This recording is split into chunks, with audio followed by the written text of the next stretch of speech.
Pounders, we are back after a weekend of touching grass. Not too many drafts. I bet you savages have been crushing the pom-poms. I got into 5 at once. Haven't yet dipped my toes into Superflex, but just maybe, we should jump into a few slows right now. If you guys have your Underdog app up, I'll jump into a few slows with you guys if they're available. I'm going to jump into 3 right now. 3 slows, and maybe we can get some pounders in this tournament. The Pomeranian, but super flex. We finished 18th in a super flex tournament last year, and we were pretty much vouching for the running back heavy early through the first 5 rounds. I mean, obviously you want to get your elite QB, but you want to really hit late too. If you're going elite QB in those tournaments, you don't want to go like back-to-back QBs. It just kind of feels gross. I either like to get my 2 value QBs and then hit late. I just think that's how you get the most upside for that specific tournament. Really pound running backs where you only start in 2 receivers. Tight ends get a small bump up as well. I think a lot of people are making just fundamental mistakes in this tournament too. You're going to see a lot more people thinking that it's 3 wide receivers, and that's just, it's just the nature of a new tournament being released while we have the casuals coming back. What a beautiful thing. What a beautiful problem to have. But we are on a quest to 1K subscribers, 24-hour live stream coming soon, hopefully, if we can hit that 1K mark. So if you're not already, go down, drop a sub, drop a like so we can reach more people. And let's get that going. That'll be a lot of fun. But tonight we are going to be drafting a Bestball Mania 4 team. We did number 99 in 100 on the last live stream. And I'm ready to get a couple more in today. So we're going to set the first like goal at 35 likes. I have a feeling we're going to smash that. Second one's going to be at 50. And we're going to just keep going. We're just going to keep going, see how many drafts we can do tonight. It's really going to be on you guys. So I'm really excited to get this in. A couple hellos. Russian Collusion got here 2 hours early, like a sicko. Fancy Dysfunctional. Darren, newcomer, welcome. Lucky 7, Coleman, Terry, Ben, ER7, Drewski. You guys with the wrench, always showing up. Appreciate you guys. A little bit of news to cover. A little bit of news. Just for Sunday, Rashad Bateman reinstated, activated from reserve, did not report list. I'm not surprised. There was a lot of FUD about that shot he received in the foot. And like my buddy gets that done at work like every other month. 2-day recovery. So that's not a huge deal. Chase Claypool placed on the physically unable to perform list as well. So that's something to look out for, where Mooney's kind of progressing with his injury status. You have Chase Claypool kind of going the other way, and there's already negative news in Chicago about Chase Claypool. So a little positivity about McCole Hardman going in that same range, though. I'm definitely clicking on a little more Hardman nowadays. Amari Cooper suffered a minor tweak. I don't think it's anything to be concerned with. Javonte Williams, huge news. Will not start training camp on the PUP list. So you got to bump him up. Like, all signs are pointing, maybe not to week 1. I mean, they sort of are. I'm still leaning that maybe he misses the first 2. And that's, I feel like, being pessimistic at this point. It's crazy. But we have to bump Javonte up. You have to bump down P. Ryan. His ADP is ludicrous. And really, his ADP kind of reminds me of like Alexander Madison last year, where you're just hoping for an injury to Dalvin Cook. You're basically just hoping for an injury to Javonte Williams. You're drafting P. Ryan that early.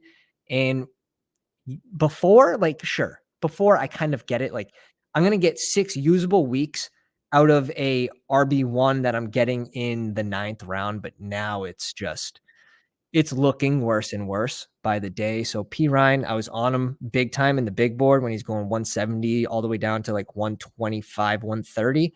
Now it's a little ridiculous. Kadarius Toney tweaks his knee already, and no one is surprised.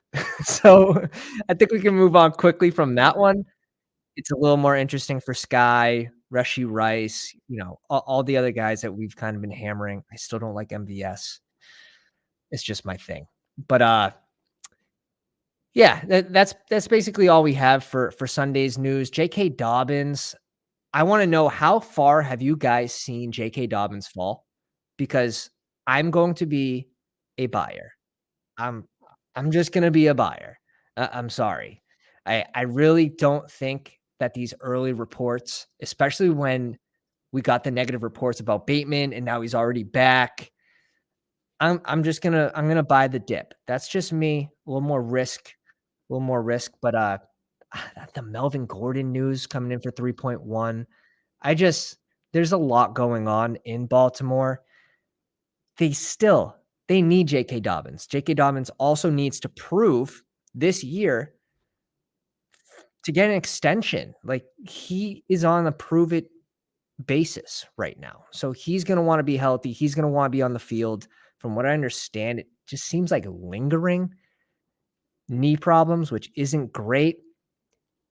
He could see him suck it up this year, and guess what? The Ravens, they could use him and abuse him and then dump him this season. So, you could still see good usage from him. Now, do they want him healthy for the end of the season where you'll see more of this timeshare between Gus and maybe something gross between Melvin Gordon?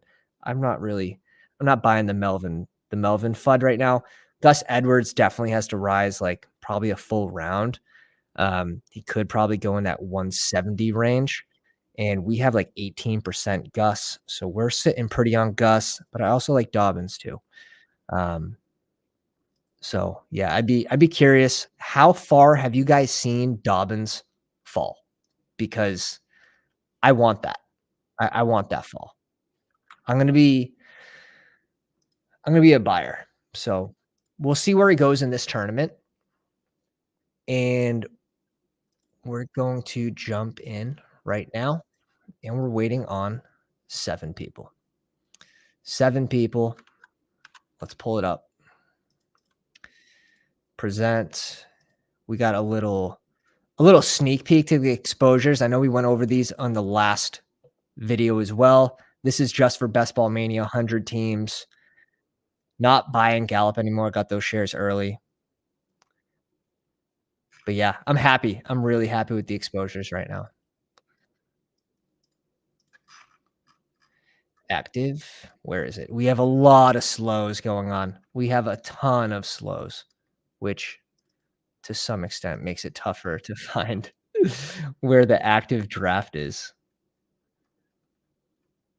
There it is. Oh, we're in the back end. And I actually don't mind the back end. 11. I'll take 11. I'll take 11. I mean, I guess I have a choice. Let's blow this up. Let's blow this up. Damn. Darren says hasn't seen any Dobbins fall in the 3 BPMs today. Sad to hear that.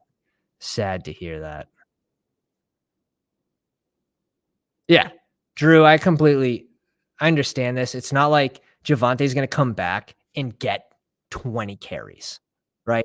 Not gonna have that 20 carry average to start the year, but where we're drafting P. Ryan, we are hoping that we get usable weeks early based on that ADP. You're already kind of assuming that bearing an injury that he's not gonna be as usable for those weeks 15, 16, 17. That's kind of bad enough where you have Javonte Williams now getting healthy reports for where you're drafting P. Ryan. Um, I don't know. I can't take P. Ryan where he's going at one of these. Really can't.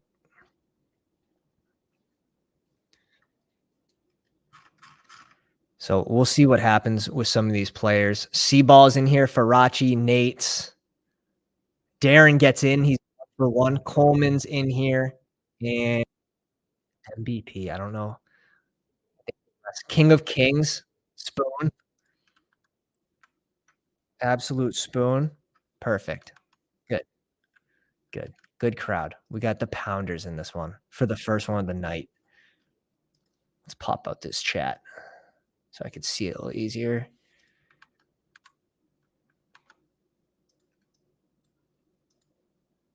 Sweet. All right. Pull up the board. CMC goes at 5. Kelsey at 6. Eckler at 7. This is pretty standard for a Pounders draft to go wide receiver heavy, so I'm not super surprised with that. Hey, McCaffrey, what's going on, my dude? Welcome to the live stream. We're just going to scoop the AJ Brown fall to 11.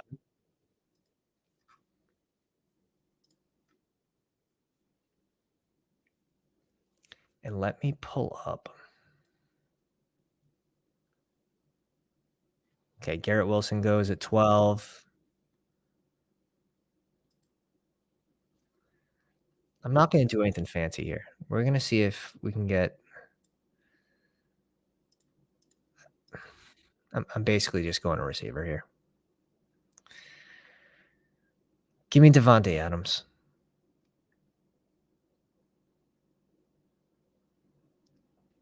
Give me Devontae. Give me Devontae. It's crazy how far Devontae Adams is falling. Like, I really, personally, I think it's a little crazy that he's going in front of Amon-Ra. Having a 1,500-yard season, like, I don't know. Back to back. Amon-Ra had a really good season last year, right? J-Mo wasn't even there. Now, it's a debate whether J-Mo will actually help or hurt Amon-Ra. I think there's a case for both. But really good season. Ended up with 1,100 yards. I bet he gets closer to 1,300 this year. But Devontae Adams, it doesn't even matter who his QB is. And you're getting positive news about Jimmy. Like, the Devontae Adams fall has to stop. It really does. It's ludicrous at this point.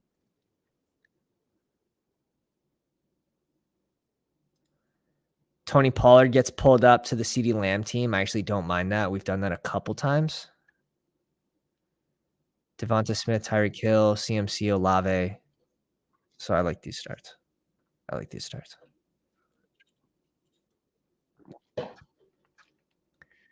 Barkley at 25. I'm scooping Barkley. I really am. He's another one that I'm just buying. If he plays, right? If he plays, and we knew he was playing, guaranteed, say he had the contract, he would go before Nick Chubb. He would go probably at 15. So, I don't know. It's the upside pick, especially in this range. Oh, my God. But to pair this with Ridley's kind of gross, to be honest. Because what's Ridley's ADP? Ridley's ADP is 32 now. It's different. Actually, I won't knock it. It might be a little more unique. So that's fine. That's fine. Mahomes gets pulled up to 15. The next QB goes a full round later at 27, full 12 picks. And then Jalen Hurts.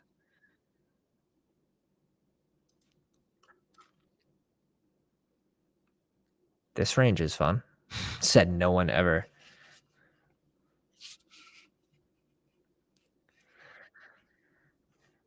Hawkinson, dude, what is happening? We just got like Reach City over here. Basically between these two. Now, where does 59 is my next pick? Let's go Lamar here.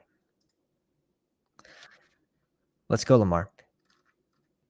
Basically, I look ahead. Am I going to be able to get Justin Fields? That's what I want to know. I'm really trying to up my Justin Fields exposure. So looking at pick 59 in my next one, I don't feel like reaching for Justin Fields at 38. I think it's a little too horny of me to do that. So we'll just wait for the next draft and try to get him. I like to get him within a round.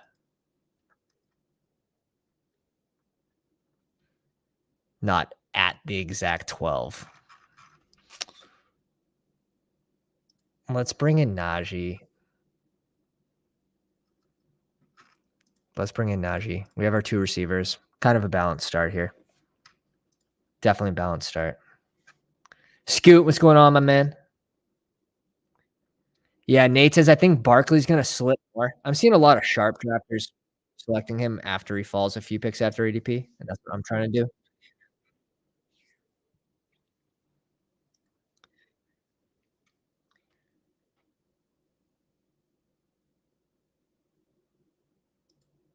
The thing is, like, man, Devonte Adams, though, is not it's not like anyone that Jimmy has played with.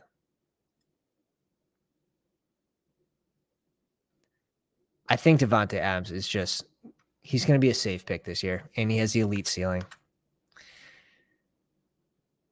That's why I like drafting on the back end too, getting 2 of these elite guys. That's where the advantage is for the drafters at the end here, is to get these elite guys, and then I feel like the advantage for the early drafters is to be able to get these elite QBs along with a top 3 wide receiver and an elite running back, so you kind of have to play to your advantages in these draft rooms. 2 out of 12 advance. So really, we should be worrying about who's gonna help my advance rates. How do I build the strongest team to advance as many teams as possible? And then correlation comes after that. And then, bring backs come after that. You want to focus on winning, getting out of this pod as many times as possible. And that's what we were really good at last year. We had a 36% advance rate throughout all tournament play.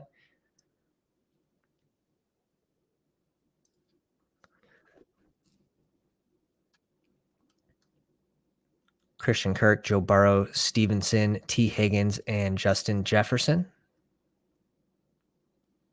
It's funny, like Stevenson, Brees Hall, and then you get the Miami running backs. We still don't know where Dalvin Cook's going to land. Patriots also bring in Leonard Fournette to work out. They also bring in, I think, kind of sneakily, Darrell Henderson, which that would be very good for Ramondre. Like, don't get me wrong. That'd be very good for Ramondre. Lenny, probably going to steal more third down work than what we would want.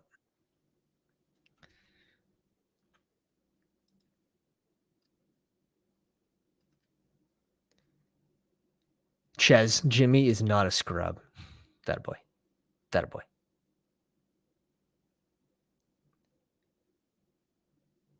Yeah, it's gonna be hard to miss Devonte Adams. Dobbins goes to 57. Okay. Just basically right at ADP. I don't want to overthink this one. We're just gonna go Marquise Brown. Positive news about Kyler. If that continues, he'll end up rising more, and he should be going ahead of Michael Pittman. That's just a fact. In any best ball format, he should be ahead of Michael Pittman.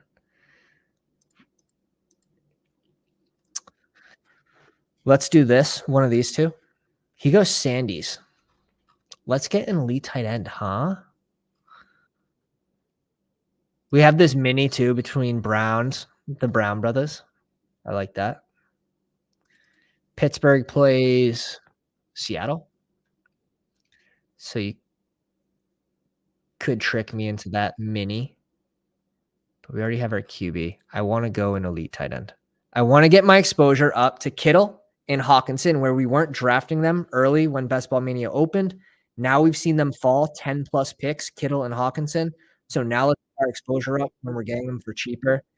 So I have to start slamming Kittle and Hawkinson. We get them at 62 here. Hard to complain about that. DGen Fantasy Sports says Hollywood has done nothing to prove he's definitively better than Pittman. Besides, be a top 7 receiver when DeAndre Hopkins was out the first 6 weeks. Besides that, he has done nothing. He's a spike week guy. Best ball, I don't want a bunch of my Pittmans up the team. I'd rather have a bunch of Marquise Browns. Now, there's a time and a place for a Michael Pittman on your team. But for me, that's going to be when I'm locked out at receiver and I probably I'm going for an elite QB. Maybe I have an elite tight end too. And Michael Pittman's my second receiver. Now, it's not going to happen to me often because I'm usually always picking my third receiver in the 5th round. And then if it's a Pittman team, kind of probably want it to be Anthony Richardson team as well, because you're making that bet on the quarterback. Yeah, positive news with Kyler's injury, and we know that it's a knee injury. If he doesn't run as much, what's he have to do? So, I'm trying not to overthink this one. Plus, his nickname is Hollywood, Drew says, and that's the winning argument right there. I didn't bring up the best point. Oh, shit. That's too good. Someone pinned that. I don't even know what that means. I think I heard it once. I heard Hollywood is on strike. Don't do this to me.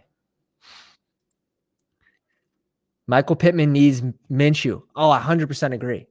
I 100% agree with that, but it's not gonna happen. It's not gonna happen.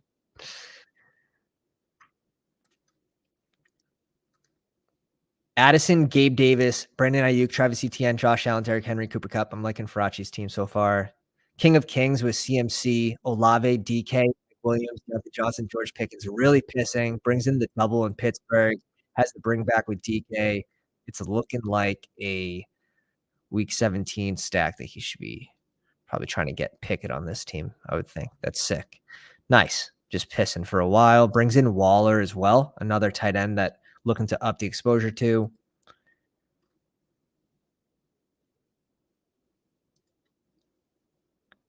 Brandon Cooks, Mike Evans, Chris Godwin, Christian Watson, Brees Hall, Jonathan Taylor, and Travis Kelce for Darren here in the 6th spot.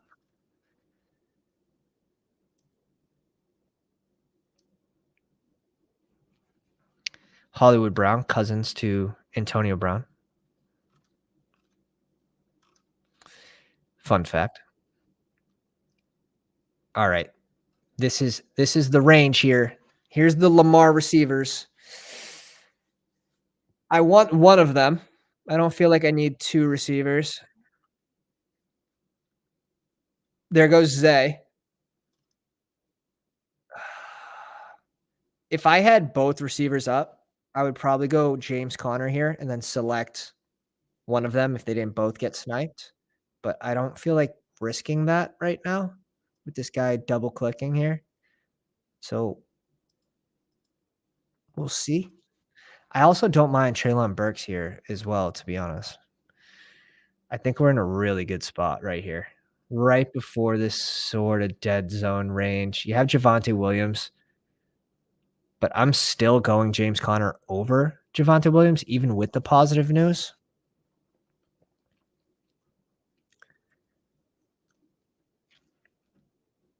He goes Watson. He has the bring back in Garrett Wilson. Does he reach up for Njoku or can he get him on the way back around? 106, 108. Yeah, he goes James Conner. So we get punished a little bit here. Let's live a little, huh? Let's live a little. Let's go receiver. Let's go Treylon Burks. There's definitely a tier drop off. There's definitely a tier drop off after Burks here. More likely to have Ryan Tannehill this season, who's definitely a serviceable quarterback.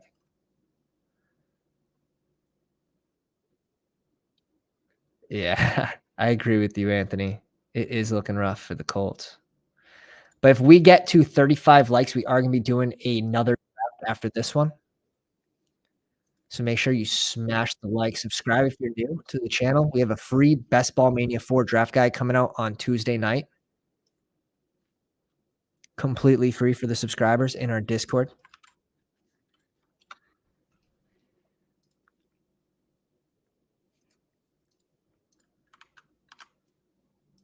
Thomas off the board. JMO goes at 88.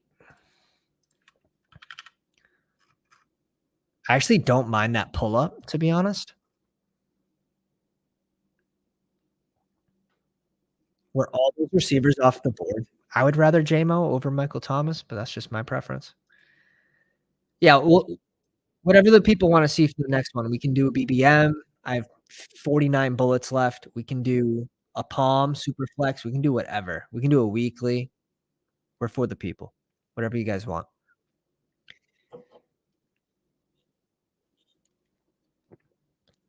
Pacheco goes at 93. Latest on Pacheco say he's gonna be playing week 1.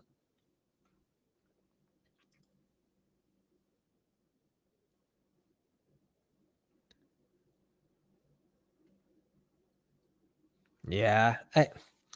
As long as Tennessee's in contention for weeks, starting weeks 15, Tannehill's gonna be playing. Now, the risk is if they're doing really poorly, right? But Tannehill's gotten this team to the playoffs several years in a row, minus last year. It's just the risk that I'm willing to take. Will Levis, man, I don't know. I don't know. I've seen some pretty bad throws in training camp. So Alvin Kamara goes at 99. James Cook, AJ Dillon at 98. Yeah, this is a great range for RBs. I was kind of hoping one of you guys would fall to us, but I'm not surprised. Not overly surprised here.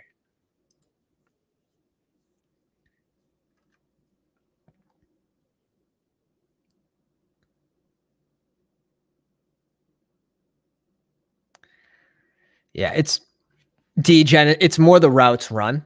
The routes run for Pittman versus Marquise Brown. Marquise Brown routes are going to provide more spike weeks.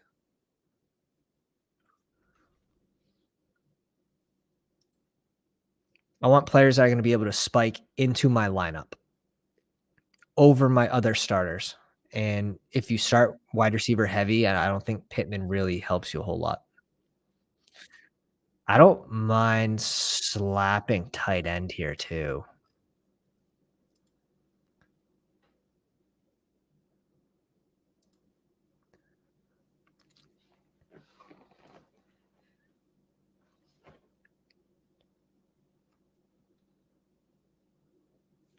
Does he slap double tight end?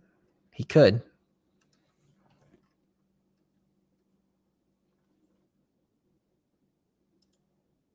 Ben, what's going on, man? Welcome to the live stream. The night's going good, Mike. Oh, he does. Okay. I would like that play if he had more than 3 receivers for him. I think that's probably piss poor.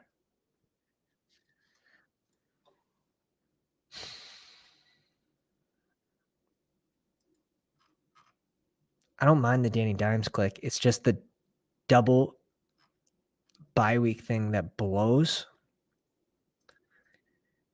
It sucks because in this tournament, you have the regular season prize, which is weeks 1 to 14. If you don't draft another QB, you're just saying, I'm giving up the regular season prize for this team, which could be okay, but it is 1/3 the prize pool. There is the heavier payouts. So, to raise your upside for the playoffs, don't draft another QB with this team. I don't think you need it.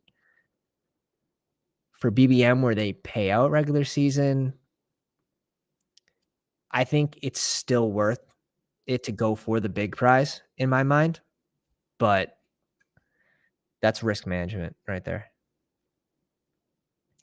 Emil, welcome to the live stream. Says, got into a Pomeranian draft with you yesterday when they first opened. How you feeling about your teams drafted? I did 4 or 5 at the same time. I had 1 hour to draft in between a little family weekend. So I don't know. Let me know how my team turned out. Let me know. Did I get correlation? Did I get a bring back? Do I look strong? We can take a peek. Najee and Brian Robinson. So we're going to need to slam RBs with this roster, but we can likely stop at 2 tight ends. We can definitely stop at 2 tight ends. We're strong at receiver. So this is kind of like hero RB build. Definitely strong at QB. McKinnon goes off the board at 112. Just peeking these. Jarek 124. So that's a full round. This dude's been reaching the whole time, though. This dude's just going and getting his guys, I guess. CD Lamb at 9. So he's got the stack and the bring back with JMO. So he sorta knows what he's doing, but yeah, definitely ignoring ADP, which is fine to a certain extent. I do like the reach up here, Lamb and Pollard. I think that's I think it's gonna be more unique. It'll be probably under 1%, so Chess says, "I still think P. Ryan's a good click in that range in Peyton's offense. He wants to give him a lot of run."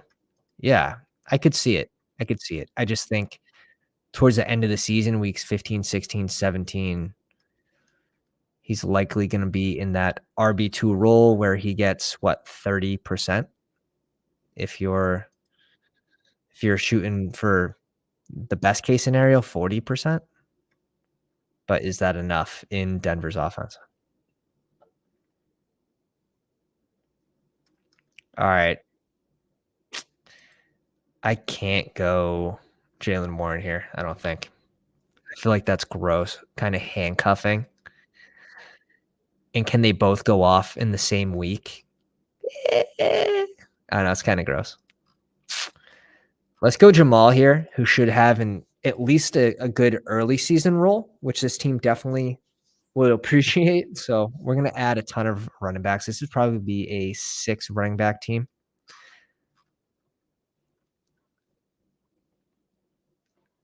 We're definitely gonna have an extra pick at the end of this draft too. We can just do whatever we want with. I like Tank, I like Algier. I can't go tight end here.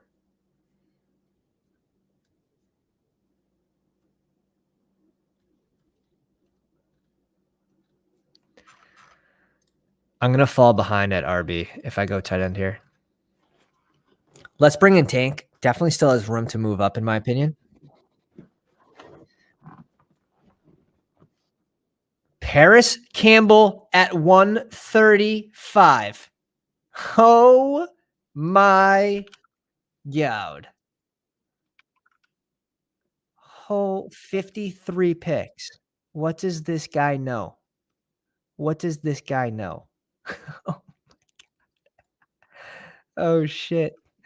Yeah, Tank just fits this team really well. Tank fits this sort of roster construction really well. Damn. That guy single-handedly bringing Paris Campbell all the way to 135. That's gotta probably reduce his ADP. Like, he probably just rose one spot because of that. That's that's crazy. That is crazy. Michael Gallup goes in 139. Carr off the board. Chiggy, Dalton Kincaid right after. I'm starting to scoop more Dalton Kincaid, especially at this new ADP, where I didn't really draft him early. And he stacks with Josh Allen. You have to love that. Evan Ingram and Dalton Kincaid. Curious if he stops at 2 tight ends here. Farachi in the live stream.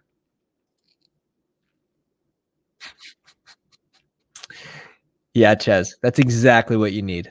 That is exactly what you need. And you need to reach that far so you can get another player in that range when it's his turn. Oh, shit. That's too much. He might be a hashtag my guy. Paris Campbell. Dude, like, that's the thing. When other tournaments open up, like these cheap $3, $5 tournaments, people gravitate to those, even some of the sharp people, and you get a lot lighter rooms in Best Ball Mania. You're also seeing a lot more new players for Best Ball this year and every year. And that's good when we're literally been in tune with football news since the Super Bowl. We never stopped. Gives you a huge advantage over people that are just returning. Like, my at-home league just sent the email out today. Let's see what's going on with Adam Thielen. No hate, no hate. Just not my guy.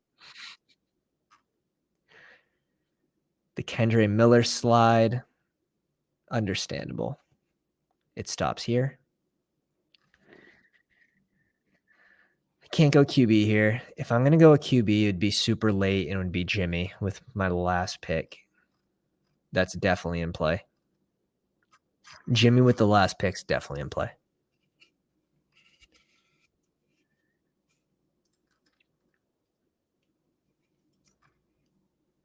Rashawn Johnson, and then bring in another receiver. Yeah.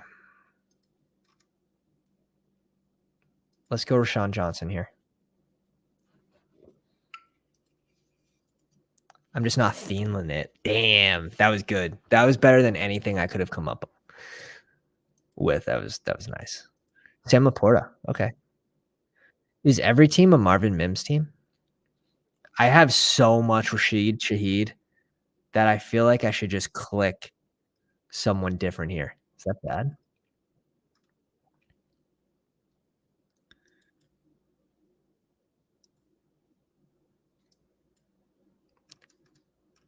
No, we're going Shaheed.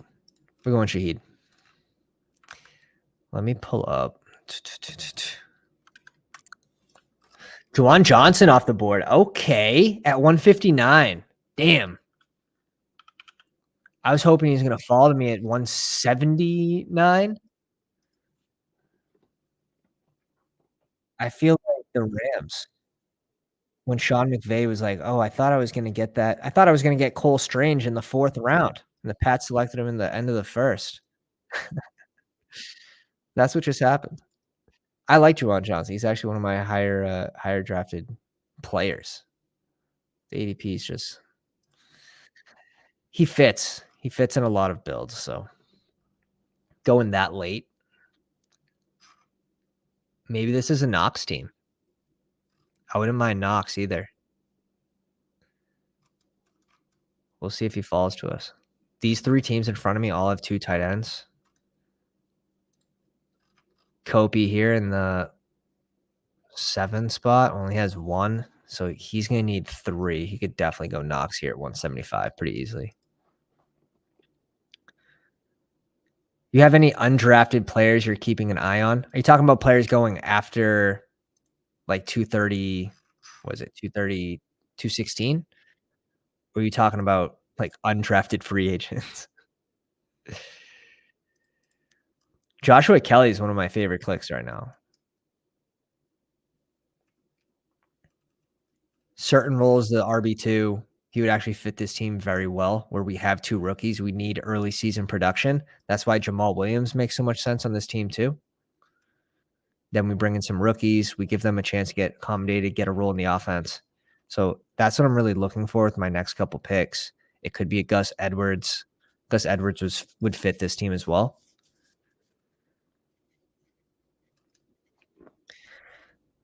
We're definitely stopping at 6.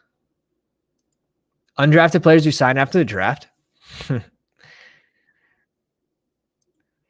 Bryce Ford Wheaton, ex receiver for the Giants this year. No, I'm just kidding. But he was undrafted free agent. Ridiculous RAS score, 9.98. And he's the only guy above 5'5" on that team.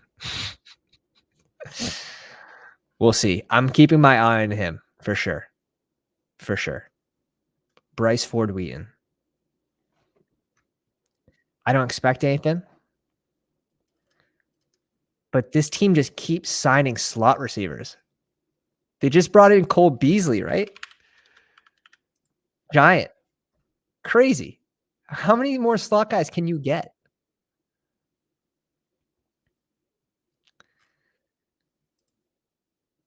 I think we just go Gus here. We have Bateman. We have a little mini correlation.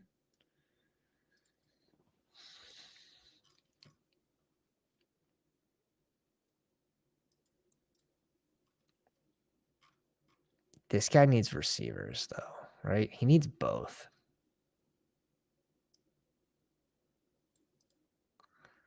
Let's go Hodgins first. I'm really light on Hodgins. I have 18% Gus, so if he slides, it wouldn't be the worst thing for me. And we could go Knox here as well. And I think tight end's actually a better position of need for this team right now than running back. Like I said, I'm fine with the Kelly pick. Like, he's going to get whatever, 20% of the carries. He'll just have a weekly role. So, yes, for the upside, you would need an injury to Eckler, but They're also gonna use him a ton this year. I don't mind Trey McBride as well, but 2 pass catchers on an offense, low-powered offense without the QB is also not my favorite thing to do. We could go Purdy here, but I think I'm gonna stick to the plan. Gonna go a late Jimmy. Oh my god, I just realized Jimmy's week 13 too. It doesn't help. I'm not going late Jimmy. I'm not going late Jimmy, but we are going Knox here. God damn. ER7 doing the Lord's work here says, like the video if you miss football. Man, I'm gonna like the video on my account, on my wife's account, on my dog's account. If you see Tucker in the comments, that's the real underdog. Chase Brown. Oh man, this is actually a steal on Gus Edwards. It's actually a steal. So our last pick, like, it's a bonus pick. Like the team's balanced enough that it could be a tight end with our last pick because we have 2 left. So we're going RB. I don't think we need 7. I don't think that really raises the upside for this team having 7 RBs. So we're going to stop at 6. We have plenty of upside with these 2 players, Jamal Williams to carry the load early in the season, get these guys accommodated. I think it makes sense. Bonus pick. Where do you guys think we should spend it? It could be at QB to get off this double bye week. And I mean, if we stick with this, great for, raising upside for the playoffs, but obviously it kills our team for the regular season prize.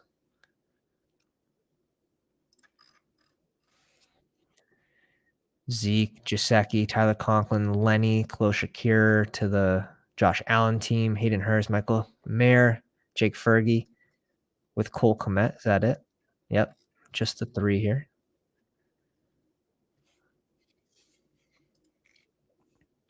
Tucker's the name of my friend's husband. I'm sure you could find a few Tuckers out there. I like the human names for dogs. I think that's just hysterical. I like the human names.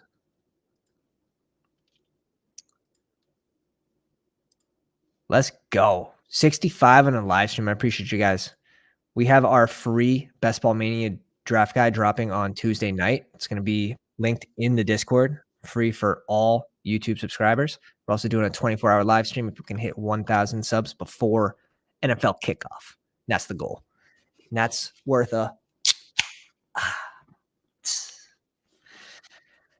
Luke Musgrave, Brock Purdy at 200. What a steal to go with Tua and CJ Stroud. I mean, I don't mind that pairing. Does he have Purdy correlation? No, but it's not the worst pick to not be correlated to. It's not like it's a condensed offense. And man, give them to us,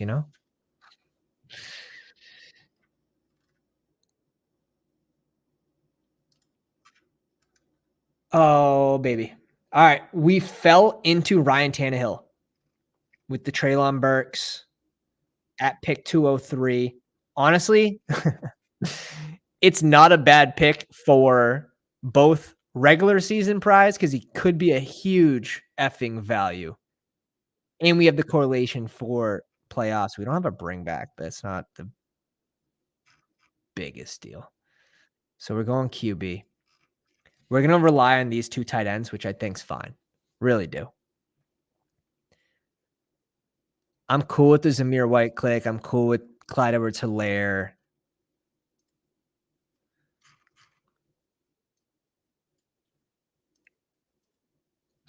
I got a dog named Philip. I love that. That's awesome.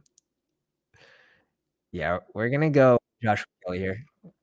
We have enough player like Zamir White. Even if Josh Jacobs holds out, they have to bring someone else in. Like it's not even a question. Like he just doesn't become RB1 on the team. There's no way. That being said, will he have a larger role without Josh Jacobs there? Yeah, like no doubt. No doubt. I like the Zamir White click a lot. but I have a ton of them as well. I have a ton of them. All right. How many likes do we hit? Because I have a feeling we're definitely doing another one after this. Oh, shit. 39 likes on the live stream. Let's go. We're going to get another draft going after this. Let me know what you guys want to see. Do you guys want to do Best Ball Mania weekly or Palm Super Flex? Spam the chat. We'll do whatever you guys want. We're in the zone for multiple drafts tonight. You guys keep the likes coming. We'll just keep drafting. Mastiff. We'll do it. Don't tempt me. Mastiff weekly BBM. Do a double dribble. I don't do basketball. That'd be so bad. BBM, BBM, BBM. 4 for BBM. 5 for BBM. All right. All right. All right. BBM takes the cake. BBM takes the cake. Let me grab something real quick here. Not that I have to move. Let me pull up draft board. See how this ends up. Zamir White goes at 213. Clyde goes at 212.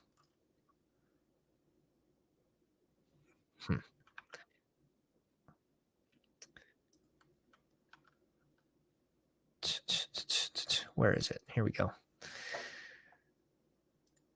In our Discord, in the Best Ball cheat sheet section, if you guys are new to the Discord, if you scroll all the way up in that channel, you'll find a tweet put out by JGFC, him in the draft room as well. He just documented all the starting ADPs for Best Ball Mania. I just find it super helpful to either open it when I'm in the draft so I can sort of see. Now I sort of have most of these memorized in a range of where they started versus where they're going now. So I think it's very helpful, especially for Best Ball Mania, where this tournament's open for several months. You have people moving like Madison, like 60, 70 spots. So that's going to happen. So just to kind of have that in the back of your head, what were their starting ADPs, I think is helpful. Nate's goes with a 3-4-7-4 build. Burrow, Cousins, Staffy, Higbee, Smith, Hurst, and Woods. I think that's fine. It's basically the last 4 picks. Super late. If you're going to do 4 tight ends, that's what you would do. Stevenson, Madison, Dillon, and Herbert. Hyper fragile. A hyper fragile 3-4-7-4 build is so weird. I don't know if I like it, Nate. I don't know if I like it. I'm just going to be honest. Faraci with Allen and Young. I think the pairing's cool. Ingram and Kincaid, he does stop at the 2. Wide receivers look good. We'll see how much this pick. Like, I don't know if he gets any points on this team, but Henry, Etienne, Kamara, Mitchell, and Gainwell. I'd probably just rather this be an RB for this team, but it looks good for Rachi. Nice draft. C-ball in the 4 spot, 2-7-7-2. Looks good. Cam Akers, Antonio Gibson, about 19 picks after ADP, which is closer to his starting ADP. He started Best Ball Mania 4 at 130. So to get him at 117 is nice. Singletary, Lenny, Zamir White. Yeah, I like the RB room. I like how he finished off. Definitely needed 7 for that. And then the receivers are strong. King of Kings, 2-6-7-3, Derek Carr and Kenny Pickett. So he does get the Pickett. Beautiful. Waller, Conklin, McBride. I'm cool with stopping at 2. I'm cool with pulling in the 3rd as well. McCaffrey, Zach Charbonnet, P. Ryan, Algier, Tajay Spears, and CEH. Olave, Metcalf, Williams, Deontay Johnson, Pickens. Yeah, I like the team. You got your double stack. You got the bring back with DK. It looks good. Like, I like the RB room as well. Kind of hero RB build is like with CMC. Just, it looks nice. Looks nice. 6 spot. Anthony Richardson, Aaron Rodgers. New to the channel, I should add, as of tonight. Shout out to Drew for tagging you on the Twitter machine. Kelsey and Jaceki definitely stopping here too. That's very similar to your Mastiff team, right? That you posted. Taylor, Brees Hall, DeAndre Swift, Donta Foreman, and Mostert. I like the RB room. You get Swift 14 picks after ADP. It feels good. Watson, Godwin, Evans. He does the double in Tampa Bay. You don't see that often. Cooks, Odell, Gallup, Osborne, Parker, and McCole Hardman. Butte, Butte. You had the did you have someone for the bring back? Jets, Jets, Jets. Okay. I see the double. Nice. You got a double with Rodgers. I want to with my pocket passers. Like if they're just strictly pocket passers, it feels so much better to have that double stack than to just rely on one. Coleman at the 8 spot, Tua, CJ Stroud, and Purdy. 28 picks after ADP. In an offense that's not condensed. It's not going to be stacked. And I think that's okay based on the value alone. And just it's not a condensed offense. You could dump it off to CMC, Kittle, Debo, Ayuk. There's just a lot of weapons where he could have a spike week, and you know it's not all going to one of two people. Andrews and Schultz is a nice pairing. Walker, Pierce, Dalvin Cook, Kendry Miller, and Kareem Hunt. Diggs, Waddle, Allen, Lockett, Boyd, Juju, MVS, and John Mechie. I'm fine with that group. We see Allen starting to slide just a little bit. He goes at 41 there. That's where I'm like entertaining him. I can't do him as ADP, but he has been sliding just ever so slightly, which I think's much needed. It really is. But that's the first one. All right. We're going to try to do 3 or 4 tonight. It's all going to depend on you guys and how you keep me going. And I have a feeling that might keep me up all night, which is fine by me. Absolutely fine by me. So everyone voted on doing another Best Ball Mania. So that is what we're going to do. Darren, appreciate you, my dude. Appreciate you. Hopefully we get you in the next one. All right. Active. We're in. We are in. And it's full. Brian gets in this one. Dome favors or do me favors, whatever you prefer. GDE. Who else? King of Kings again in the icon. So we got another 1, 2, 3, 4, 5 pounders. Let me know if I didn't call your name. We got the 2 spot for this. Much better. Much better. Much better. Yeah, honestly, you guys drafting like balanced teams though. And that's the most important thing. Just give each roster the best chance to advance. I think with Best Ball Mania, where it's 2 out of 12 teams, roster construction becomes a lot more important. You get penalized. For bad roster construction. And then you also need to shoot for upside. So there's a fine line of balance. Going JJ or Chase. Don't overthink this one. Jeremy says he's in the 12. Yeah. It's so much easier when your guys' YouTube names match the Underdog draft, like the Underdog usernames. It's so like I remember probably like 75, 80% of them. I'm getting better.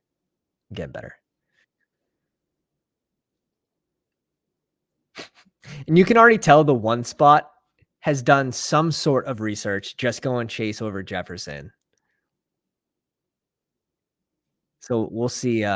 Like this is really the only team that you have to worry about. When you're at the 2 spot, you only care about the 1 spot. What their team looks like. Can I push a player to my next pick or do I have to select them now? And you can sort of look at their team and make an educated guess if you believe they are a knowledgeable drafter, basically. And this room's already pissing.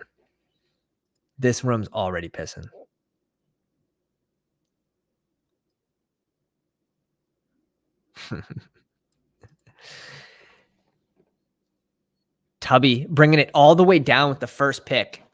Might be on auto. He goes Kelsey at 8.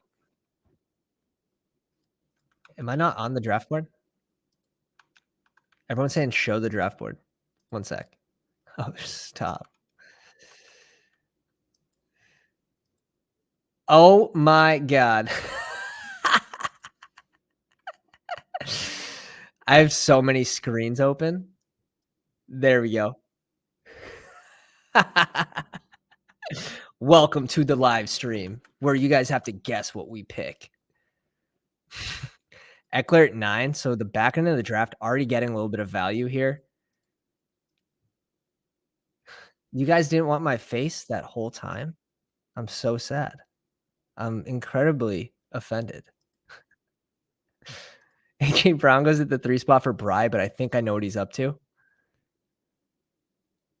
We've done this at 3 and 4, what he's gonna try, and I hope it works out, buddy. I hope it works out. Yeah. I was I was gonna do that whole draft just, like, right off the cusp, just like that, like a reporter, you know? Don't get to see the good stuff. Bijan goes at 12. Bijan JT is not unique, but I would have liked to probably seen Bijan and Monrod just for a little more unique of combination,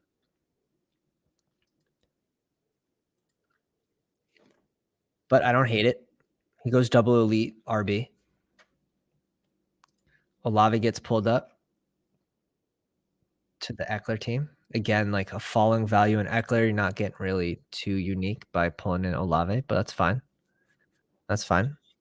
You don't really have to really care about uniqueness either.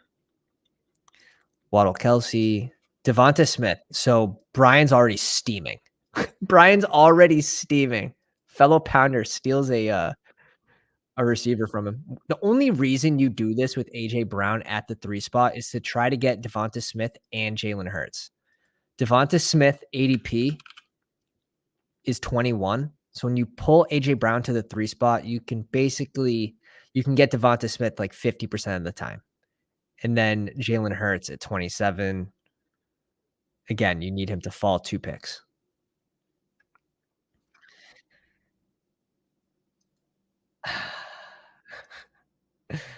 We're gonna go Mahomes here and hope we can get T. Higgins to go with him.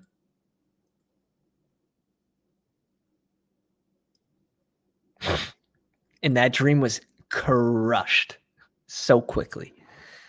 Hate to see it.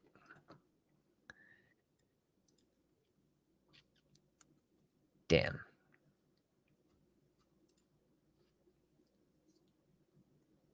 C-Mac not getting C-Mac rip.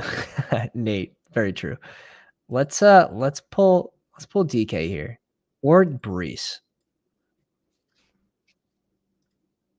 Let's go Brees. Let's go Brees. Do what the heart tells you. Let's up the exposure a little bit to Brees. He could be a riser if he returns at some point in training camp. We'll see. We have to monitor Brees. He definitely could be a riser. He could be a faller too if we get negative news, but sort of the risk I'm willing to take. Also, like, is the Jets a landing spot for Dalvin? Like, it's definitely you have to think it's in the cards, depending on Brees's health. But us drafting Brees here, we're probably not we're making that bet that he's healthy. You want to always sort of project, right? You don't want to be late to the party and draft after the positive news comes out. That's where you start to eat the crow. Haven't seen quarterback on Netflix. We're also bumming the Netflix off the in-laws. And now we're X'd out. Craziness.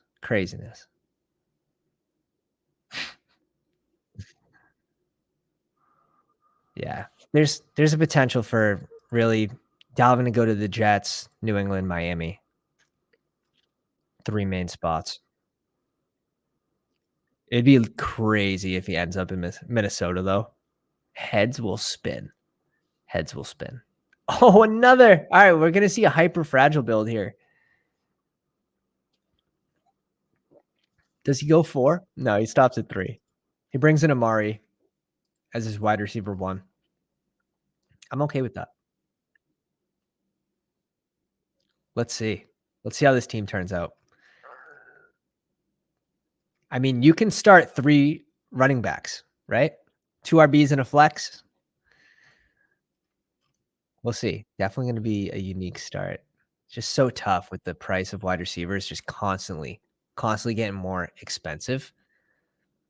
We'll see if the casual drafters, when they come back, and they're starting already, if they start to select these elite RBs over some of these wide receiver 2s on their team, like Waddle and Smith, I wouldn't be surprised if we see Waddle and Smith start to fall behind these RBs, and Smith was pulled up here. So Smith really goes at 21. And Derrick Henry's been rising a little bit because of the D-Hop news, more extended drives, likely to have Tannehill. Also, Derrick Henry caught like 33 balls last year. So they were getting him more involved in the passing game, which is exactly what you want for Henry. Get that guy the ball in space and let him run. Jeremy says it's going to be a very different draft for me. Love it. We'll be covering it.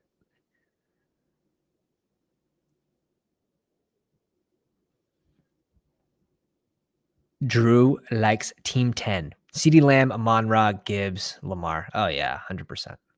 Little double stack with the bring back in one of my favorite games to target. I want 2 of these guys. And if we don't get it, I guess we can go Hawk. But let's go DJ Moore first.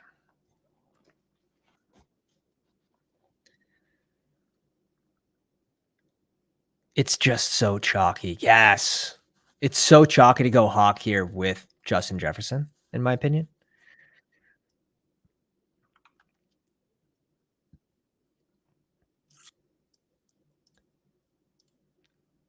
Brandon Ayuk, let's go. In our draft guide, when Best Ball Mania 4 is only 18% full and Ayuk's ADP was 61, we said that Ayuk should be closer to Christian Kirk. And now you can see him. He's on the way to passing him. He will pass Christian Kirk at some point. It'll be slow, but he's getting there. So we do have some nuggets in that draft guide. And we have a free update coming up on Tuesday. So I'll be very exciting. Was working on that this past weekend when we weren't streaming. Got to get the dirty work done. Completely free for the subscribers. We're also doing a 24-hour live stream. If we can hit 1K subscribers before NFL kickoff, that's going to be fun. That's going to be fun. Ben says 65 in the chat. Let's get 65 likes. That'd be nuts. We'd definitely do another draft. We'd definitely do another one. We're at 49. Oh, man. We're going to have to do another one after this. We're going to have to. What do we set it at? 50? We only need one more. Got to raise the bar. You guys are raising the bar on yourselves. Take off, man. Take off. Justin Fields goes at 54. I'm starting to like this team now as well. Cup at 6. Nick Chubb at 19. DK. Like, I like this team besides the Travis Etienne pick. Damn. We see the triple here. You don't see that too often. Be able to get all 3.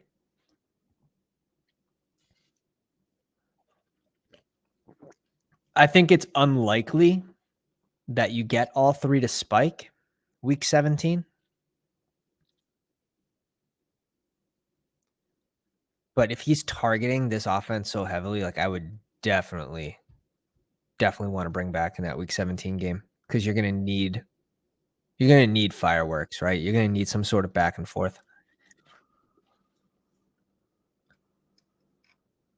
Pittman and Mike Evans for Jeremy here. Kittle goes to 62. Yeah. Jeremy had to start pissing, so we'll see what he does in the next few rounds as well. Masson goes to 63. I'm just a full fade on Masson this year. I'm just a full fade now. Drafted him early when this tournament opened. Drafted a little bit of him in the big board. Definitely didn't get enough in the big board. Around 8%.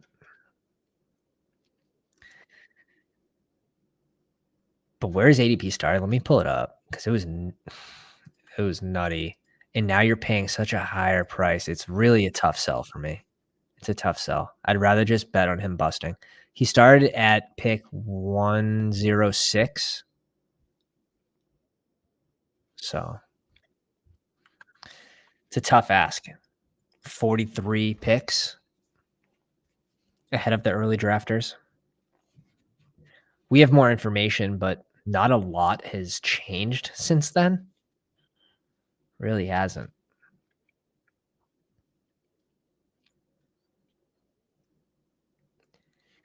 Cam Akers goes to 67. Miles Sanders. And who do we want to fall to us at 71? Not Tony. Not Tony. We're not going Tony.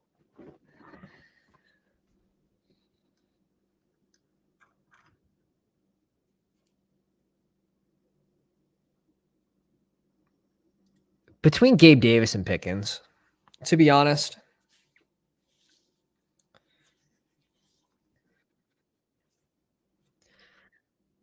it's so funny how all of the Minnesota ADPs line up. Kadarius no knee. That's good. Already tweaked his knee in practice. If you guys haven't seen that, let's go Gabe here. We'll just start this week 13 trend for the bye week bros. Oh my god.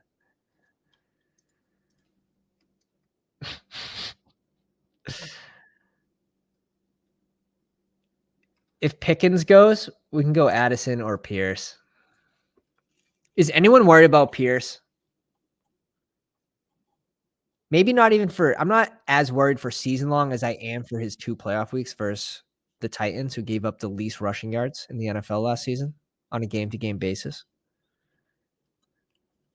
And they play in week 17. So I sort of think Houston attacks in the air for that game. Are we just going to slam wide receivers here? Or do we go Waller?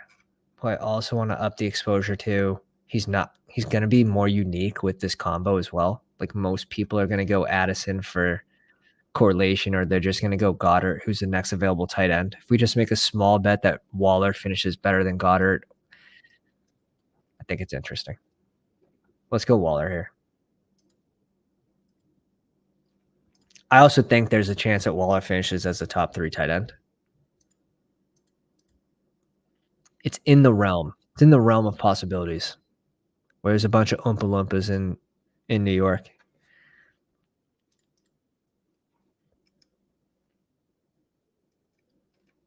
If we go Addison, I think we pretty much have to bring in Kirk. I don't really want to go another tight end or another QB that early.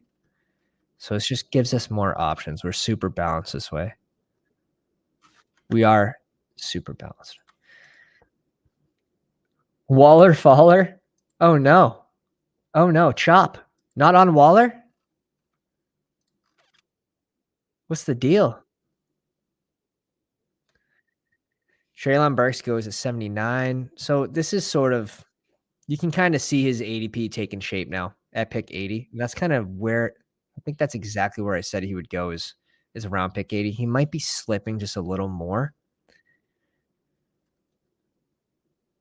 like he did last room, but I don't know if that slip to 90s really like where he should be going. I think around 80, 81 is fine for him. Maybe James Conner jumps him, in my opinion. But he should find a home in this early 80 range.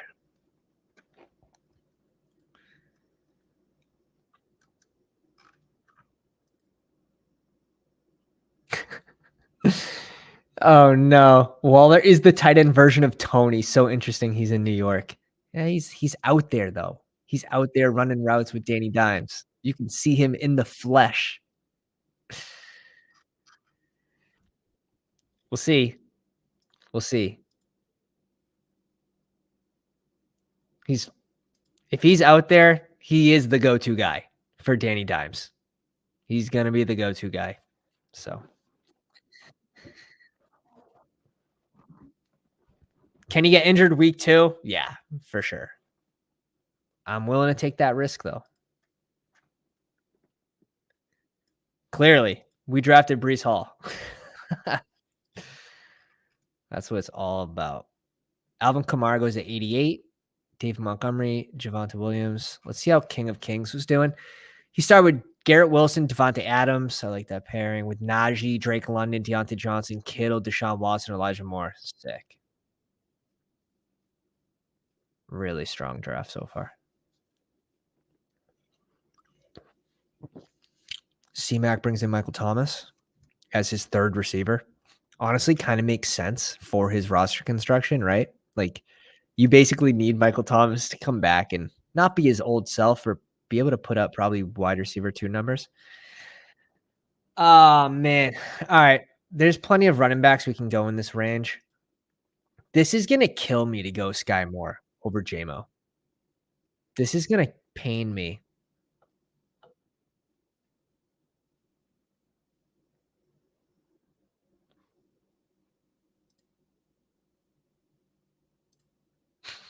Not doing it. Not doing it. Not doing it. You see Patty Mahomes also spread the ball so much that no one else spikes in the offense.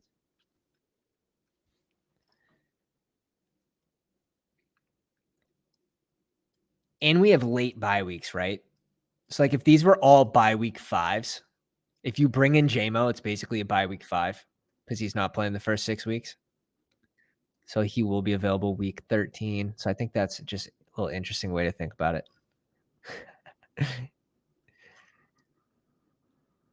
You already know who I'm going.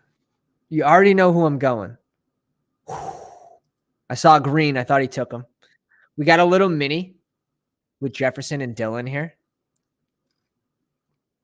You already know. Jesus, Terry. Jesus. Brian brings in Zach Charbonnet. Let's see how his draft's going. AJ Brown, Tony Pollard, Jalen Hurts. So he still gets Hurts at 27. Mixon, Christian Kirk, Trevor Lawrence, Goddard, Isaiah Pacheco, and Zach Charbonnet. How the one spot got Chase Higgins. He does get Burrow. Ramondre Stevenson, TJ Hawk, Damian Pierce, Kadarius Toney, Dalvin Cook, and James Cook. Be funny if he ends up in Buffalo. Tyler Boyd, Sutton, George Pickens, Jahan Dotson, Chris Godwin. Do me favors, just pissing right now. Terry, but he started RBRB. CMC Barkley starts. Seems pretty sick, to be honest. Seems like a cheat code.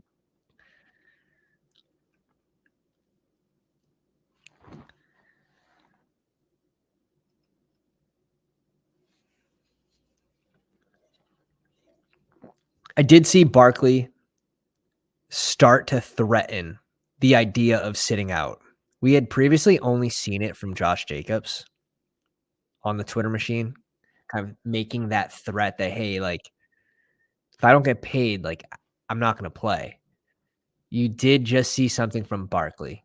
So his first interview, not first, but a couple days ago, he had an interview and pretty much he said he doesn't know if he would sit out. Now the tone has changed where now he's actively putting pressure on the team, which is what we sort of expected him to do, but he wasn't doing. Now he's playing the game. Now he's playing the game.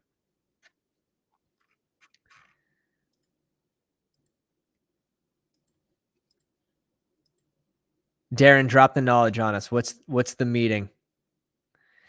It's tough though. Like, I saw a stat about the rushing leaders for the Super Bowl and how much they were paid that year. And it wasn't pretty. It was I think everyone was under like 3 million, 4 million.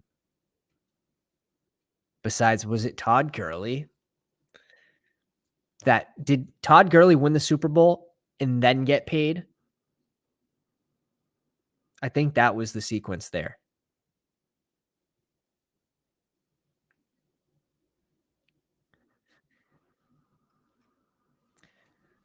Teams are just more willing to spend it on receiver to make their QB. It's like an investment for the QB, or spend it on the old line, which also helps a running back that's not as skilled, and it helps your QB, right? So teams aren't really willing to spend the money at RB. Where did J.K. Dobbins go in this draft? He went at 56. So again, back-to-back drafts, he's not sliding. I want him to slide. I want him to slide. Lovestar says, I can't watch this stream until the balance gets above 20K again. We had to take some out. We had to pay for some stuff. You know, the baby needs diapers. Baby needs diapers. Good night, my man. Have a good night. Thank you for coming out. Pass the wrench on. Pass the wrench duties. Brian is just begging for a receiver right now. 2-4. I think this is an easy click for us.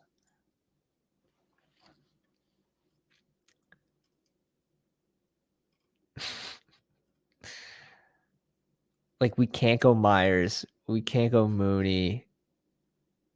We can, but let's bring in Nico here. And now we need RBs. We need RBs still. We have our tight end. Like, I'm liking this team so far. I'm liking this team. We can go Elijah Mitchell. We can go McKinnon and make the bet that maybe Pacheco either re-injures himself or if McKinnon can get some sort of red zone role like he had last year with the correlation with Mahomes. We're likely trying to bring in Rice next round. Let's go McKinnon here for the correlation.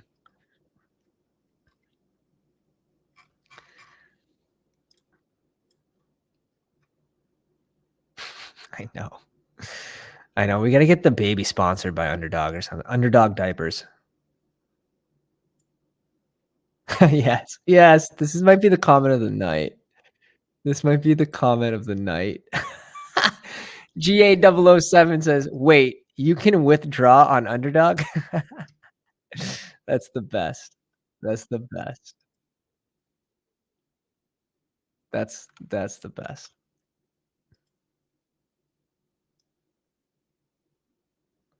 My guy, how did you pass up on Cousins? I logged back into stream to yell at you. Because everyone's taking Cousins there.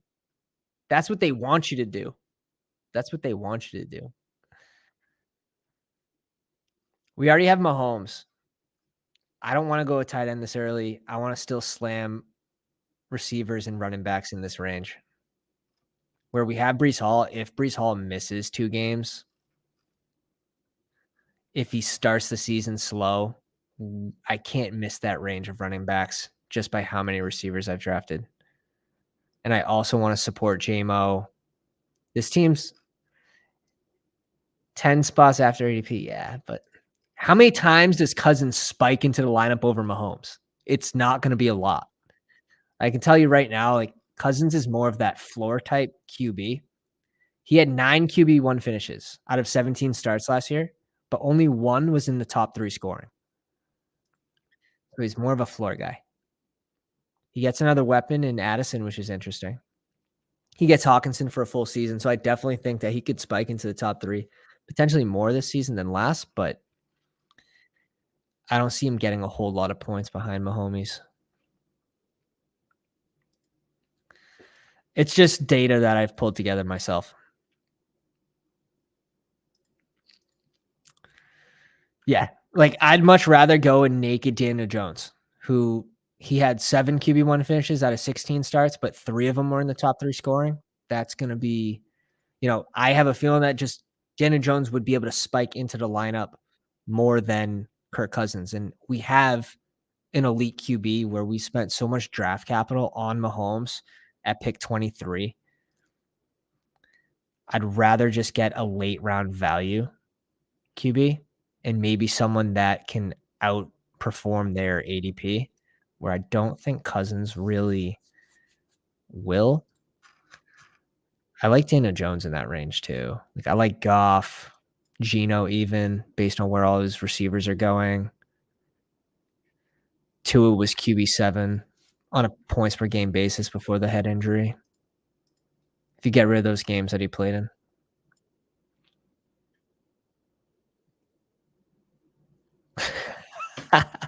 Yeah, you guys are killing it in the comment section right now.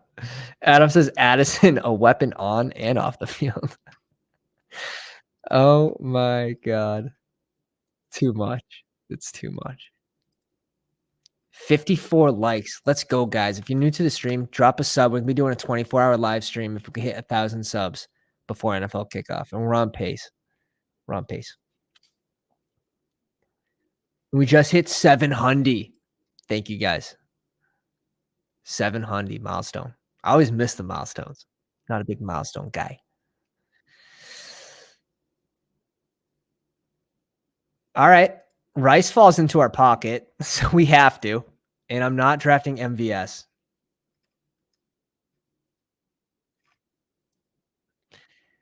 It's basically like this. It's looking something like this. It's looking something like this, fellas. We are stacked at receiver.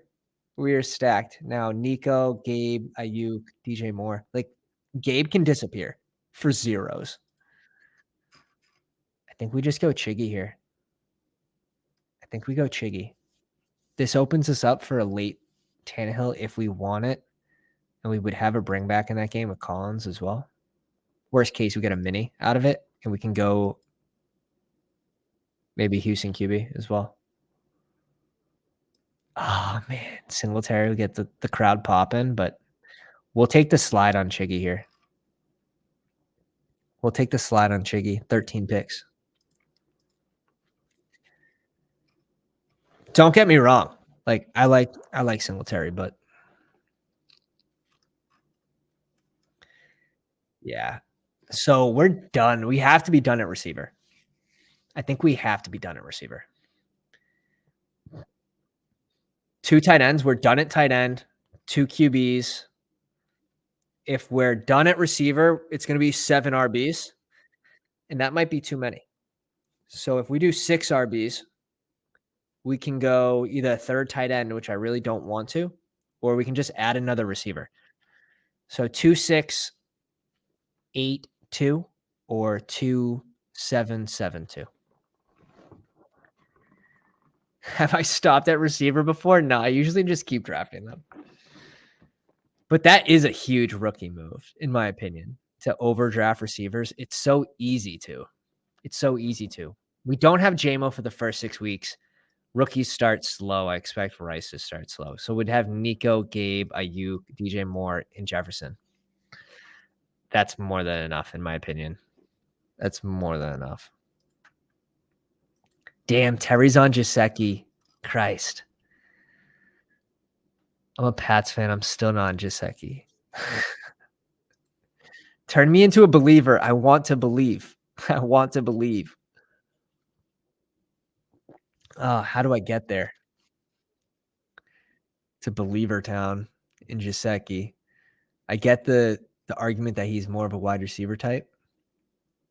Sell me on the Juju injury. We could be in. We could be in.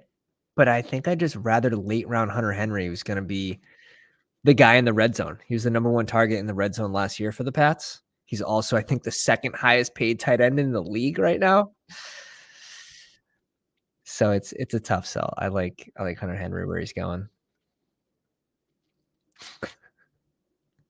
Bry H says you can never draft too many receivers. Someone took control of my account. I don't know what's happening. All right, let's peek it. AJ Brown, Tony Pollard, Jalen Hurts, Mixon, Christian Kirk. I like that start. And then you went rogue. Trevor Lawrence, Goddard, Pacheco, Charbonnet, Juju, Rondell Moore, Gallup. I don't mind it. I don't mind it.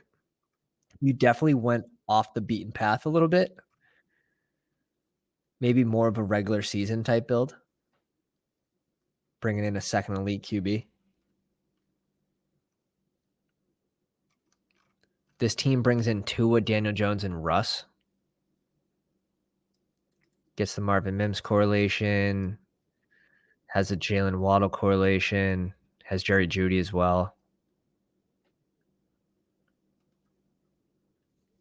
Okay. I'm fine with it. Adam says, I go 3 tight ends 90% of the time. DNB, is he 8th?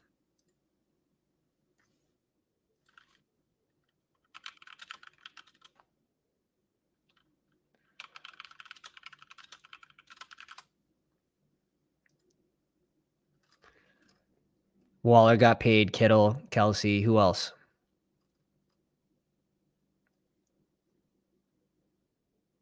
It's not bad. 8th is still high. Think about where he goes.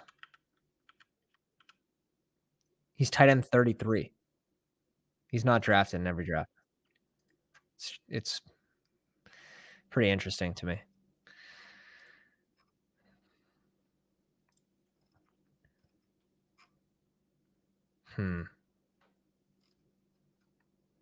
Yep. Take these QBs, baby. Take these QBs.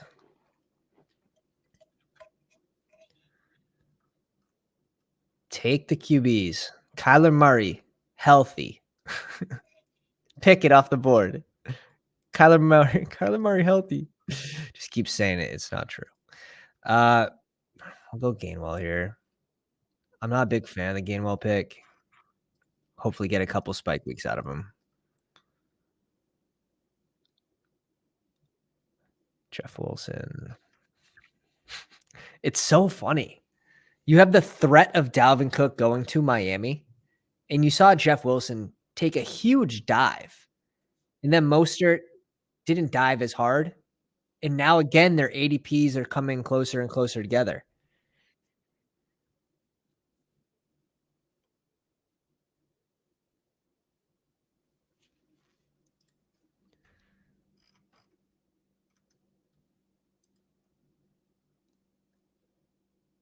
Curtis Samuel off the board.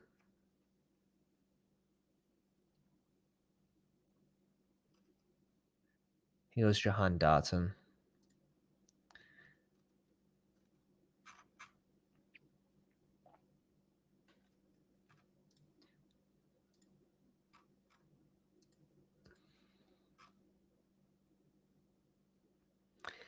Does this team just get killed if Dalvin goes?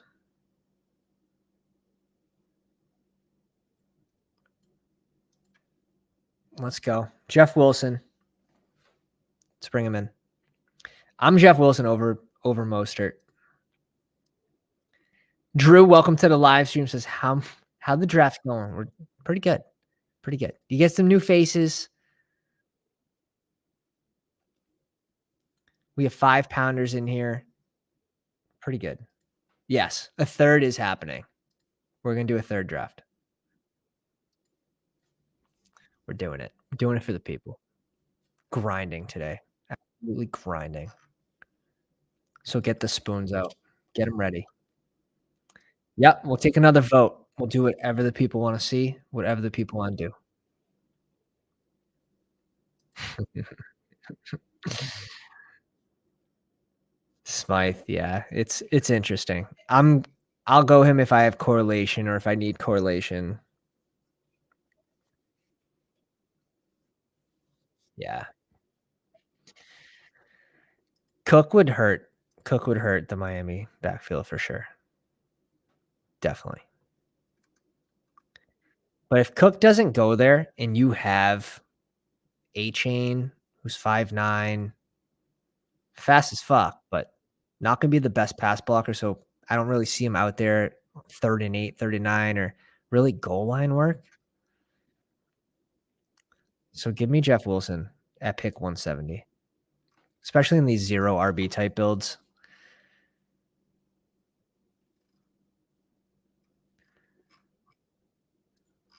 I might go 7 RBs with this build. I think I'm done at receiver. I really do. JMO out for the first 6 weeks. We have Gabe, Ayuk, DJ Moore, Jefferson, Nico, and Rice. We're not drafting Rice here at 143 because we think he sucks. He doesn't need a roll away. It's interesting. It's on the borderline. Investor Better says, as a Finns fan, I think even if Dalvin comes, all of the RBs will have a path to 800 yards and 5 TDs.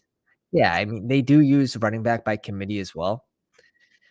I just think it makes more sense for Cook to land in New England or New York if Brees is not healthy. If Brees is not healthy, You have Rodgers, who's on what, a 2-year deal. They're win now type schedule. So I could see Dalvin going to New York pretty easily. New England's just shopping for running backs, bringing in Darrell Henderson and Lenny for a workout. So they're shopping.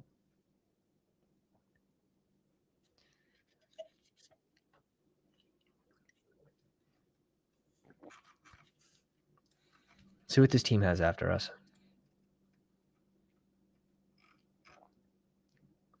Go Bryce Young. Go CJ Stroud here if we want.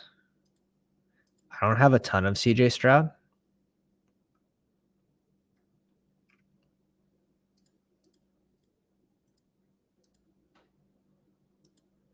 I think I just prefer Tannehill, though, to be honest.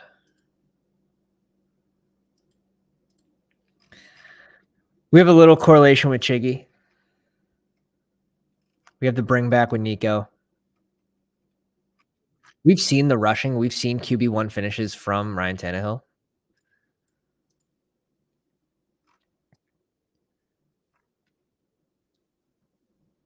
We're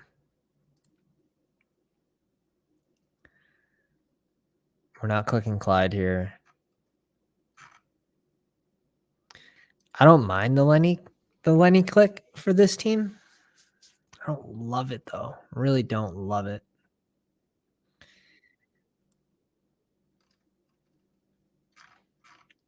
All right.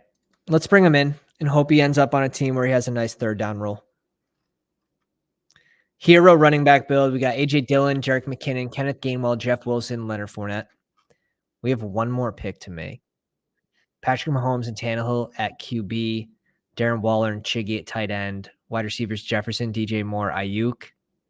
Gabe Davis, Jameson Williams, Nico Collins, and Rashee Rice. I don't have a ton of Lenny. Maybe because I get all my shares over on DK, where it's full point PPR. I have like a 43% exposure to Lenny on DK.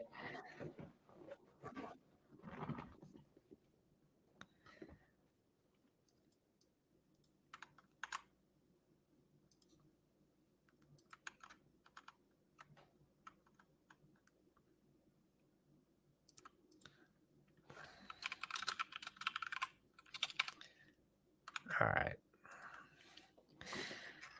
See how King of Kings is doing. Garrett Wilson, Devontae Adams, Najee Harris, Drake London, Deontay Johnson, George Kittle, Deshaun Watson, Elijah Moore, Njoku. So he gets that double there. It's just really nice. Rashad Penny, Rogers, Tank Bigsby, Rashawn Johnson, Jerome Ford, Tyquan Thornton, Raheem Mostert, Ty Chandler. Nice. I like this team a lot. Even brings in a late Cedric Tillman.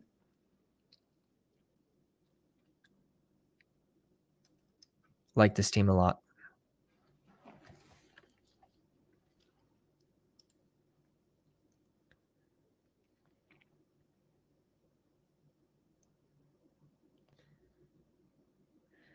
Yeah, Chig, it's tough with Chig, right? I mean, he's hyper efficient with his targets. He is really high in some advanced metrics, but D-Hop does it hurts and helps, but I think it hurts more than it helps because of that large target share that D-Hop's gonna command. I still think he's fine in this build with 2 tight ends. I think it's definitely fine. And I know who Ben's just crying for me to draft right now. It's so funny. I could hear him screaming.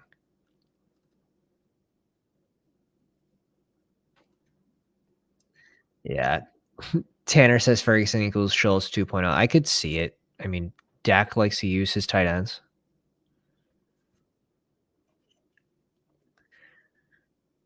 And they didn't really replace that talent, right? Let's see, Bry. What you gonna do? 43.6% full. He goes Woods. I think we have an easy click here with a bring back in Cincy and Chase Brown. This is just a bonus pick, really, too. We could spend it at tight end. If we wanted, we'd probably get more points out of a last round tight end. Likely is a nice pick here as well. But we don't have a bring back in this game. And we get Chase Brown, what, 19 picks after ADP? Ben says starting RB for the Bengals by week 7. What's your exposure? Is it over 30%, Ben? I know it's high. And my exposure is high too. I've been trying to lower it. But here it makes sense. Here it makes sense. 38% Chase Brown for Ben. A true sicko. A true sicko. You and Felix are either buying an island together or you're sinking. Oh crap. Bry's team's looking interesting. Goddard and Irv Smith, so stops with the 2. Strong at QB. RBs are solid. I actually like this group a lot. Get a little 8-pick fall on Pacheco as well. And receivers are dog. The wide receivers are dog. Do me favors, Kirk, Pickett, and Kyler Murray, 22 picks after, which is always nice. Andrews and Trey McBride, I'm cool with this pairing.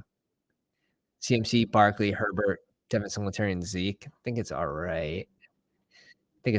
I mean, you're relying on these 2 to spike basically every week, which is fine. McLaurin, Godwin, Dotson, Pickens, Cortland Sutton, Boyd, KJ Osborne, Terrace Marshall. Actually, I don't mind this group. Terrace Marshall, KJ Osborne. I like some of these late round picks that you added. Lost spike week type guys. GDE, Smith, Love, Purdy. I like this as well. Everett, Luke Musgrave, and Hurst. Maybe a little light on tight end for me, but I'm also not super high on some of these guys. Aaron Jones, Javonte Williams, Gibson, Jalen Warren, and Zamir White. I like this group of RBs.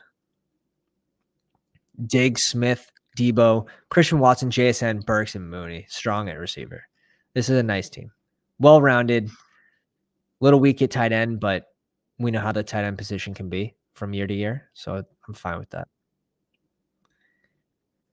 King of Kings in the 11th spot. Deshaun Watson, Aaron Rodgers. Kittle and Njoku. I love that pairing.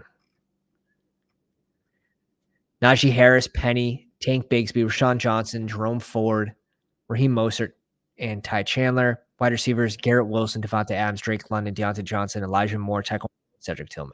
I like this team. I dig this team a lot. Hell yeah. That's a cool draft. Last but not least, Jeremy in the 12th spot. A-Rich and Goff. Okay. I could see the pairing. Goff, steady floor. Anthony Richardson, you're shooting for that ceiling, obviously. And surprisingly, Goff spiked into the top 3 more than Rodgers, Geno, Daniel Jones, Cousins, Dak, and Tua.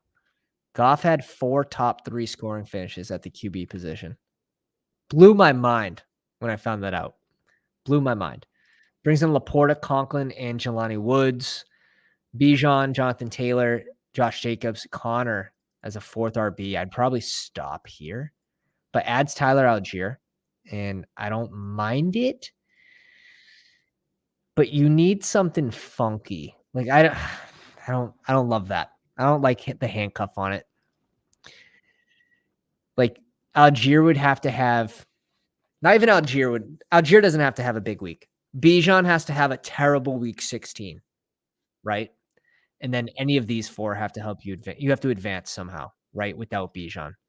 And with people selecting Bijan in the first round, if he has that bust type week where he scores 8, 10 points, 11 points, his advance rate will be lower. I think that's where the advantage comes with this team. I don't think you necessarily need Algier for that to happen, but maybe it raises the likelihood that Bijan doesn't get the TDs that game.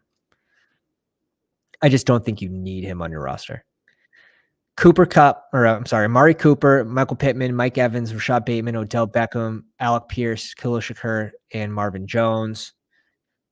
I'm cool with it. The 2 pass catchers in Baltimore. I mean, 8 receivers. It definitely needed 8. So I think it's an interesting build. I think you saved it. You're relying on Richardson for his ceiling. Yeah, I really do think you saved it. So, all right, fellas, what do we want to see? Let me know in the chat. BBM, Weeklies, no mastiff. Or we could do a super flex. Let me know.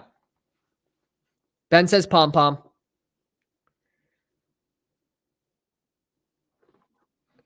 Oof, that's a lot of BBMs. 2 super flex. Ben gets hit by an avalanche of BBMs.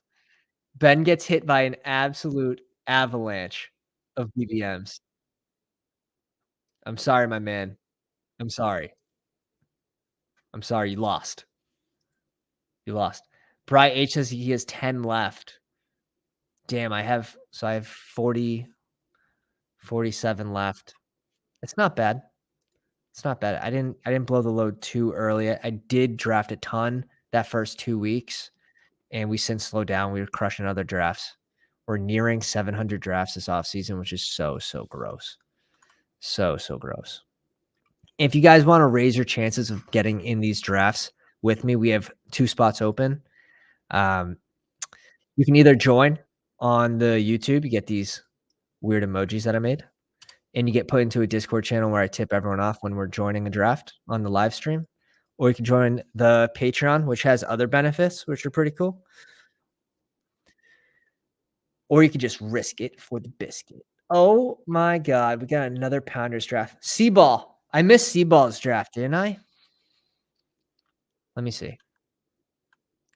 Cam, did I not go over your team? This is, like, just hitting me now. Or is that the draft before? That you were in the draft before. Mixing it up. They're all starting to blend. They're all starting to blend. We're gonna set this next one at 75. If we get to 75 likes, we'll do another one after this one. Ben says he's in a palm, 9 spots. Get it in. Get it in. That thing's gonna fill so fast, though. I haven't done a single one. I did 5 of the regular palms, the palm 2, and then I joined some slows, but slows are kind of annoying to me.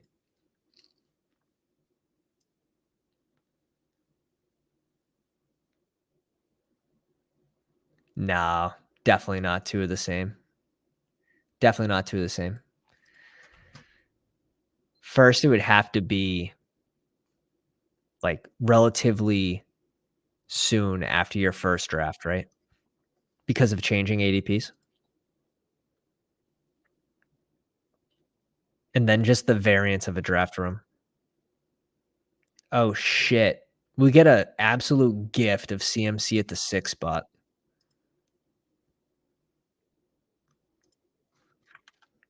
Alright, the draft board's up this time. The draft board is up. We're already doing better than the last draft. I can't believe I forgot to put that up. Kelsey goes at 7.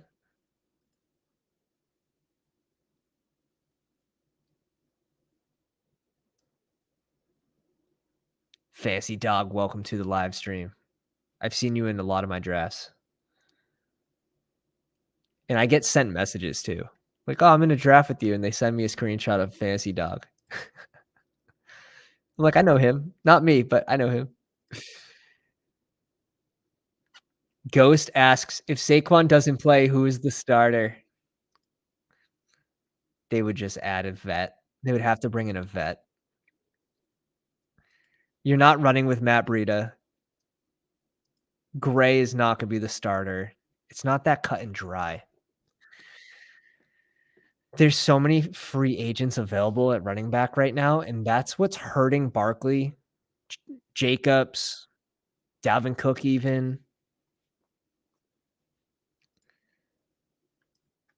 Oh, we see Drewski got in this one in the 11th spot.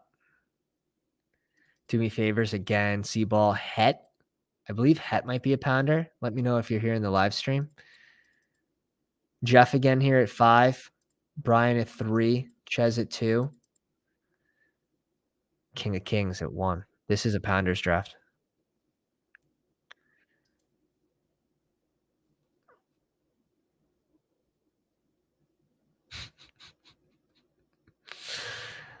Oh, man.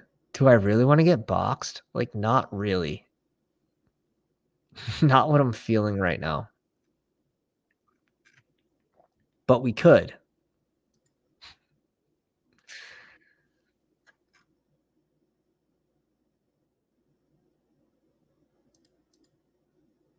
Going Barkley McCaffrey. Going Barkley McCaffrey. I like the Olave scoop. Was definitely going Olave there. Yeah, we're gonna try it. We're gonna try the double RB start.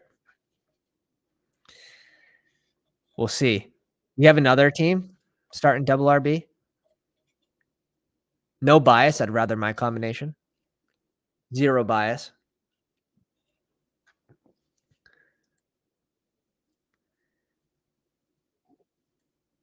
DMB says Daniel Jones will lead the Giants in rushing if Saquon sits. Yeah, I I would agree with that. What did he get last year? 700 yards? Yeah, 100% agree. 100% agree. Sharp take. Sharp take.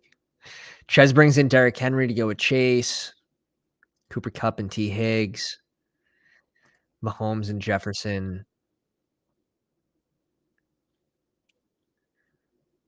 and DK. So there goes the DK dream for us.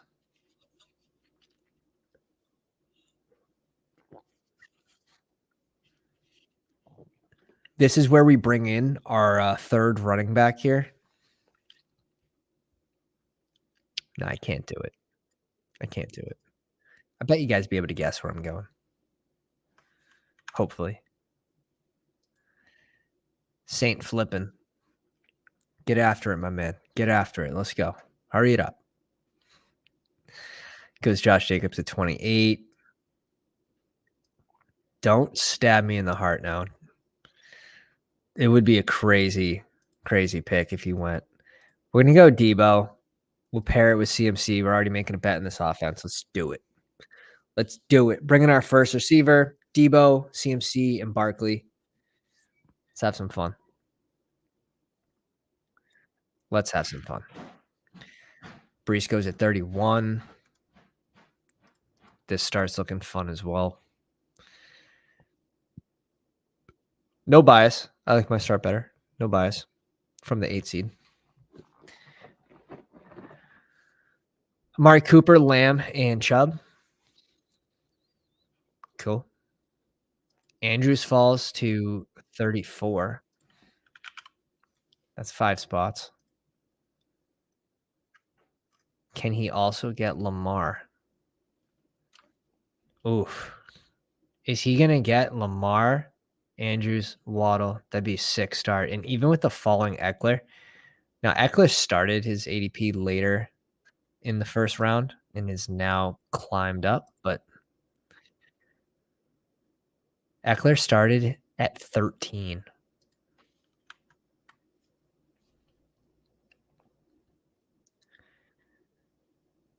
Got the double in Detroit.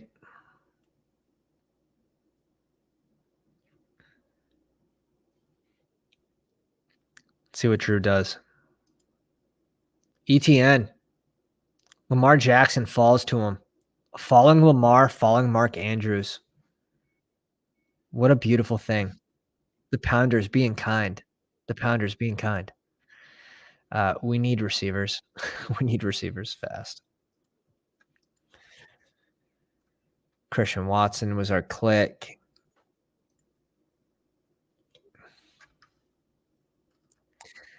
It makes sense. It is the bring back. It makes sense. I don't want it to make sense. All right, I'm doing it. People drafting Brady in the Superflex. No, Ghost. No. That's so bad.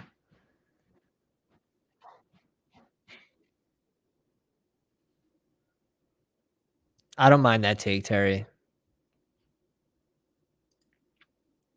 I don't mind that take. Like, if Saquon sits and they just add, like, Dusty Zeke,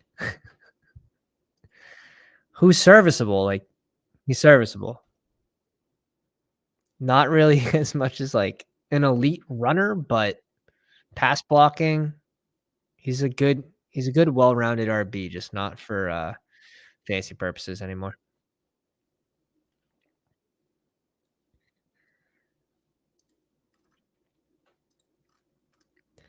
We see a run at wide receiver expected.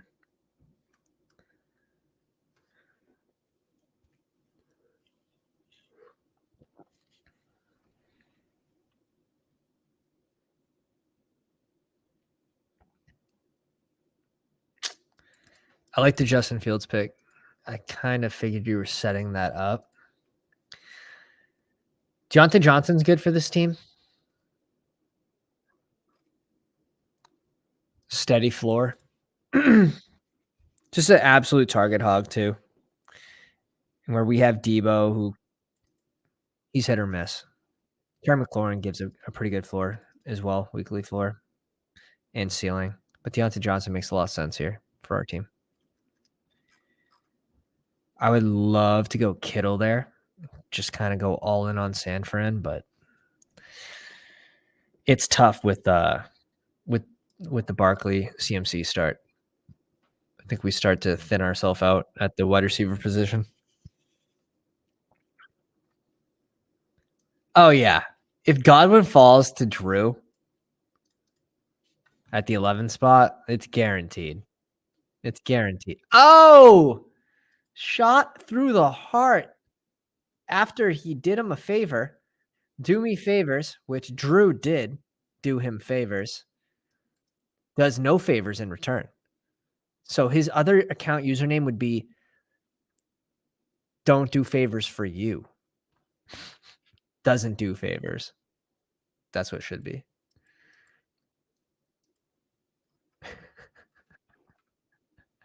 Drew does not like the Deontay Johnson over Chris Godwin.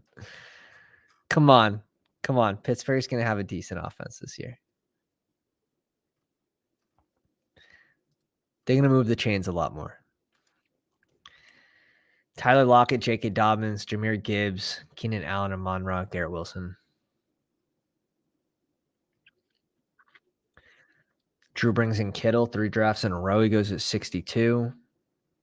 J.K. Dobbins goes right at ADP, basically 3 drafts in a row. Pittman off the board, Mike Evans. Trevor Lawrence. Yes. Dotson.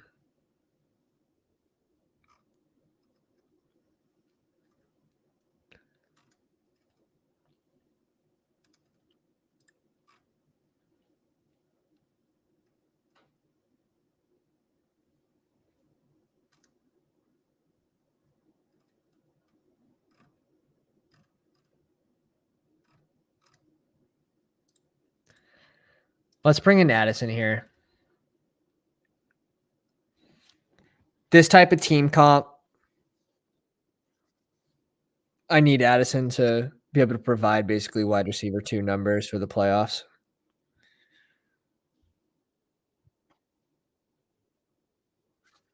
Get a little ceiling play. We're up in 9 picks. All right. Adam asks, no Mike Evans. True. Where's your loyalty, Drew, to the Tampa Bay squad?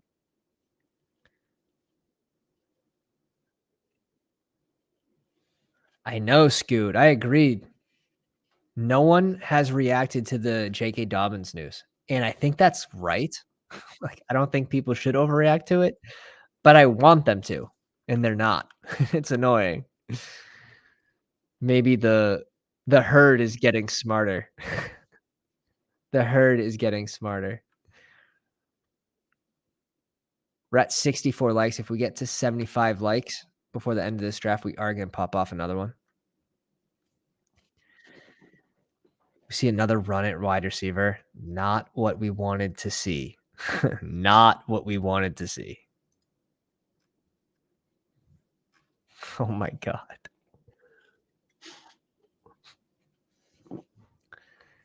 Look at the Pitts fall. Pitt's gone.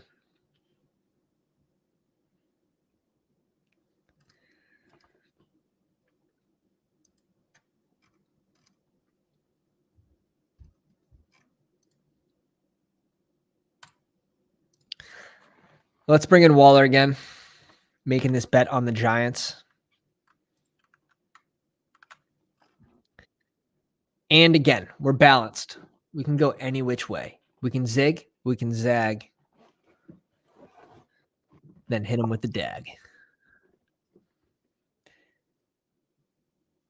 Scoot says it feels it feels minus EV to draft Trevor Lawrence at around ADP with how often he drops during some drafts. Yeah, I agree.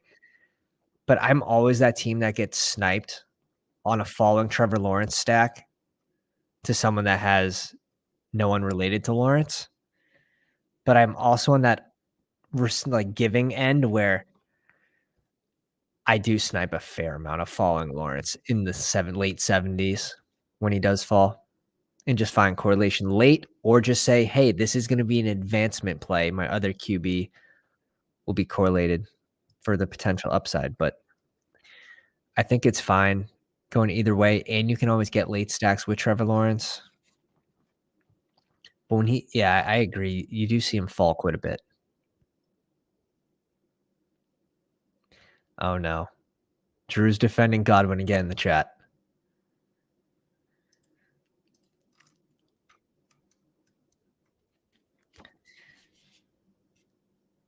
There's a bullish case, there's a bearish case to every single player. At the end of the day, we go back to like what offense is going to score more points, what offense is going to have more sustained drives, more red zone looks, more success in the red zone. I usually use that as a tiebreaker for some of those players. Rashad White. And who? I would think he's going another wide receiver here, but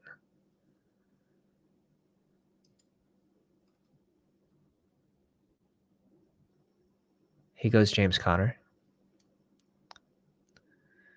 Rashad Bateman off the board. Swift at 82, just a 5-pick fall. You see some of these Lamar teams do the double as well. Go Flowers and Bateman. This team's also expected to throw more this year.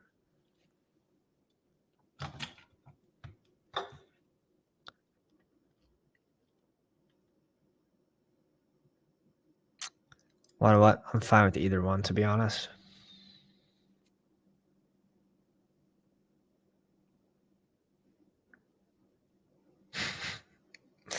We get another rookie receiver.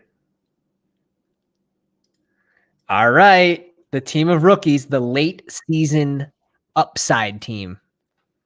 Okay. That's what it's going to be. That's what it's going to be. Goddamn. James off the board directly after, followed by James Cook. See Jeff's team. Diggs, Devonta Smith, Ramondre, DJ Moore, Justin Fields, Cam Akers, Miles Sanders, J-Mo. Sick. Brian with Cup, T. Higgins, Josh Allen, DeAndre, Joe Mixon, Gabe, Davis, Alexander Madison, Alvin Kamara. I like that draft as well. Ches with Chase, Derrick Henry, Jalen Hurts. Christian Kirk goes Joe Burrow as well. George Pickens, Dallas Goedert, and Michael Thomas. Jefferson, Patrick Mahomes, DK, Brandon Ayuk, TJ Hawkinson, Quentin Johnson, Treylon Burks, AJ Dillon, and Kirk Cousins.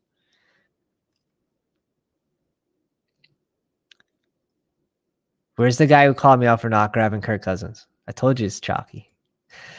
But doesn't mean it won't work. Just because something's done a lot doesn't mean it won't work. I'm going to ride these two RBs off into the sunset, I think. Ride them till the wheels fall off.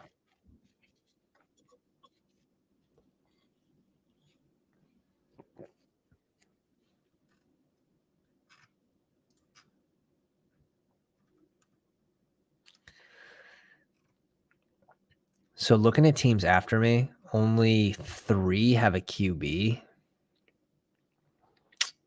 And all those oh my god. Oh my god. They all get sniped. Okay. This is where we do something crazy.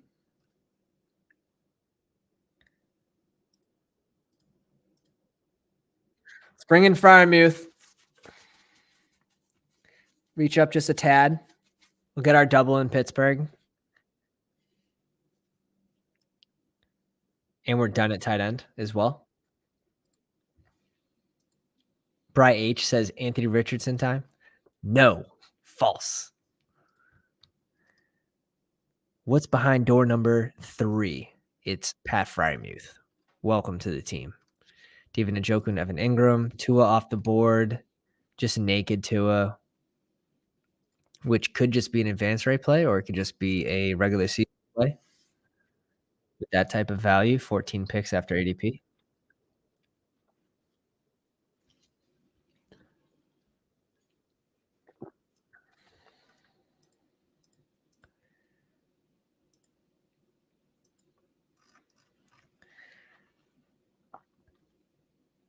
It's chalky to pick Cousins. I agree, but it's also not like a good reason to not pick him.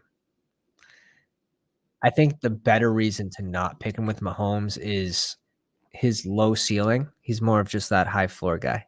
So I want to pair Cousins with players like Anthony Richardson, players with really low floors but really high ceilings. Could be a Deshaun Watson, Justin Fields last season, at least. We expect his floor to be extremely high and his ceiling to be high this year, but that he has to prove. That offense looked so motley the first half of the season. Plus, there's injuries as well to Mooney. There's injuries to Komet. But Komet showed that he can have 2 touchdown games as well. Drew brings in A. Rich.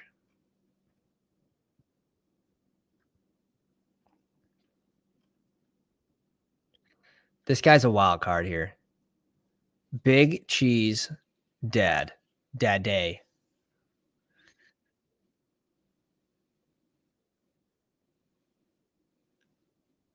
Was Big Cheese Daddy taken?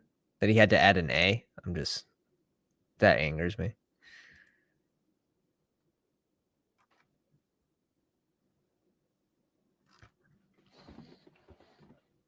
Oh, we get shot through the heart 1 pick before. Absolutely stabbed. That cut deep. Want to what? We don't have a backup plan. We're caught with our pants down.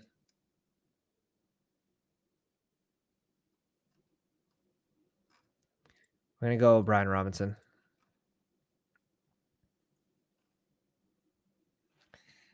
Oof. Would have felt really good to get Jones there for the double with Waller and Barkley. We're lucky that this team, like, we can go Purdy, we can go Sam Howell, we can go Pickett. We probably need all 3 for me to recover from that mentally. He says, damn, my bad. No, never feel bad. You got to select the players that are going to help your team the most. And Daniel Jones there at 114 is good on basically any team, in my opinion.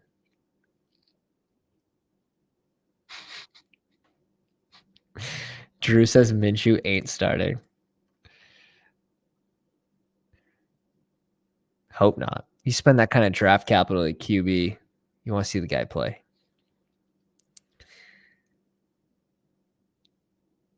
Man.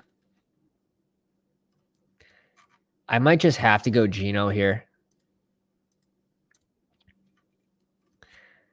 This is just to get me to the playoffs. This is just to get me into the big game. Get me the advance rate through. I have to finish in the top 2. Geno's clearly the best pick here. There's a severe fall off. after Goff. I would say Geno, Goff, then Rodgers, and then I'd have a tier break off.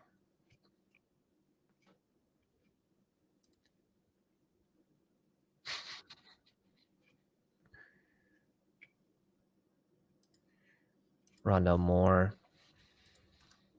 Man. All right, we got to plan out these QBs now. So now I just want 2 of them. Like we have a Washington double, we have a San Fran double, and we have a Pittsburgh double. So like we're set up. Oh man, Max Payne. We're good. Gonna drive me to crush another beer. If you guys haven't already dropped a like on a live stream, if we get to 75 likes, I think we said 75 likes, we'll get another draft going after this one.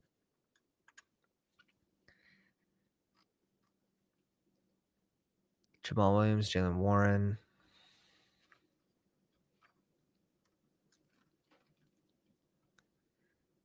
Do me favors with 5 RBs. 4 receivers. Round 12. But this range is tough. And we had this run at receiver right before his pick. Might have hurt him.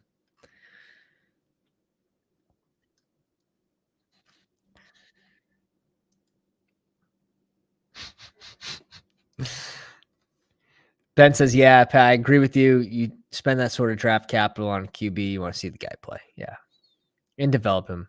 Like you don't think it's going to be pretty at the start. It never is. All right. I mean, we got these Giants guys, right? May as well have a bring back for that game I don't have stacked. Yeah, let's bring in another receiver here.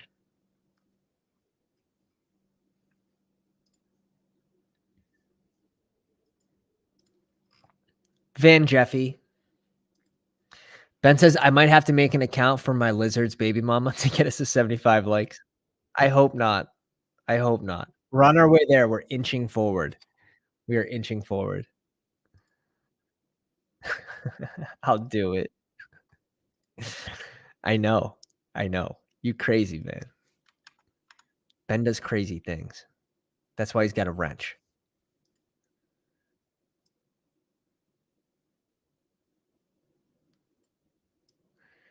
Algier goes at 144, followed by Kendre, King of Kings catching up at RB. Love that.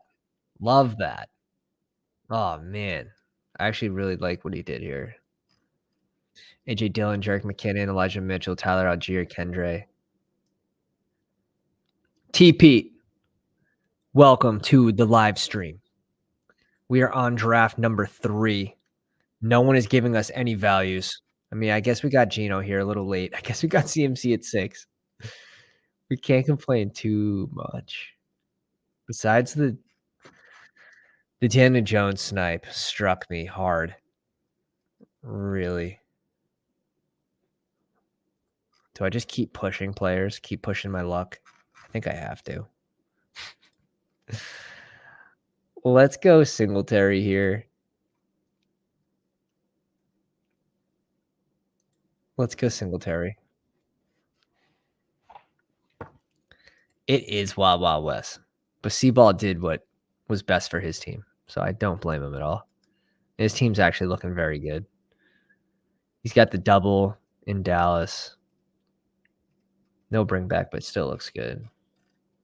Could always bring in like a late Laporta to go with Kelsey, which is such a fun pairing.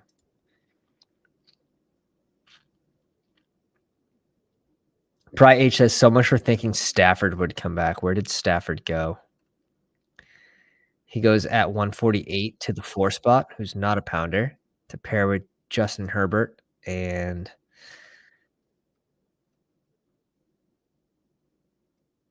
just a naked Staffy there. This is a naked Staffy. After Brian takes Cup and he grabs Higbee.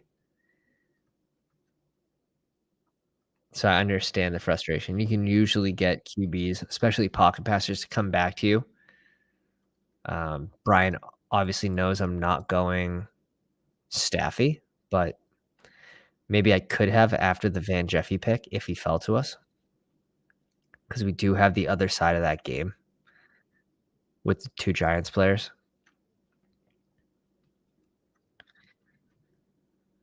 Derek Carr starting to slide, Kyler's starting to slide, Drew goes Tajay Spears, 12 picks before ADP. Something to note. Something to note.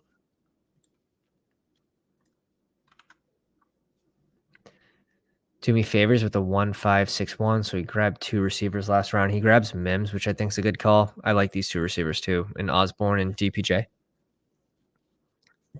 Definitely spike week guys. He has 2 like Chris Godwin, Michael Pittman, like good floor receivers, like weekly floor guys. So to add in spike guys, it makes a lot of sense. Makes a lot of sense.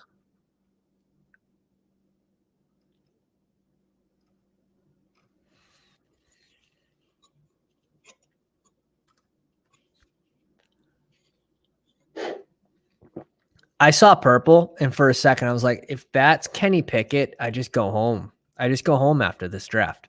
And I am home, so I don't know where I would go. All right, we have to bring in Pickett here. We got the double with Deontay and Freiermuth. Save my team. Save my team.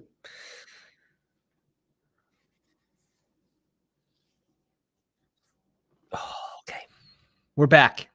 We're back. We feel good about it again. We were hurt. Our feelings were hurt.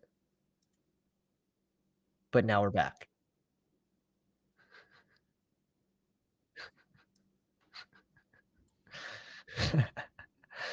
All right.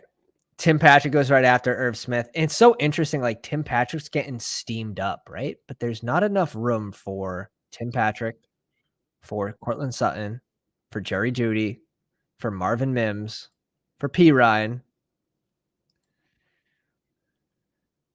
There's enough room for P. Ryan, Javonte, but these 4 receivers, like no one has this offense figured out yet. Mims has to earn his role.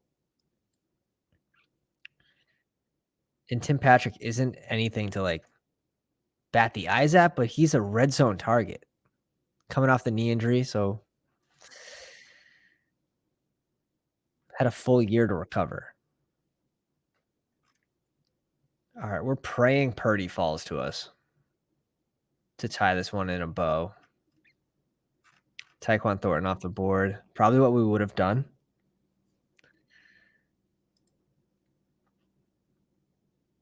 This is where we snipe Hodgins and Paris Campbell in this one pick from Cam. Just kidding. All right, let's bring in Brock Purdy. We got the double with CMC and Debo. We got to bring back with Terry McLaurin. We feel good about it now. I feel good about it. I feel good about the 3 QB build as well. Geno's just going to be strictly an advance rate play. Cameron goes Hodgins. Of course. Good play. But yeah, Geno will just be a advance rate / regular season play as well. But 11 picks after ADP. We didn't have it stacked, but we were getting cucked at QB, so could have gone. Like, do you guys like the pairing of Pickett, Purdy, and Sam Howell? I just think I think it's a little thin. And then you have that week 17 matchup. You have both QBs from it. I think it's kind of gross. I would rather, instead of Sam Howell, probably just a naked Ryan Tannehill, to be honest, with this team build. Scoot says it's a little bit sus. Yeah, like, doesn't this seem better with Geno? Like, I think this team has a higher chance to finish in the top 2, and then we have those stacks and bringbacks. Well, I guess we don't have a Seattle player, do we? But we have a stack and bring back with Brock Purdy for the week 17 game.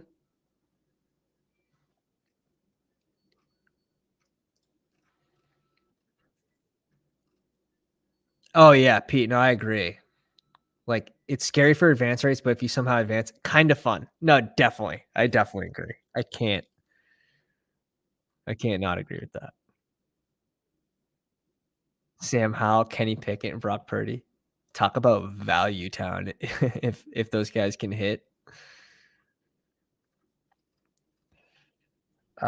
If Gino, like, if he got taken, that's what we would have had to go. So, and then we'd be looking to get like we would have got a Curtis Samuel somewhere around here.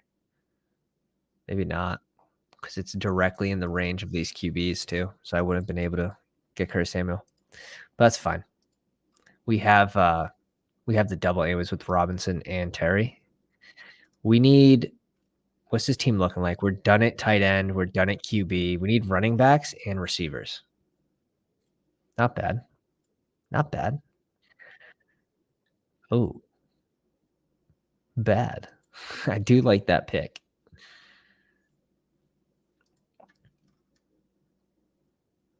What does Chuba do here? What does Chuba do? Does Chuba do anything for this team?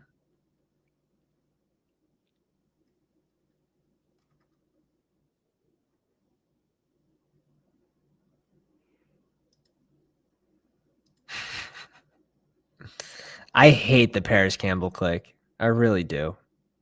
We get him 9 picks after. I still think I hate it. Orbert, welcome to the live stream. A trade just happened in my league. Who do you think won? Javonte Williams and Waddle for Akers and Stevenson and Deontay Johnson? Is it? It's tough. It's going to depend on so many different things. Full point PPR, half point PPR. How many starting wide receivers are there? 2? Are there 3 in the team? But assuming it's full point PPR, 3 wide receivers start, I would probably rather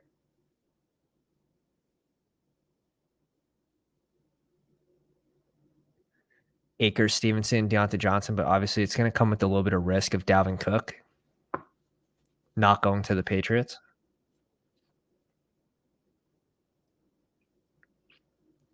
Just really depends on like starting lineups and all that. Like who's the best player in the trade? It's Waddle, but Stevenson isn't that far behind. In full point PPR, like Deontay Johnson for Waddle, 2 wide receiver, 2 running back. Okay. I would rather probably the Waddle side then. When you only have to start 2, you just want the best player in the trade.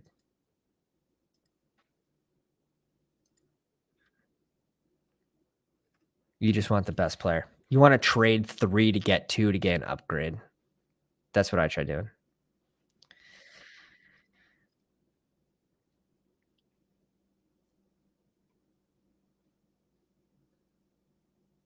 Like Akers doesn't come without risk too, right? So we need 1 more receiver and 1 more RB. And that'll give us CMC, Barkley, Robinson, Singletary. Yeah, like we don't need 6 RBs for sure. We'll just end with 5. We'll bring in Terrace Marshall here. Interesting. Much different team than I'm used to drafting, but it doesn't feel bad. We're 5 likes away. 5 likes away from doing another one after this. Holy smokes. 5 likes. This has become a mini marathon. Debo, McLaurin, Deontay Johnson, Jordan Addison, Zay Flowers, Van Jefferson, Paris Campbell, Terrace Marshall. It's a fun crew. It's definitely a bunch of guys. It's highly reliant on the rookies finding sizable roles in their offense because there's no way Paris Campbell's going to be the difference, right? Ooh, Het in the 8 spot. Undercut me on my Jags versus Panthers mega stack. Honestly, did not see what you had brewing there. That would be impressive if I did that on purpose, though. I had to get Terrace Marshall for this team. I had to.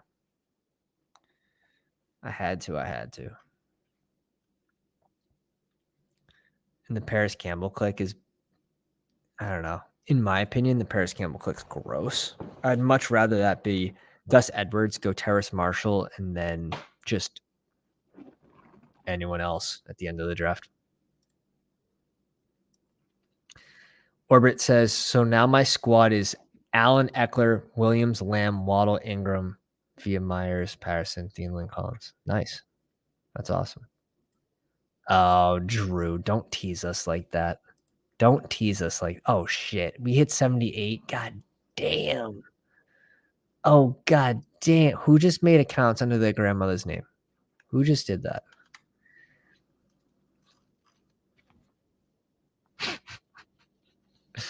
Hunter Henry goes to 205 with Mac. Nice easy stack there at the end of the draft.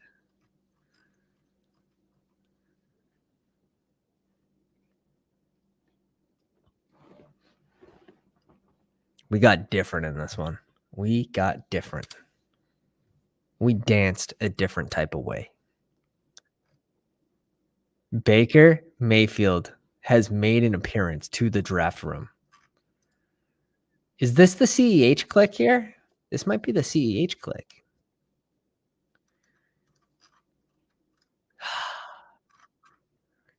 Don't tell Vinny. You can't tell Vinny in Discord that we drafted CEH on the live stream. He'll never find it. We're like 3 drafts deep. You're not allowed to. You're just not allowed to. If you're not already in the Discord, the link is in the description. The link is in the live chat. We have a free draft guide coming out on Tuesday night. An updated Best Ball Mania 4 draft guide will be dropped in the Discord for the YouTube subscribers. Completely free.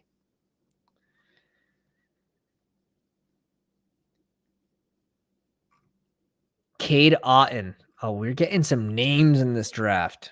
We're getting some names in this draft. Robert Woods. Common.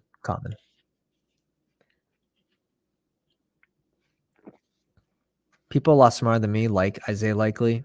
I find it highly unlikely that he has a big season just due to the additions in the offense. It's an upside pick. Last round pick.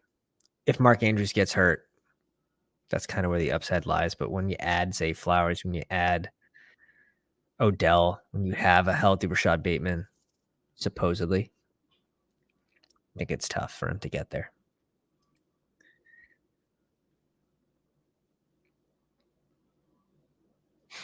Might as well draft Prince. Okay. I don't hate that. I don't hate that at all. All right, let me refresh this real quick. And let's go to completed Best Ball Mania. Am I on the right page? And why is this not dark? My eyes. Sorry, I just blinded everybody. King of Kings in the 1 spot, Mahomes and Kirk Cousins. TJ Hawk just second, Jelani Woods.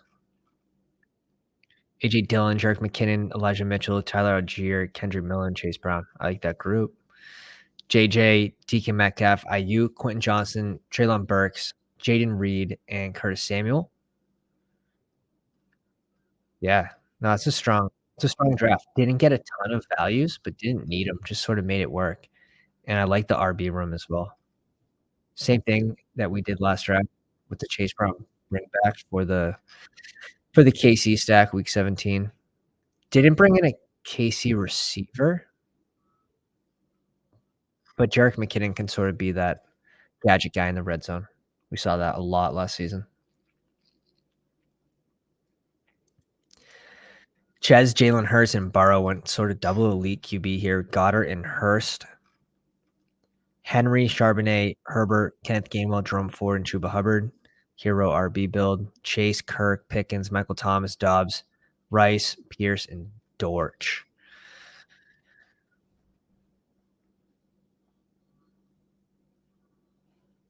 It's balanced. It definitely is balanced. Do you get more points out of Dortch or a third tight end? I think that's up for debate, but I like the team, especially for double elite QB. They usually look a lot worse than that. So nice draft from Chez. Brian, the 3 spot with Josh Allen, Derek Carr. Kincaid, Higbee, and Juwan Johnson. I like this group. Mixon, Madison, Alvin Kamara, Damian Harris, and Lenny. Cup, Higgins, DeAndre Hopkins, Gabe Davis, Sky Moore, Odell, Jalen Hyatt, and Robert Woods.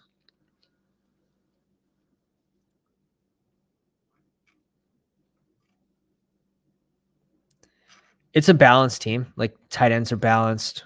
Running backs are balanced, in my opinion. If you lose Kamara for 4 weeks, you likely would need Lenny or Damian Harris to sort of pick up the slack until he's back. But yeah, with Josh Allen, it's a good looking team. Again, not a ton of values really fell in this draft. We see Odell 12 picks after, but that's like super common at this point.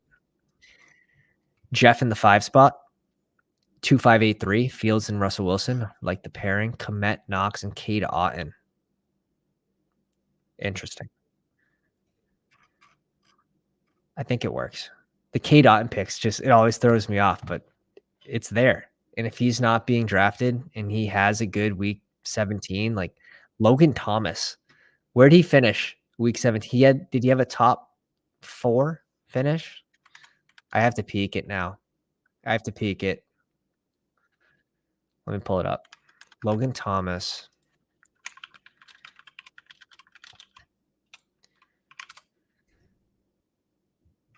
I only know this because he was on one of my finals teams. I'm like, this guy hasn't done anything all year. It wasn't week 17, was it?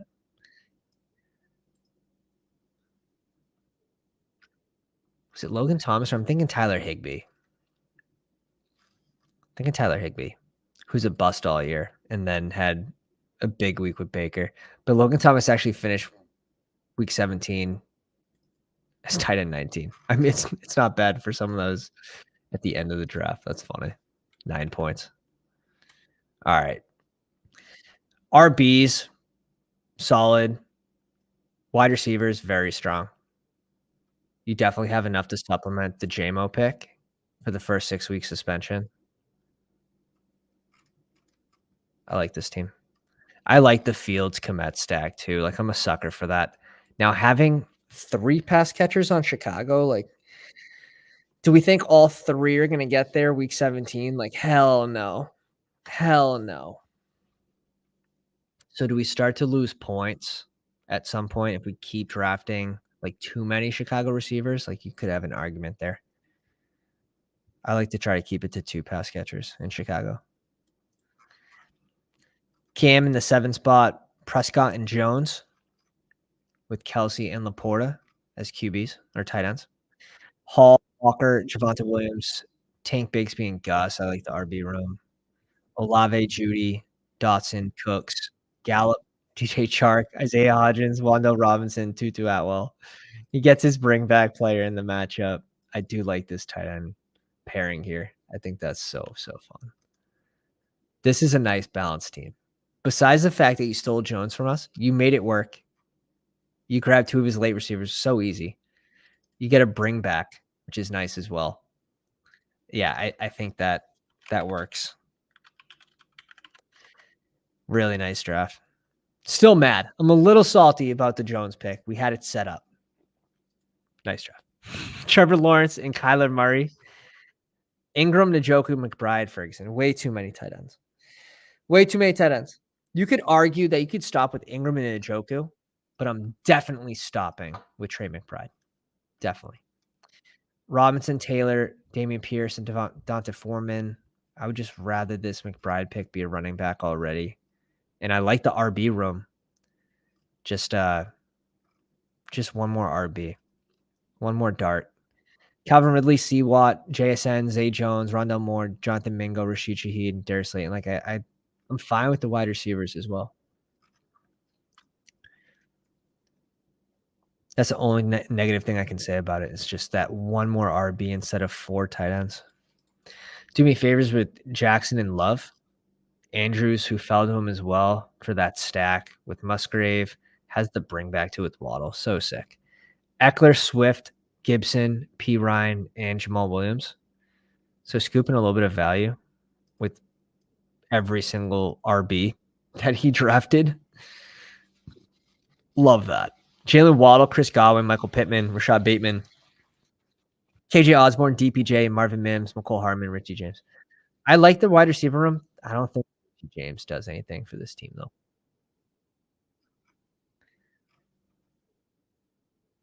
It's like a bonus pick that he had. I don't think it really like he doesn't necessarily need it at our RB. I'd probably put it there anyways. But yeah, that's a nice draft from Do Me Favors and Drewski. Drewski in the 11 spot. Gotta text the wife real quick. Deshaun Watson and Anthony Richardson. This nice pairing. Kittle and Schultz. I'm cool with that. Harris, ETN, Jalen Warren, Rashawn Johnson, Tajay Spears, Raheem Mostert, and Ty Chandler. I'm definitely cool with this RB room. AJ Brown, Devontae Adams, Marquise Brown, Elijah Moore, Alan Lazard, John Mechie, Downs.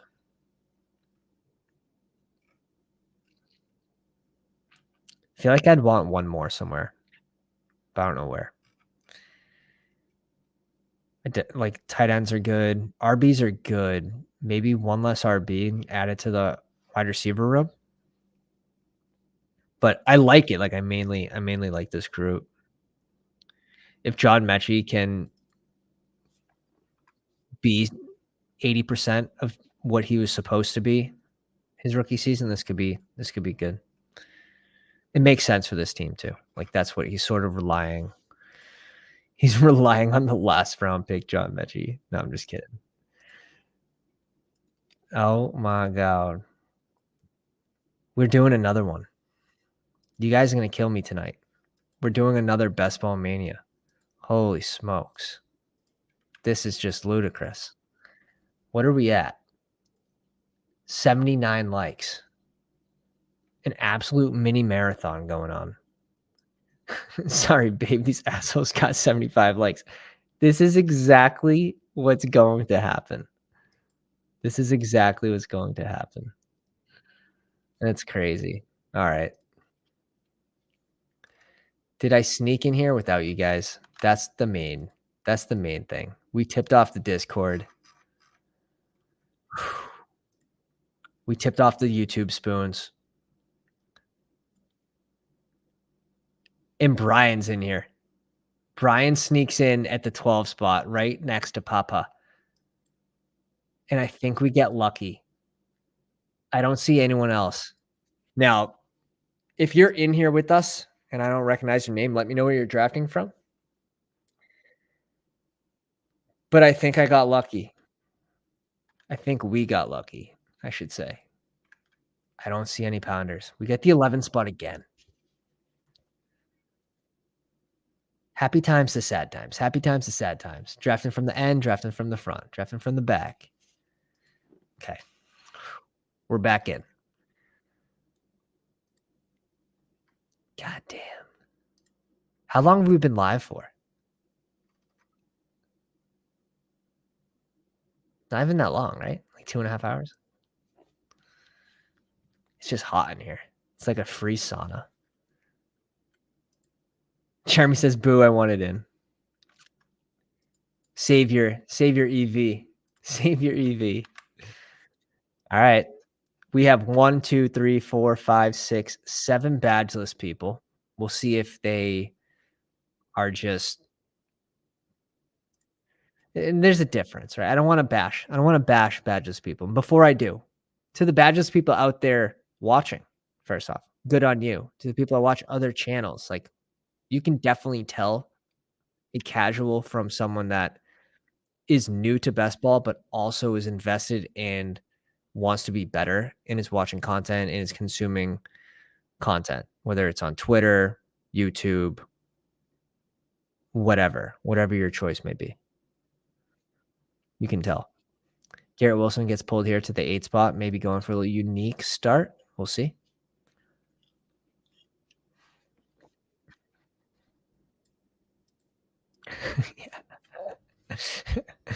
Artie says, I'm living proof you can have a badge and not know what you're doing. Get out of here.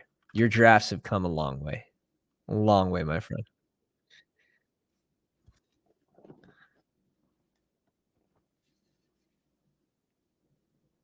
Ryan Rayan. Do you think that's his name? That'd be a wild name. Ryan Rayan. Just give us Diggs here at 11. Like, why not, right? At this point, may as well. You may as well just give us Diggs here at 11. Oh my god. Oh my god, it happened. What just happened? May as well just give us a Monra. Oh, so sad. One of those 2 would have been freaking way unique too. Chubb's not really gonna be unique because he fell from, like, what, 21 or something? We're gonna go Devontae Adams. Now, Devontae Adams had those weeks where he fell to 17, and that's why I would have loved Lammer or Amon-Ra, but this is such a sick pairing too. Like, the CD Amon-Ra start, how can you not?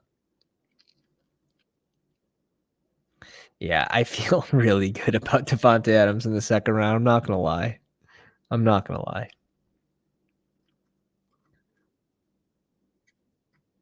Try not to drool. I'll try not to drool too much over uniqueness, but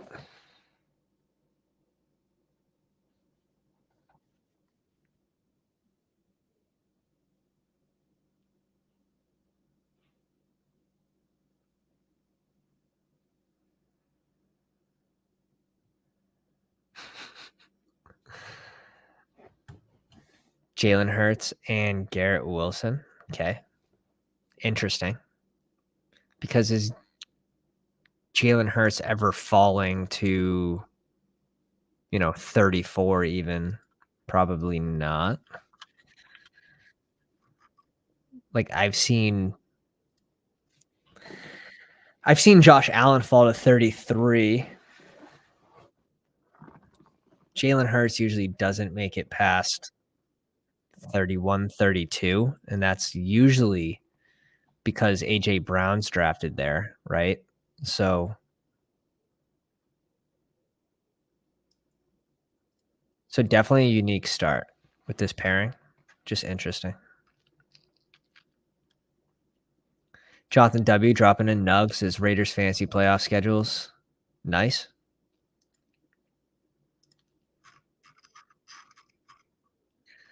Las Vegas plays the Chargers, KC, and Indy. It's pretty juicy. That is pretty juicy.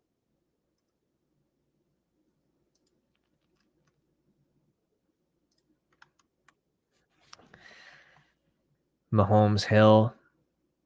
It's a fun one. Jalen Hurts at 17.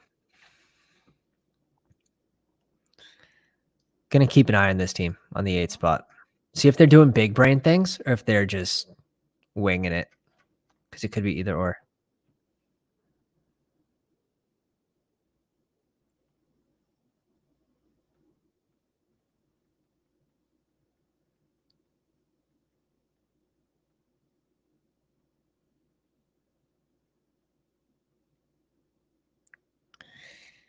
I'm in trouble.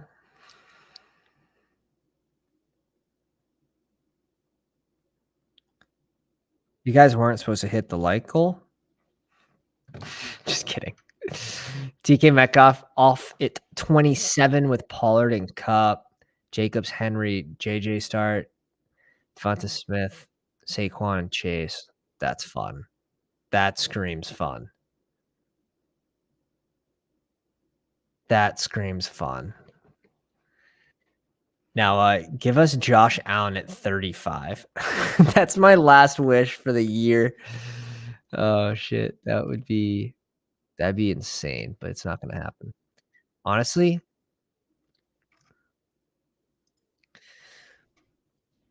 what could we do with this team that'd be fun? Oh yeah, I might be locked in the basement at this point.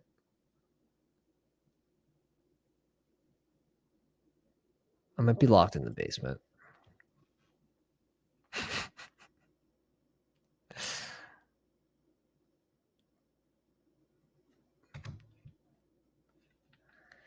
Debo off the board at 31. This guy doesn't need a QB. 2 picks away. Oh, there's no way. He needs a receiver.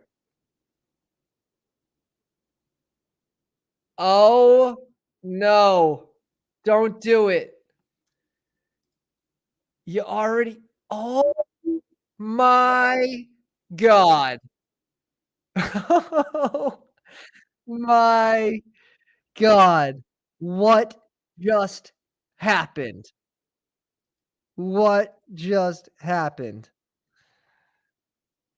Holy spoon.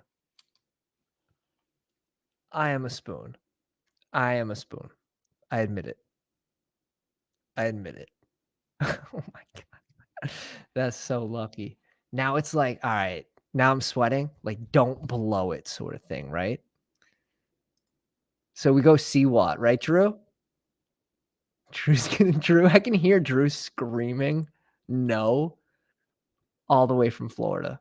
Shout out Florida. Little Marco Island t-shirt.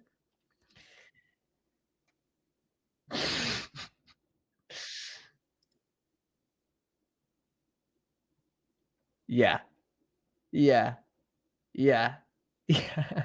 Yep. Sea ball. Yep. Yep. I just drop it on him. Oh shit. Oh shit.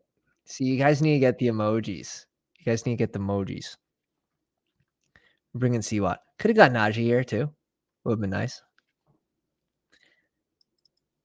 Yes, sir. Yes, sir. We're into the business of having fun. That's what we're doing. And Josh Allen at 35. This guy bats 99 wherever you are. You, sir, are an angel. This guy he wanted Josh Allen so bad. He thought of it for so long. It was like, I can't go Josh Allen. And if I'm this team,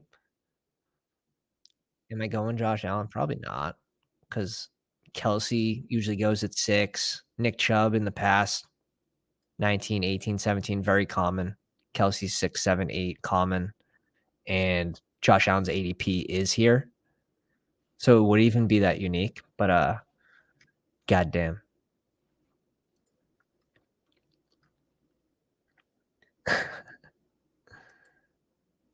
Dude, Josh Allen almost went in the 4th round. Recon, welcome to the live stream.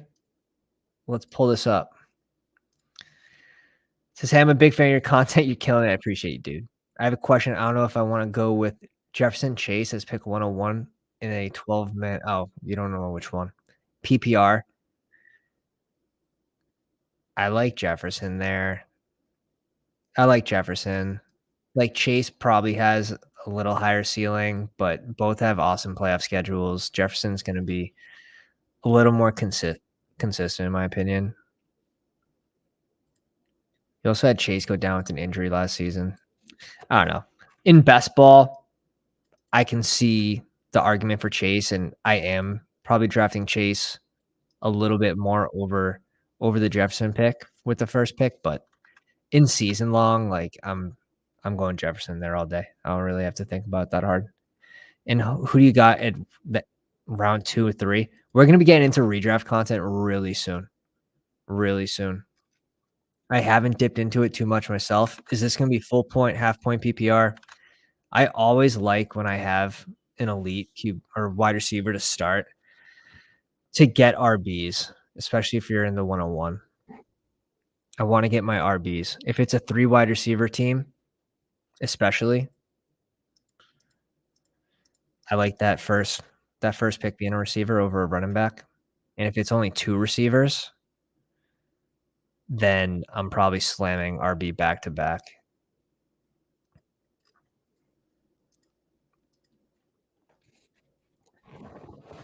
That's usually how I play that. What's tough is the 101 in a super flex draft where it's like you don't know what the QB slide's going to look like. So you have to go QB no matter what. Like that's where like values fall to people.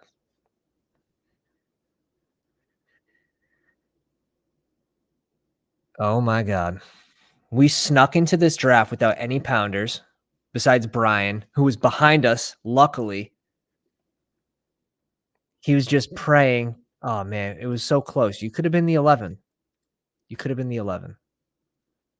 Sometimes I look at other drafts, I'm like, "God damn, like, why am I not in that person's position?" And today it's us. So, today it's our turn.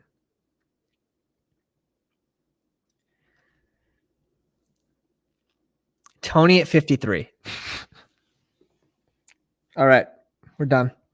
We're wrapping it up. Nothing else to see. Tony gets injured. That's how you know, kind of a casual, probably not following. Tony gets injured, and he gets scooped up at 53. Oh, man. Yeah, please, just keep raising his ADP. Justin Fields here at 55 feels like a freaking steal. Dude, did I get a single Justin Fields share today? I just didn't, right? Just based on where I was drafting from. I ended up with the Mahomes squad. I was on the back end of the draft. I had a Lamar, Daniel Jones squad. Hawkinson goes. Are we in the business of having fun? I like to have fun.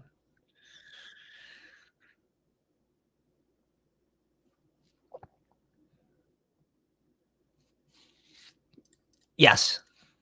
Yes. Yes, we are. Yes, we are.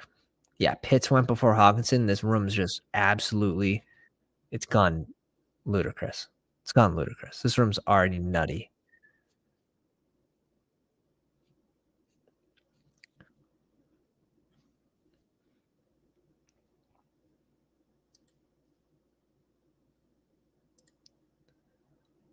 Dude, like, I want Dobbins to fall, but it's just not happening. What if we don't go RB here? Pick 83? I don't can I depend on these guys to leave me James Conner? Because if I could guarantee myself James Conner here, I'm pushing off RB.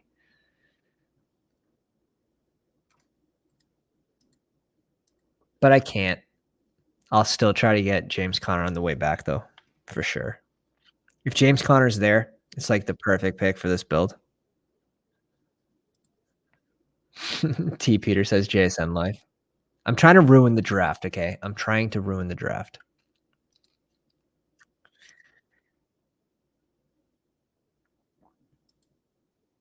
This is fun. So if I go Jefferson at the 101, do I take QB Allen, RB Ramondre, or do I go RB? I would go Ramondre and Allen. That seems fun. Elite QB, elite wide receiver, elite RB. That seems fun. And you'll have more knowledge. Hopefully your draft isn't soon. And we can see where Dalvin Cook ends up because if he ends up in New England, like I'm probably not drafting Ramondre there.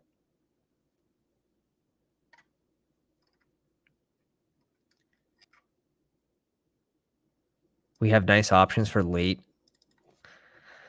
QB stacks with this build as well. So we get Dobbins a few picks after ADP, I guess. Like, god damn. I thought I was gonna come in here and get Dobbins at like 78. Doesn't happen. Doesn't happen. No one's afraid of the news. Be afraid of the news. What should we set it at? If we hit 100 likes, I'll get another beer and we'll do another draft.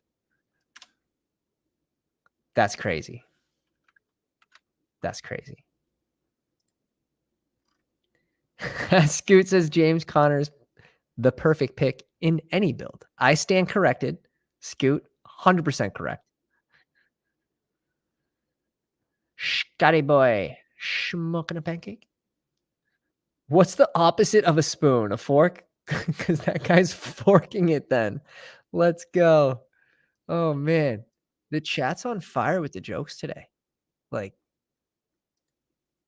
you guys got funny quick. You guys got funny quick.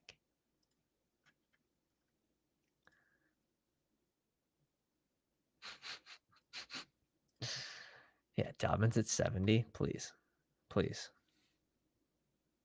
Gotta let us in though. Oh man, I am not the gatekeeper. Although maybe after this draft we will be. Maybe we will be.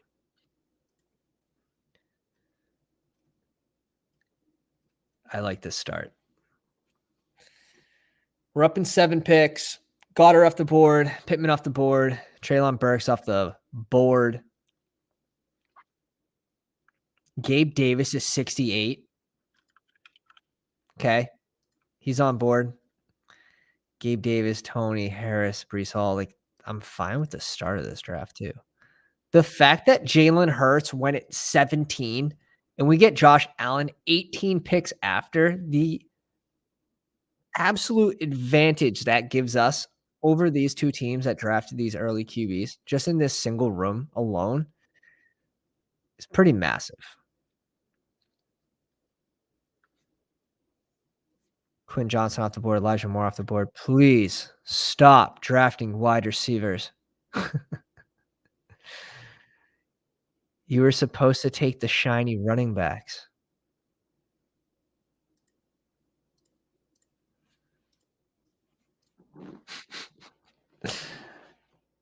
Someone take Alexander Madison, please. Please. Oh, there's no way Bats takes the opposite person that you think he's going to take and opposite of what he should take.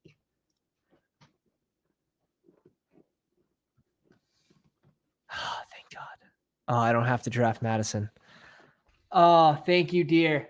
I've been so painful on the live stream too. I'm thinking Brian's gonna double tap Baltimore receivers here, which would be pretty sexy for him. So we're gonna go Connor. Now, obviously, if I had a crystal ball, this would not be J.K. Dobbins because we got James Conner as our RB1.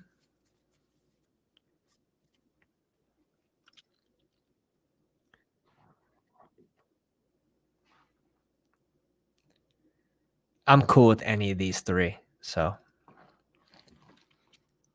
I like this team a lot.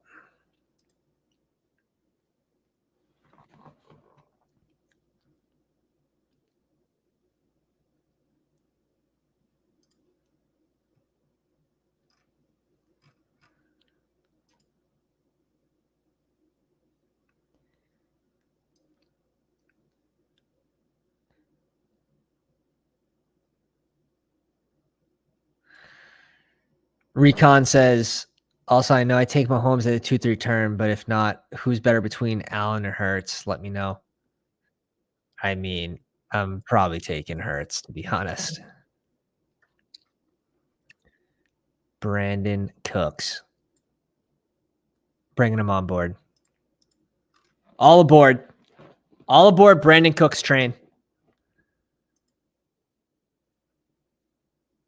Het says, miss your first draft, had the same Diggs, Adams, Allen start. That's sick. That's sick. Yeah, these rooms will be softer. You can see the casuals are coming back and they're just clicking buttons. It's so fun.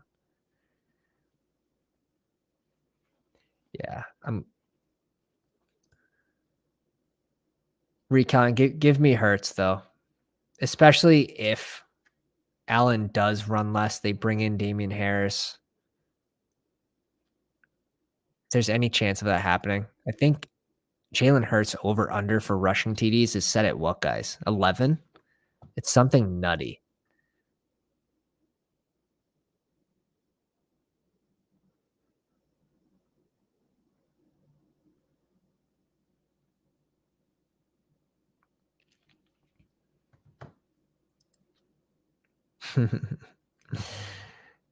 TP says Allen's my QB1, but I'm crazy. We know. We know. That's why you're in here. That's why you're in here. Smart. Rashad White goes right after Javonte Williams, Cortland Sutton. Darren Waller falls to 90. Little 10 pick slide for Darren Waller. Little scoop. Holy scoop. Oh, this team's sexy right here in the 7 spot. Bijan Taylor start. Debo, Brandon Ayuk, Justin Fields, Watson, Elijah Moore, Waller. So, like, catches up at receiver, gets his 4, gets a falling Waller, has Justin Fields, so you don't need to stack even right now early. Like, you can get a Mooney, you can get Kmet, has a double in San Fran, so would definitely like to see a Purdy pick, has the bring back, has Fields and the bring back with Bijan. Just a really sick team in the 7 spot. Really, really sick team.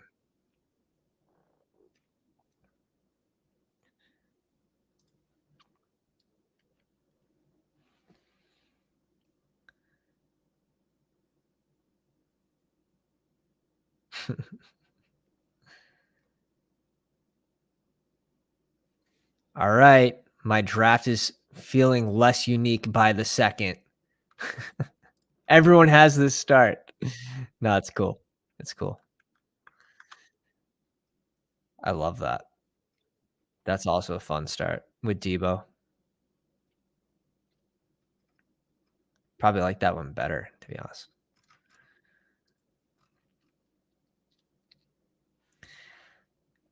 Zach Sharman off the board, Dalvin Cook right after, Odell Beckham.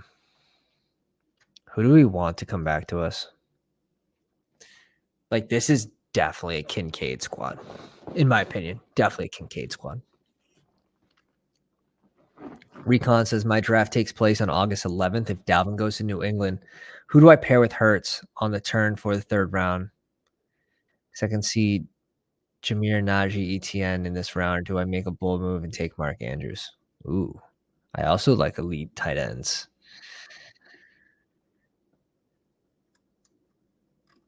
2 wide receiver, 2 RBs. All depends where you think you can get value at RB.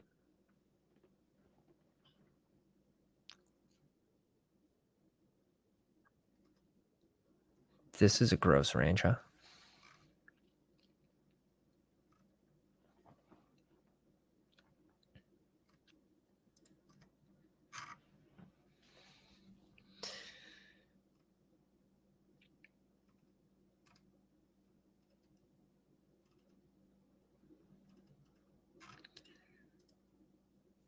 Let's bring in Nico. Little 9-pick reach. Little 9-pick reach. Can also go like here. I'm fine with this as well. Let's bring in Gibson now.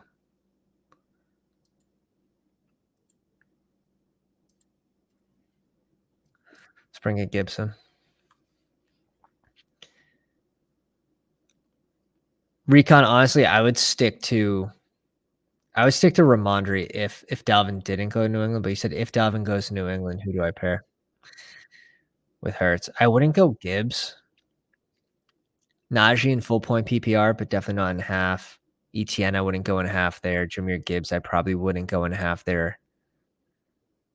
Mark Andrews would be a fun click.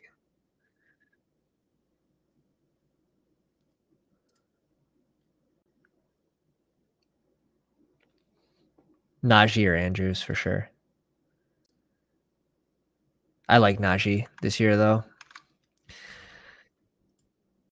Super improved O-line in the draft and free agency. They also add Darnell Washington, who's going to help on the line blocking. So he did a lot.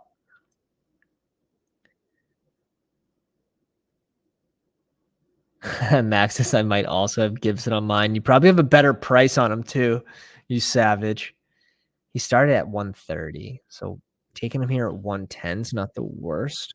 His current ADP and where 60% of the drafters are going to draft him. At least we're beating some of those.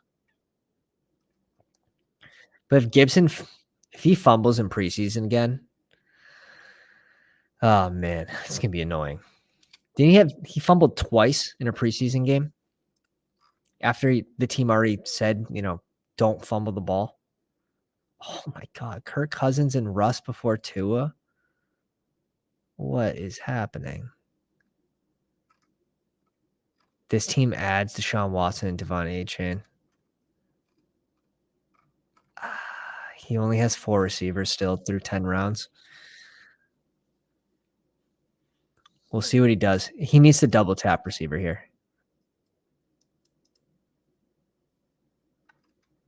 He needs to catch up a receiver. Like, I still think he can save it.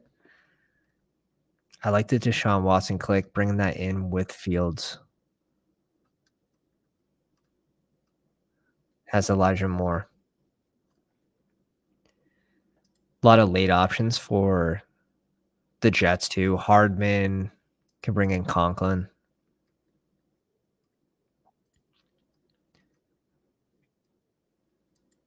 You found the draft, you sicko.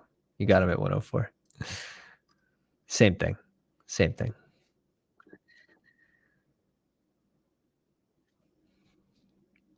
Damien Harris, Jerick McKinnon, Greg Dulcich. People are just blind clicking. I like the Mooney click for this team. God damn. Pairs with Justin Fields. This team's 7 spots killing it right now. He's putting on a clinic in the 7 spot.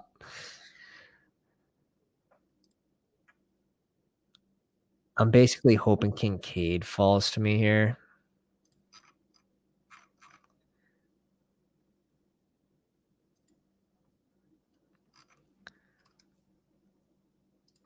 And I'm going to stop at these 2 tight ends.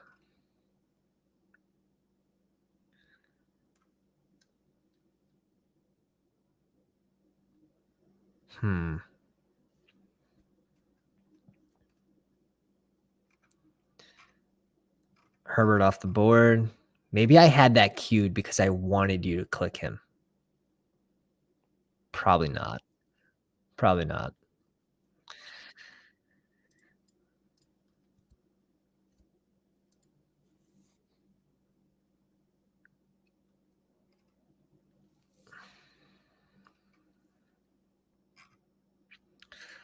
Let's go Warren here.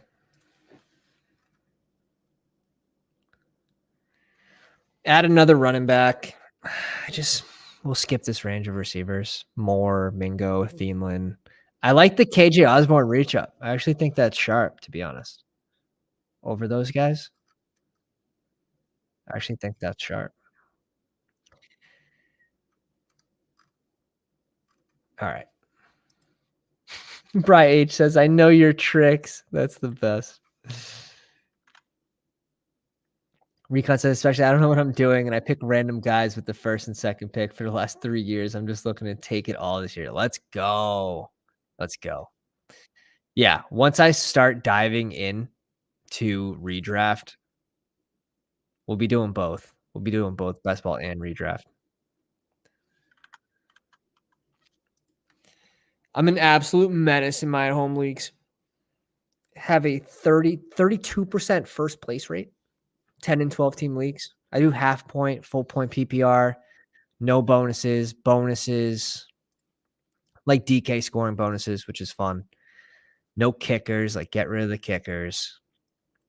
We do one league where you get a keeper after round 6, and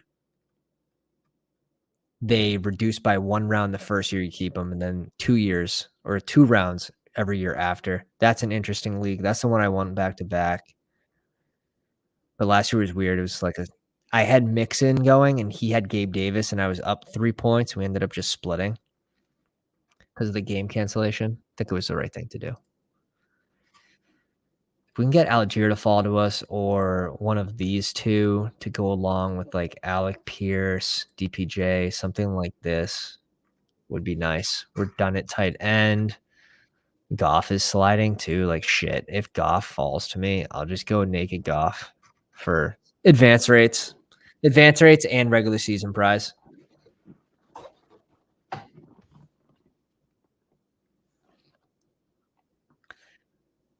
Recon, we'll revisit this soon. We'll revisit this.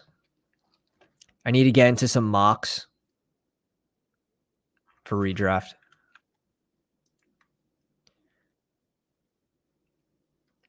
What site do you play on, Recon? Oh shit, no way. Drew says 11 more likes. We're 10 likes away from doing another one after this. There's no way. Ben's been quiet too. I feel like he's just been creating accounts. Don't do that. Don't do that. I was kidding. All right, Goff goes at 149. This is not okay. This guy gets Tua super after ADP, Jared Goff way after ADP, and it goes with Mahomes. Too bad. Too bad. Good for us.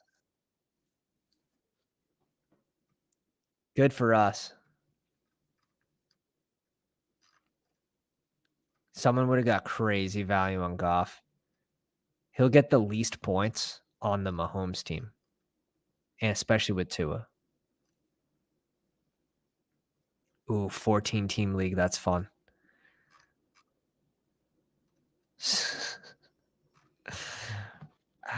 Rashawn Johnson here. I think it's the click. And we have so many receivers to pick from. Let's just get our running back first.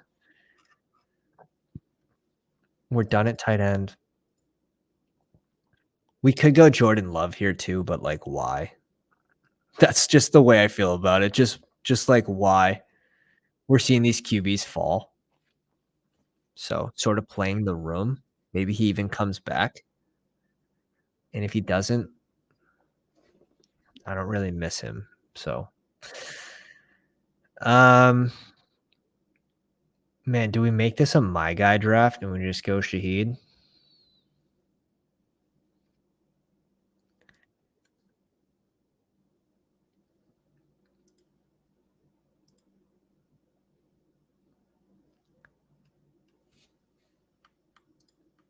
I think so. We'll just bring in Shaheed here. All right. Let's see if it's smart or not. I think we can get Love on the way back around at 179. I'll select him there if he's there. If not, like we have options to go late. We have other options.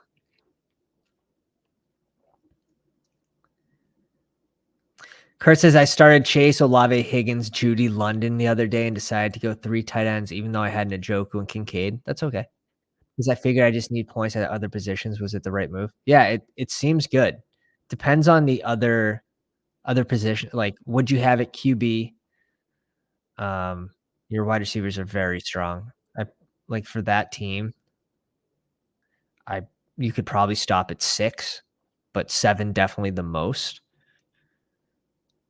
And those 3 tight end teams for me, it always feels stronger if I stop at 2 QBs. But yeah, Artie and we're on the same page there.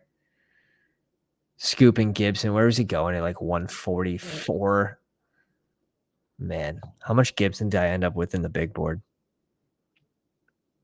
I ended up, and because of his ADP, I drafted like close to none of Brian Robinson, who ADP didn't change that whole tournament. But Gibson consistently rose. I ended up with 16% Gibson in the big board.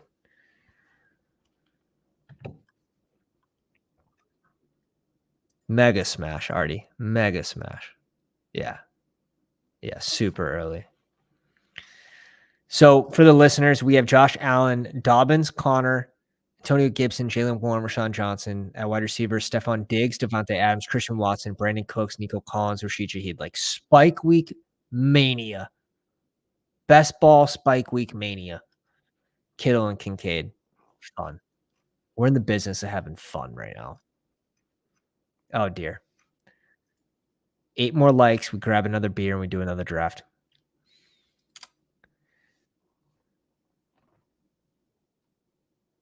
$298 more subscribers. We do that for 24 hours straight.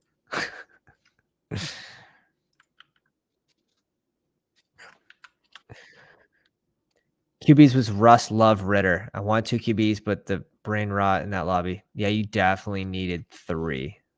You definitely needed 3 QBs. Team looks good so far, Kurt. Recon says, oh, I forgot. I see that Najee, Ramondre, Gibbs, Mixon, and Aaron Jones fall in the 2-3 then. If you would tell me to give me a 1 and a 2 option, what's the move? Ramondre, then Najee. I wouldn't be considering Gibbs there right now. I wouldn't be considering Mixon there. He was ass every single game last year except for one. Aaron Jones, I like this season, but he shouldn't be at the 2-3 turn, in my opinion.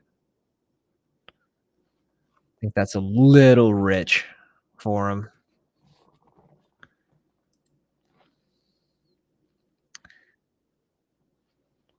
Appreciate you, Drew. Thank you, man.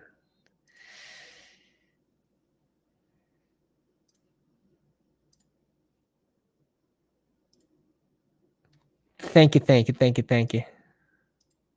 Hi, James. Left work at 10:30. Just got back from the bar and we're still live. Let's go. Yeah. You guys have been absolutely crushing it. So we're showing up.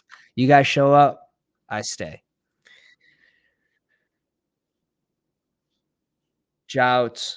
Damn, I was one away from going CMC Waddle. That would have been sweet. You can get that. I feel like that's not super common, right? Where's Waddle's ADP now? Like 16? 16. Yeah, I guess that is super.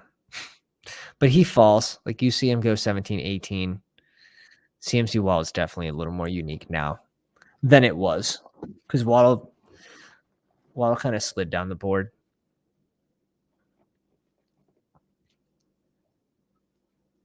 Let's go, Recon. Let's go. Perfect click for Shakir. And like definitely. I don't mind triple stacking this offense as well. I don't mind triple stacking here.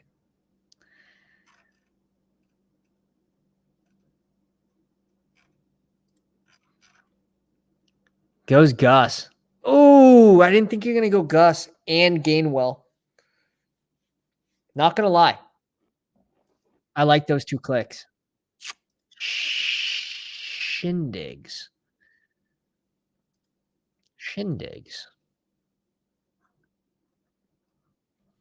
Leave me puzzled.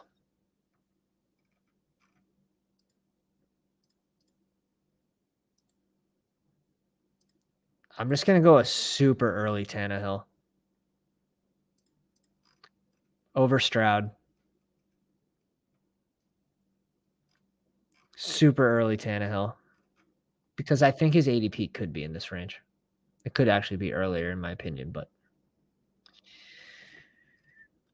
it's like a regular season play. If he plays the full season, like he'll have a better start than a rookie.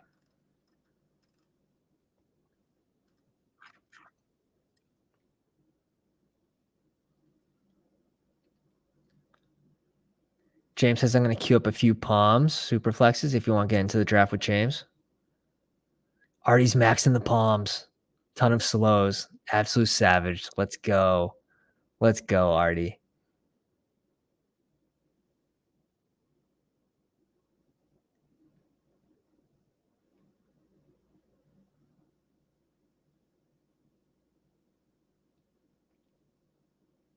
The 4-5 turn. Hawkinson's gone. I get confused which positions to target. Well, you already have your QB, so you're not going another QB. It's 2 wide receivers. You have your elite RB. I'd grab another RB. If you want to grab an elite tight end, you can, or go RB wide receivers, the safest.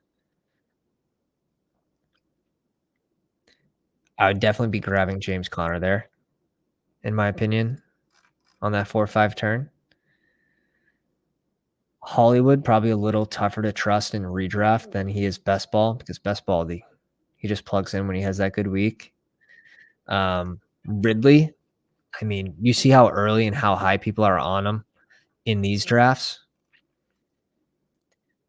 That could be where you pull in Ridley and Connor. So you'd have JJ, Hurts, Najee, Ridley, Connor. Pretty sick. Oh, no. Oh, no. We're getting close. This is coming down to the wire, boys. This is coming down to the wire. I don't know if there's enough time.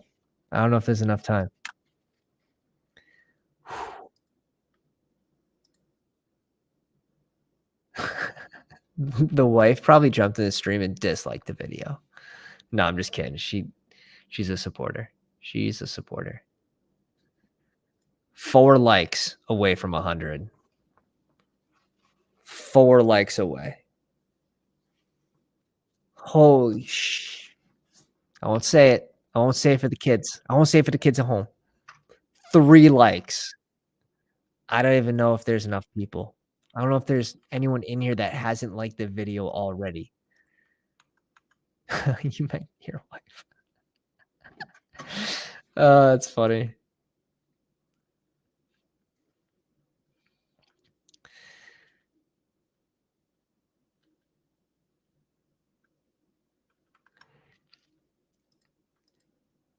No.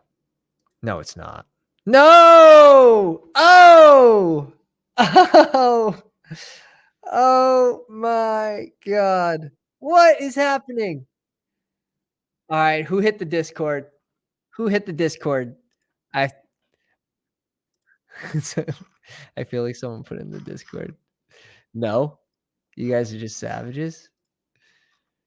We got 2 members, 2 new members in the Discord. Welcome. Welcome. Oh my god. Thank you guys. That's awesome. That's a new milestone. We just got the 101. No pun intended. 101 likes. That's sick. All right. I don't even know what I'm doing here now. Kenny Pickett is still there? How? But how? Holden and Lenny?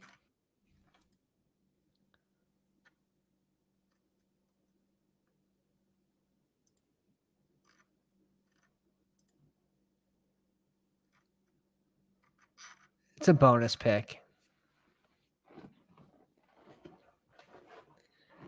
He grabs Lenny. I guess we're going to go CEH here. 2 drafts in a row. Yeah, we are doing another one after this. I feel like you have to, too. After we get this crazy start. Diggs, Adams, Josh Allen, 35.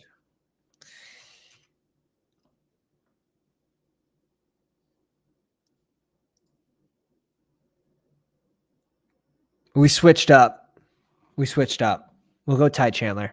One of the only drafts, like I've really been selecting Ty Chandler. And we're going, it's kind of like hyper fragile with tight end. We're putting a lot on Kincaid to be able to outscore his ADP. And I think that's fine in certain circumstances. You could definitely go another tight end. Does it raise the upside of the team? Probably not. Probably a receiver does that here.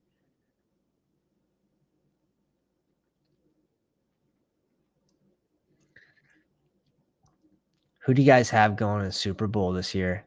Let's go with, could we do hot takes? San Fran, Buffalo. San Fran, Buffalo.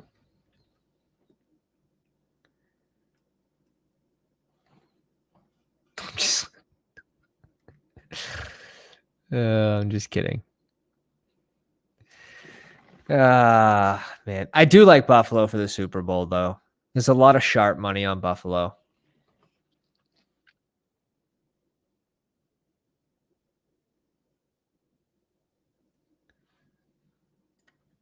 All right. We're going to do another one after this. We only have to cover Brian's team. Lamar Jackson and Dak in the 12 spot. He brought in Freiermuth. Of course, this thing's going to keep switching back. Can't believe they haven't fixed that yet. That's like got to be one of the biggest complaints. When you're clicked on another team, someone makes a pick and just switches their team automatically. If I want to see that team, I'd click on it, right?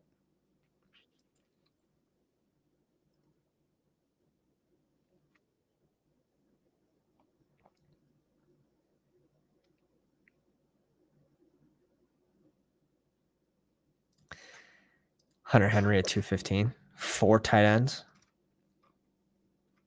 Hyper fragile. Wide receivers are super weak on that team, but I like the idea. All right, so Brian ended with Lamar Jackson and Dak, Freiermuth, Hill, and Jake Ferguson. I'm fine with it.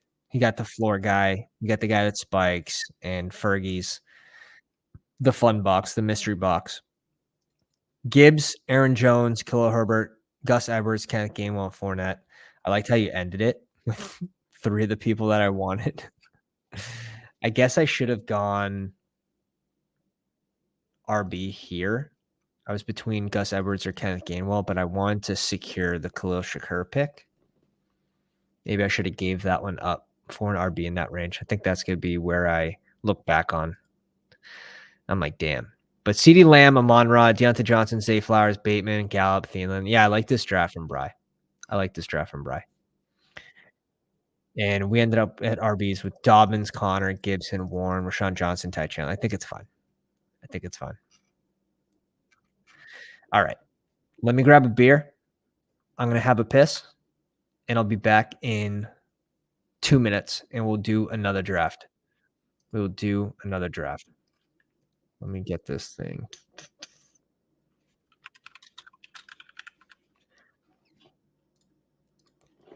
All right, 2 minutes.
Fellas, we are back. We are ready for draft number 4. Is this number 4 or 5? Man, I'm losing track. We're losing track. This is training. We're in training for the 24-hour stream. That's what this is. Okay. Where were we? Brian, the 12 spot. That's good. We're in the 11, and now we need something on the other side of the board, preferably. And let's pull this up.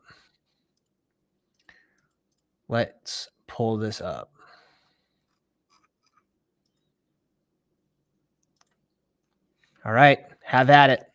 5. Waiting on 5.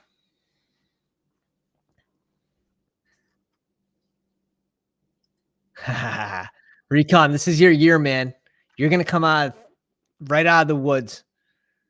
They're not going to expect what hit him. I love that. Trying to milk $25 out of me. I love that. You got to clean them up now. Oh, shit. We're in the back, but we got some new faces here. Jay Dubes, welcome. King of Kings in this one again. Drew in this one. Brian again. And Rackham Willie. Oh, Bry says it's his 150th. There's no more sniping me, Bry. Not in Best Ball Mania. You're going to have to get me on the other streets. You're going to have to get me on the other streets.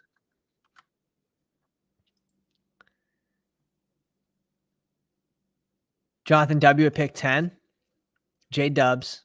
What's going on, my man? You're right next to Papa. You are right next to Papa. The seat's hot. Jeremy with the 7 spot. Yeah, dude, Best Ball Mania, I got to rack them up and see how many of each draft position I've gotten. I'm so used to drafting on the back end. God. We'll see what our start is this time. I mean, there's no way. There's no way it's going to be as exciting as that last start. That was so nuts. That was so nuts. But if we have any new people in here, guys, drop a subscribe. We could be doing a 24-hour live stream once we hit 1,000 subscribers. If we could do that before the NFL kickoff. And if we don't, we'll still do something big for the Pounders.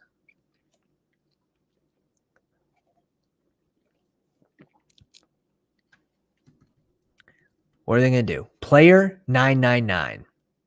I feel like something crazy is coming. Recon, join the Discord. I just linked it in the chat. Everyone that's in this chat is part of the Discord, and it's just as active of a community on there. All right. Man.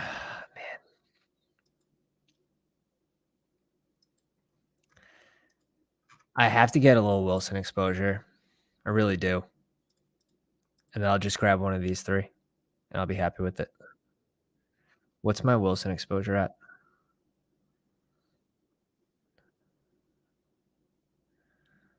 Let's peek. I just want to see Best Ball Mania, so I'm going to filter out all the other contests. Okay, so I'm going to get Wilson and Monra. That's fine.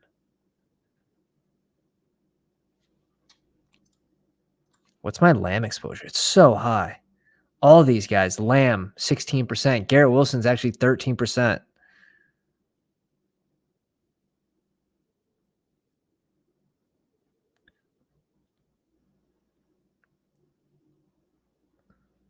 Okay, cool. Adam, I'm pulling it up. What are your thoughts on Melvin Gordon signing with the Ravens? What's it mean for Dobbins? And what are your thoughts on J-Rob and Beasley signing with the Giants? Yeah, it's not as big a deal, the Giants signings. Saquon's going to make his threats. I think at the end of the day, Saquon plays. I think Jacobs has the higher chance of not playing the season of the 2. Melvin Gordon, here's the thing with Dobbins. It's not like he re-injured himself last year, right? So this is more like a chronic problem, which isn't great for him getting like re-signed or anything. You heard him come out about contract stuff already this offseason, and he hasn't done anything to prove that. He needs to get on the field. Like, if he wants to get paid, he has to get on the field. Baltimore also has no obligation to keep him, so they can just use him and abuse him, which is good for fantasy football owners. And he likely gives them the best success of winning. So I think it's a win-win for us. I was hoping Dobbins was going to be falling today, and he goes like 2 picks after ADP. Like, I'm pissed. Like, I wanted falling Dobbins. I thought I was coming in. I was going to have a parade. But yeah, I'm still selecting Dobbins at his ADP. I'd love him to fall, but I'm not seeing it. We've done 4 drafts.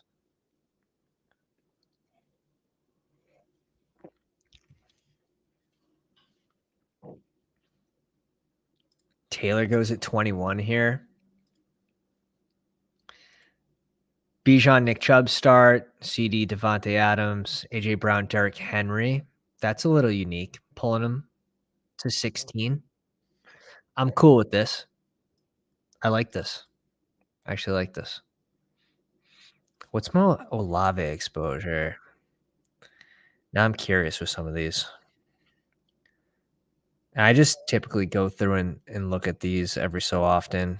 T. Higgs is at 13. Devonta Smith is at 16, which those are now coming down because I'm selecting the RBs in that range. I'm selecting the QBs who have now fallen.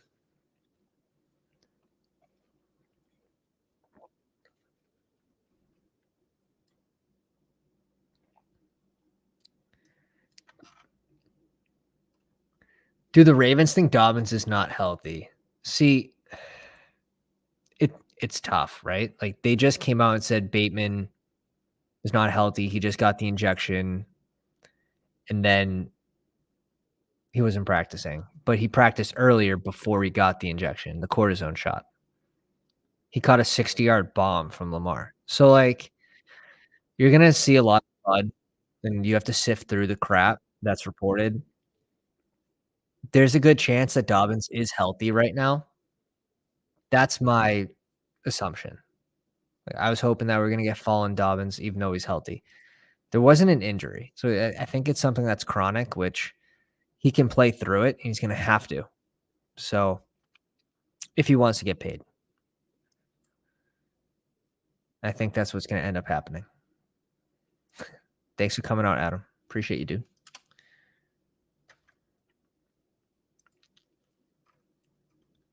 I still like Dobbins this year. It is a reason to bump up Gus, but Gus was already going too late. So, like, he could easily go at 170, to be honest. Like, there's no reason Gus can't go here after Tajay.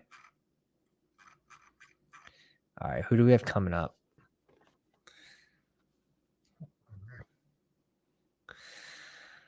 Oh, man. Josh Jacobs.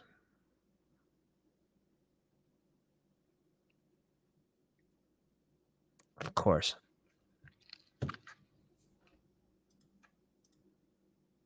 Dude, like, I can't get in a good range to draft Justin Fields. I'm telling you, I'm always drafting on the back end to the front end, never in the middle, which I guess shouldn't be a complaint, but it's not good for the Justin Fields exposure.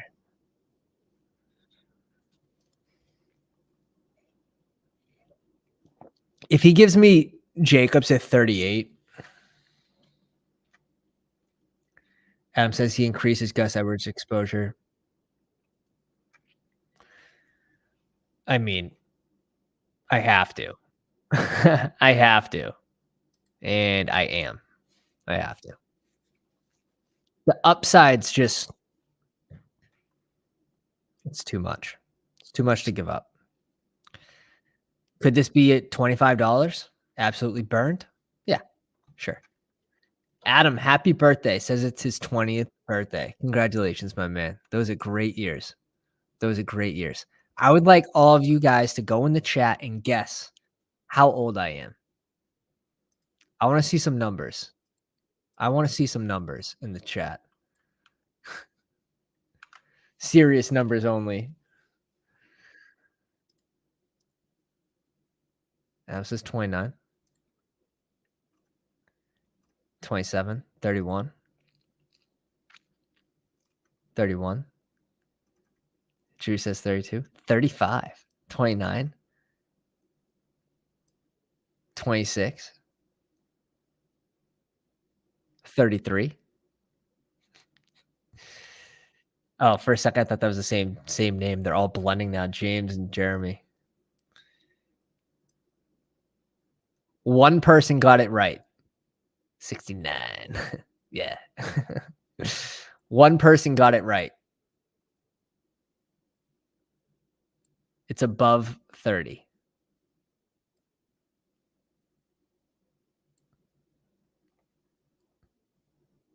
Drewski with the wrench, with the spoon, scooping. Stay scooping. 32. One person knew the answer.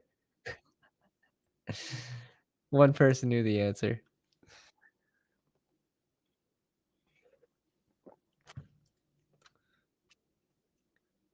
I forgot you saw that interview, the post interview with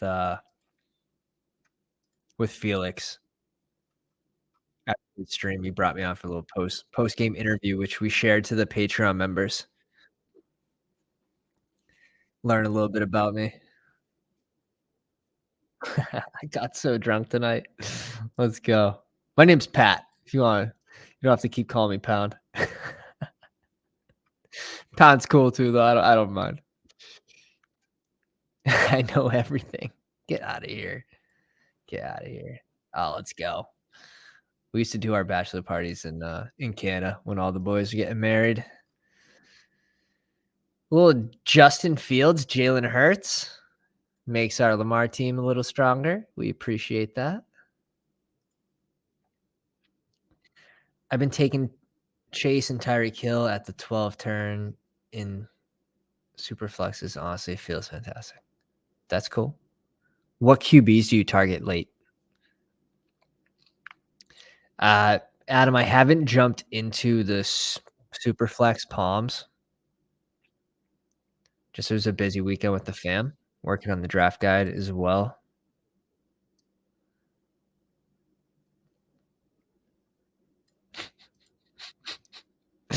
Drew gets his Godwin pick, and the earth spins once again at a normal rate. Now, Jimmy's, what are you going to do to ruin our day? Anyone do anything crazy? Not really. Besides Drew going Chris Godwin over Ayuk.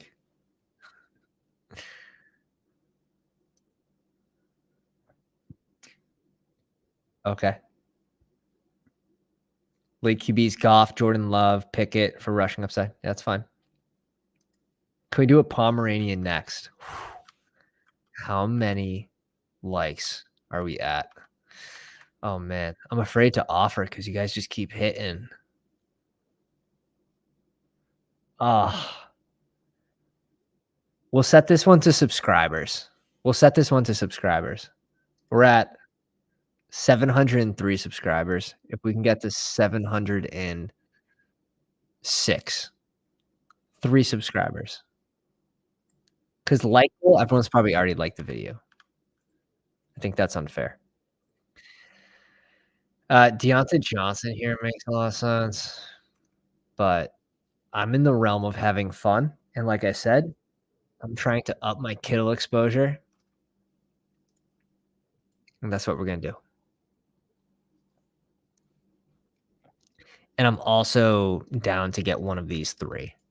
So if I wasn't left with these 3 options, maybe I wouldn't go Kittle there.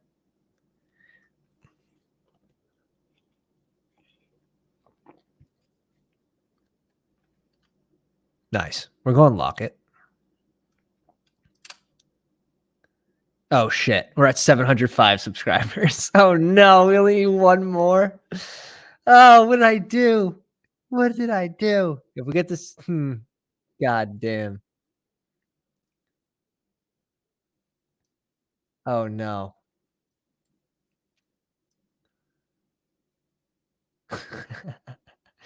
Drew says, if you're watching this and not subbed, fix your life. Tim, what's going on, dude? Welcome. Says, love following the drafts, man. Just subscribe. Appreciate you, man. Appreciate you. 710 was the correct number, Pat. Did I say 710? There might have been a mistake. Oh, shit.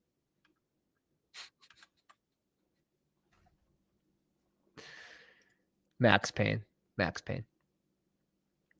Recon says, is Kittle at round 4-5 turn too rich of a draft and full PPR? I know everyone told me to take James Conner, but for the other people, there is more Godwin Kittle.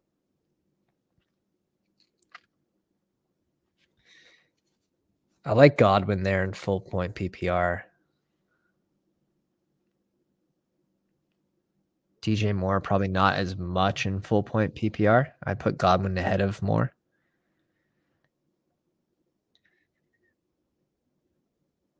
Kittle, like, I'm not taking Mike Evans, I'm not taking Hollywood, probably not taking Christian Watson in full point PPR. D-Hop is interesting, but also depends, like, I have to see just the ADPs. Like, I haven't even looked at redraft ADPs yet because of just so many drafts, right?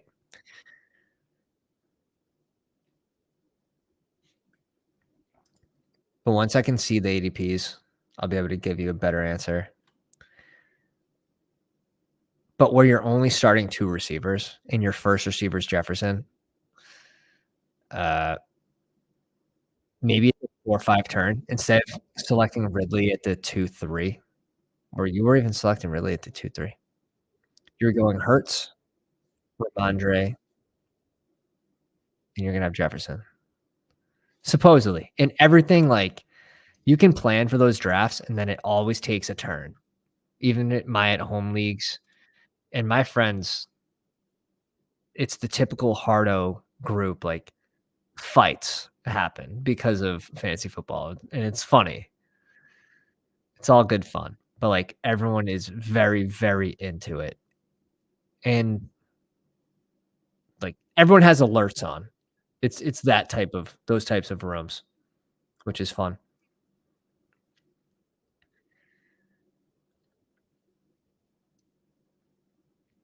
Like Watson over Kittle for that group, but only Watson personally.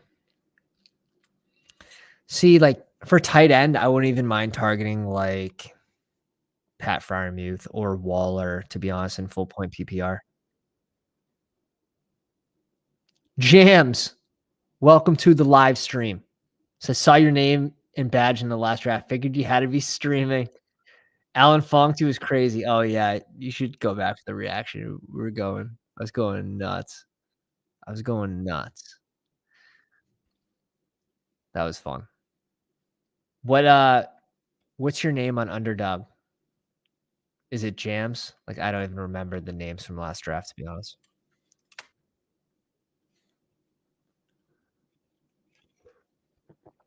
Okay, cool. I'll go back and I'll take a peek at that team. We'll pull it up.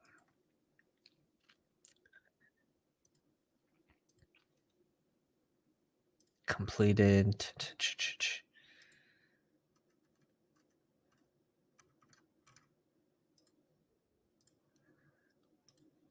All right. I'm up in 2 picks. James Conner just falling right to Papa. And then we'll take one of these 3, just like falling right into the breadbasket for me. Yeah, we're doing this. We're doing this. Are we really going 24 hours? It feels like it, right? No, if we get was it 2 more subs, we're doing another draft after this one. Oh my god. I set the sub goal low. But I appreciate you guys for subbing. I really do. If we hit 1,000 before NFL kickoff, we're going to do a 24-hour live stream. We have the Jets correlation. We'll bring in Elijah Moore. Bring back. Too much fun. Too much fun. I like this team a lot too, to be honest.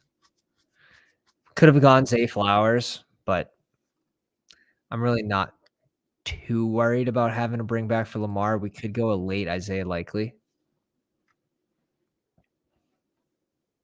Ooh, who do you think will finish as top 5 RBs in order? Give me CMC, Eckler, Saquon Barkley, Bijan, Derrick Henry.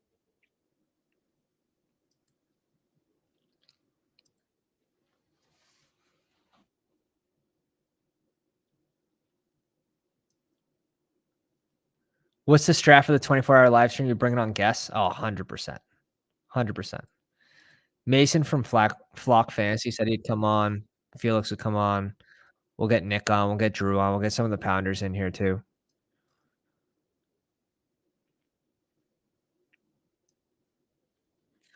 Yeah, we'll get a bunch of guests. If it looks like it's happening, like if we get to 900 in the next, 40 days, which isn't a ridiculous goal, we very easily could hit that.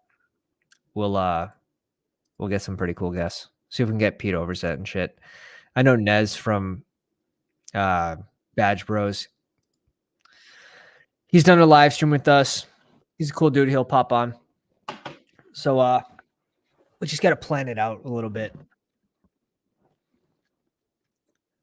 Deshaun Watson at 95, huh? Yeah. I was gonna say his ADP is 84. You don't you rarely see Deshaun Watson on the left side of the board. Can I get Kerrane or Ben Gretch? I don't really know them. I haven't reached out to them before, but I do follow both of them. I like how even keeled Pat Kerrane is on a lot of his takes. I think I'm very similar with some of my takes and just like standpoints of not really being emotional about it, but just really kind of analyzing the full take on whatever it may be. Not saying I'm Pat Kerrane. You don't think Barkley misses any time? There's a chance, but I'd say no. I say no.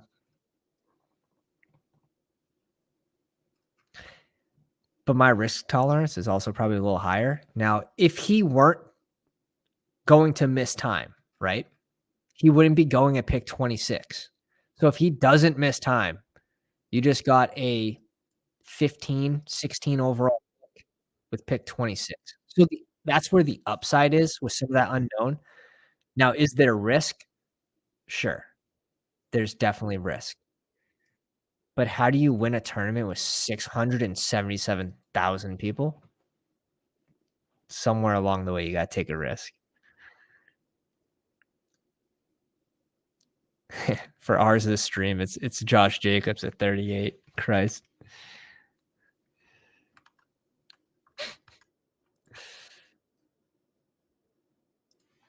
And I think Jacobs could definitely miss, which is scary.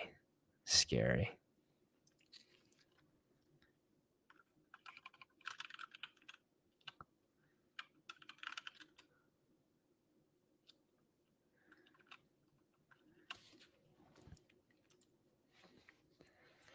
I'm too scared to draft Barkley now. I drafted Barkley before the holdout stuff. Yeah. I get it. I get it. Especially if you've been screwed by a holdout before. Look at Le'Veon Bell. I'll never forget. I was at a wedding, a work party wedding, and our boss was there. He was invited. And he was too drunk to draft, but it was his draft. And my buddy drafted him Le'Veon Bell the year that he held out. Let's just say our buddy really didn't make it too far in the company. All right. Do we bring in Odell here? It's gross. It's gross. If I don't go Odell, I can go Rodgers. If I grab Lazard, I can maybe pull Rodgers to 131 pretty easily. Let's go Odell. Let's go Odell.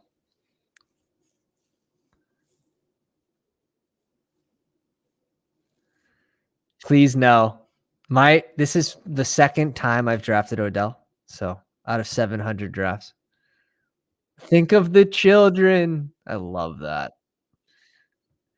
You know what? We can also go Lazard here, and we should be able to get Rodgers super late. We should be able to get him at 131. Now, that's not super late, but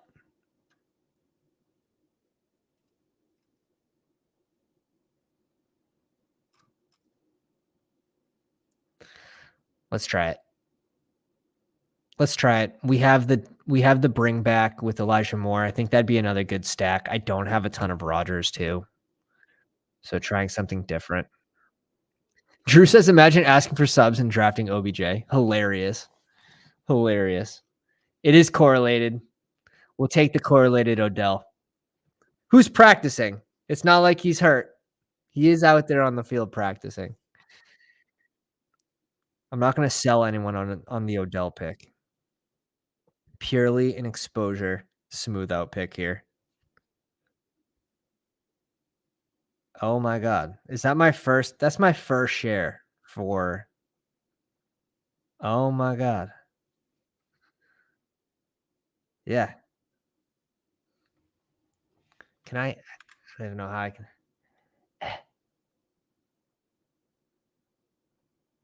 Yeah, that's fuzzy, but you can see it. 104 drafts, 0 Beckham. Beckham, welcome. Welcome to my exposure list. Holy shit. That's crazy. My first BBM share of Odell Beckham. That's because you're smarter than that. Put down the come on. Live a little, Drew. Live a little. We have enough receivers here where it could make sense. If he has one good game week 17, if he has one good game against Miami, if he's playing that game against Miami, we have enough receivers if he's just a bad pick. So Recon says if Mahomes and Hurts go early in the mid, oh, really overthinking it. Don't overthink it. It'll kill you. This game will kill you. You know, your draft for redraft is less than half the battle. It's really keeping up with the waiver wire. It's really with don't trade your whole team away the day after the draft takes place. Don't drop that high upside guy that doesn't go off week 1 or week 2, like Kenneth Walker last year. There's far more than just the draft, and it's fun. You gotta enjoy it. Every draft room's different. All your friends draft differently. That's gonna depend on your strategy as well. What'd I say? You mean against Cleveland, not Miami. I am drunk. No, Baltimore plays Miami. Baltimore plays Miami. So if Odell has that one good game against Miami, the Jets play Cleveland. The Jets play Cleveland. I don't have the draft board up. I'm terrible. Terrible at this. Nico Collins goes at 119. Jacoby Myers to follow. Damian Harris, Elijah Mitchell, Devon A. Chain. Dude, Njoku goes at 98. So that's going to make this super interesting for Brian here. Super interesting. No, sorry, I was switching to Drew making fun of my Odell pick, and I said I don't care if he's bad all year as long as he has one good game week 17. That's all I need, and I have the cast to support a bad pick, so it's fine. A correlated bad pick potentially. It's not a bad pick yet until it happens.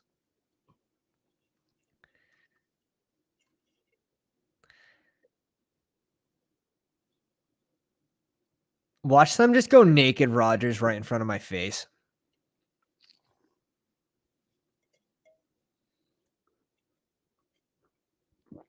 Scoot says Drew low-key cooking this draft. We'll take a peek at his team. Mooney goes off the board. I'm gonna bring in. I want to bring in a tight end, actually, to be honest, but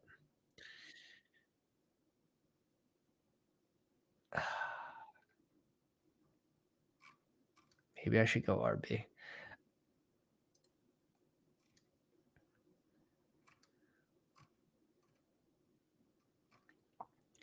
I can always go Rodgers with this next pick. This guy's got 2 QBs, so he shouldn't be picking a third QB here, and it shouldn't be an uncorrelated Rodgers.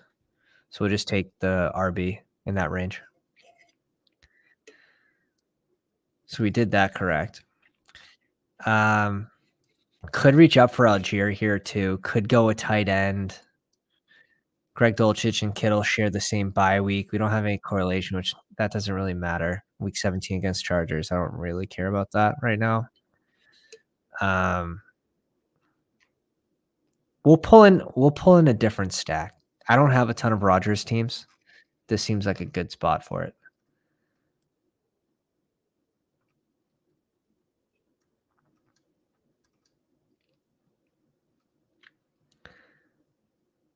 Adam, I just randomly remembered that you posted this. You said, "Do you think Week 17 correlation is important in Superflex, and do you think taking 3 QBs with your first 3 picks, 3 to 4 picks? Don't take 3 QBs with your first 3 to 4 picks." Correlation Week 17, it's not going to be as important.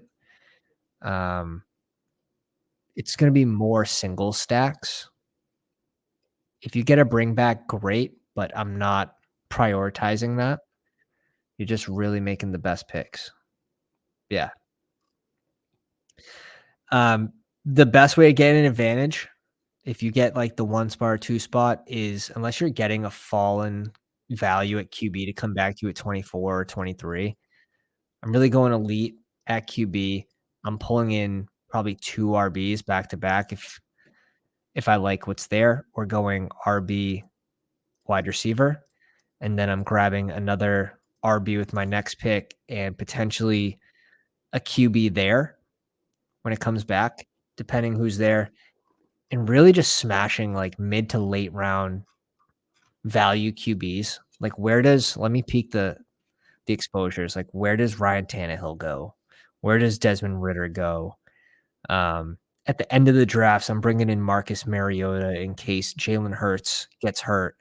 Like he's going to be the highest upside handcuff QB in the league for the fantasy football playoffs. Jalen Hurts didn't play last year, week 17. Doesn't mean it's going to happen this year, but it's something to note for sure.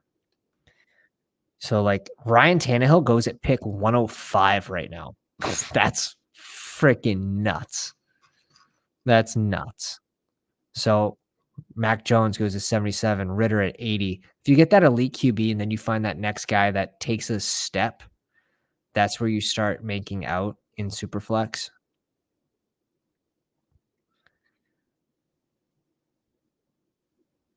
I had a roster last year that came in 18th or 17th in Superflex, and it had Mahomes. I hit on Ritter. I hit on Pickett, who were both late round guys. Ritter wasn't even supposed to like start at all. So just really hitting on those guys. Maybe like a Levis if you get boxed out, or Mike White is interesting. Gardner Minshew, Tyler Huntley, like those are just interesting picks that they might be able to get starting games. Scooby, welcome to the live stream. Says, need help in a dynasty superflex league. Should I give up T. Higgins and Mike Williams for Devonta Smith and a future second rounder? Williams is on my bench. James Young says, "Oh my God, yes, I'm biased though." So, um, a future second rounder. I don't know. I'm not a huge dynasty cat, so if I tried to answer that, I would probably just be talking out of my ass.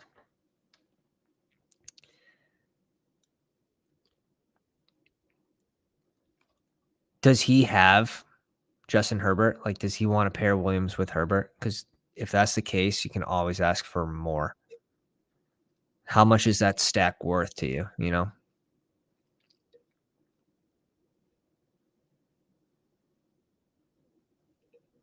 Yeah. No, I like that, Adam. I like JMO in the Superflex format because you're only starting 2 receivers. So I slam JMO in all those teams. Gibbs, Connor, A-Chain, really, yeah. I like that.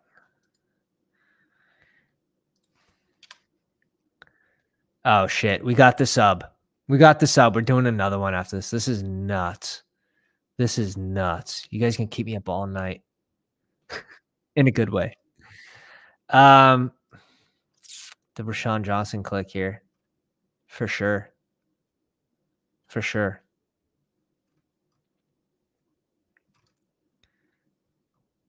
for sure.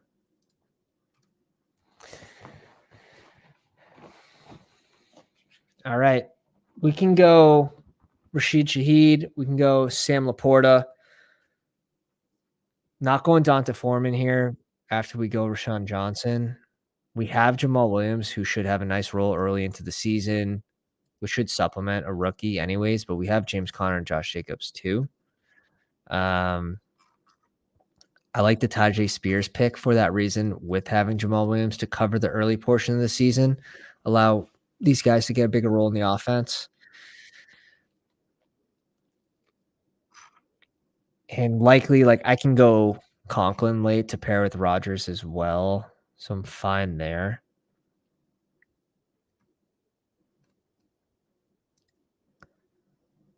Let's go Tajay Spears. Let's have some fun. Let's go Tajay Spears. It makes sense with two rookies too. Randy, welcome to the live stream, says, hey, I'm in a 12-team PPR redraft league. I was offered picks 36, 37 in exchange for my pick 17. What do you think? 12-team PPR redraft league. That's interesting. That's interesting. Typically, so like this is probably someone that likes to draft for depth. And if they're good at drafting for depth, it's always good to like upgrade your pick. It depends how confident you are. Like you have to look in that range. I pick 17, what you'd be giving up versus what you're getting.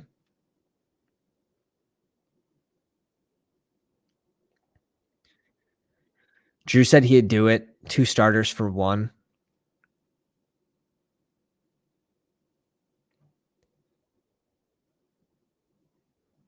It's an interesting one. It really is. You have to look who goes in that range. Are you willing to trade those 2 players for the 1? That's what you kind of have to ask yourself. Look in that range and just say, would I trade X for these 2? If so, then take the 2 picks. I think that's the easiest way to solve that one.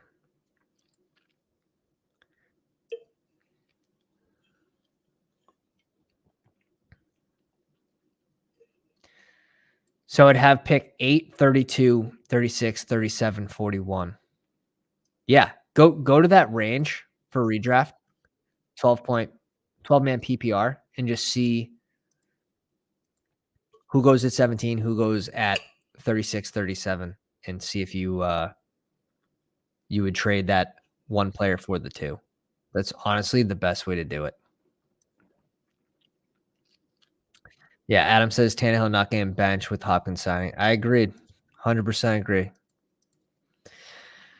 Which means wheels up for Derrick Henry, means wheels up for the offense in general. I think it's why you're not going to see Burks fall much further than early 80s, because Tannehill likely is the guy.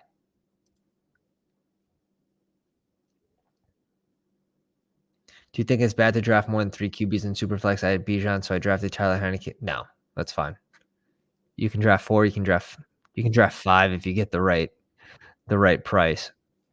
Last couple rounds, if you're just shooting for upside, that's fine. TP says he likes Burks at that ADP. Yeah, it seems like where he's settling to. All right, let's cover some of these. Rack 'em Willie with JJ, Jalen Hurts, Breece Hall, Justin Fields, so 2 elite QBs, Christian Kirk, Dave Montgomery, Damian Pierce, Cortland Sutton, Dalvin Cook, Jacoby Myers, Damian Harris, Cole Kmet, DPJ, Jaden Reed, and Isaiah Hodgins, which is nice, strong team. Brian with Jamar Chase, Tony Pollard, Saquon Barkley, Drake London, Joe Mixon, Mike Evans, Kadarius Toney, Watson here, like 10 picks after ADP. Pairs with Njoku, Nico Collins, Elijah Mitchell, Dalton Kincaid, Rashee Rice, Curse. I'm liking Brian's draft a lot. Shit. TB Bucks, Cooper Kupp, Devonta Smith, Josh Allen, fun start with DJ Moore, Chris Godwin, Gabe Davis, Jahan Dotson. Hell yeah. And then smashed RBs in what I like to call running back land. James Cook, AJ Dillon, Brian Robinson, Devon A-Chain, Kendra Miller, Devin Singletary. Sick. Really sick draft by Drew here, too. Sam Laporta and Knox. Gets a falling Laporta, right? Or 166. That's a round. It's around his ADP.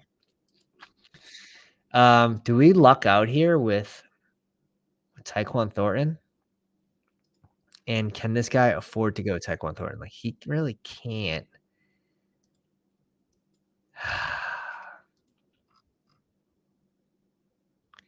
I want both.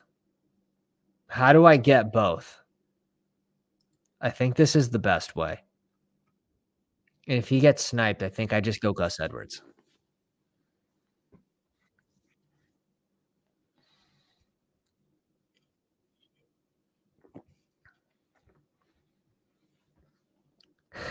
Adam, I appreciate you, man. I appreciate you.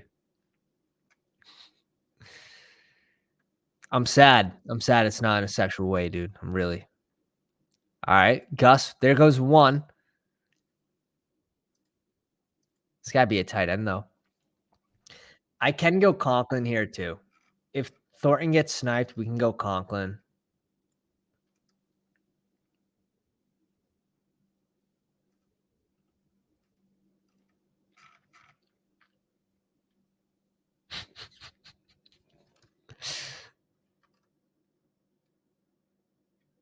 Jimmy G.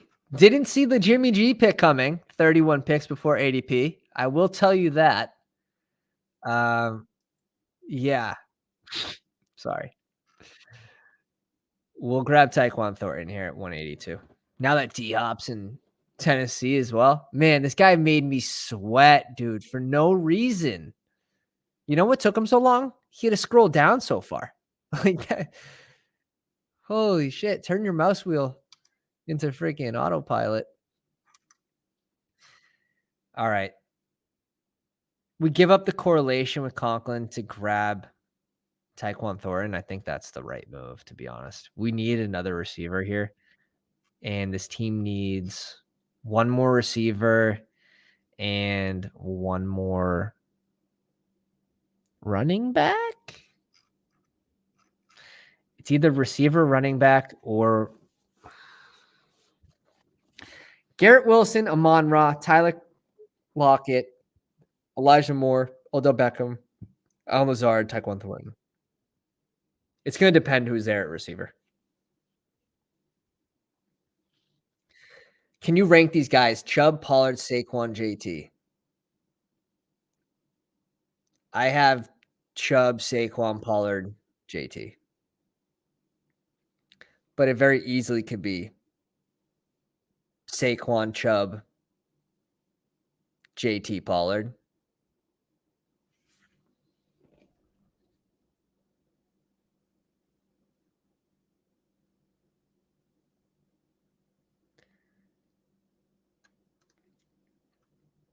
It also depends, like half PPR or full PPR, Randy? Because I feel like you were asking about full.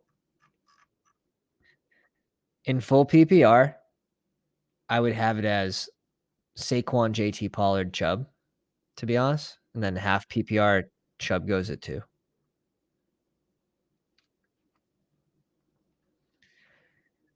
Recon, wait, does Breece Hall being on the pub list bring him down in value? Like it freaking should, but it's not. Because I'm seeing him and Mahomes, Hurts on the 2-3 turn. What do you think? We have time with Breece Hall right now, but he'll be a riser for sure. If we get positive news about his injury, and we already started to, if that continues, like that was fully expected for him to start on the pup list. Like they can take him off that on like at any time. So that wasn't really gonna hurt his ADP too much. Yeah. T. Peter says, yeah, it doesn't mean much. It's not really new information exactly. So we shouldn't be too surprised that hasn't changed his ADP. I was hoping people would, because that'd scoop. But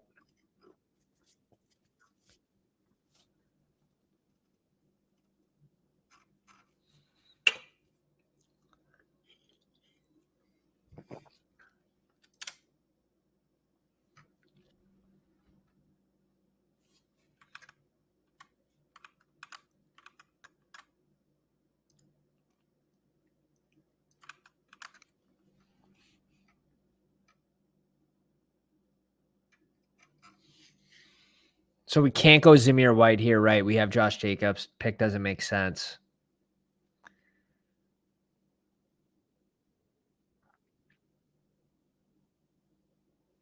I think we bring in Hardman here to go with Rodgers. Is that going to be 3 pass catchers on the Jets?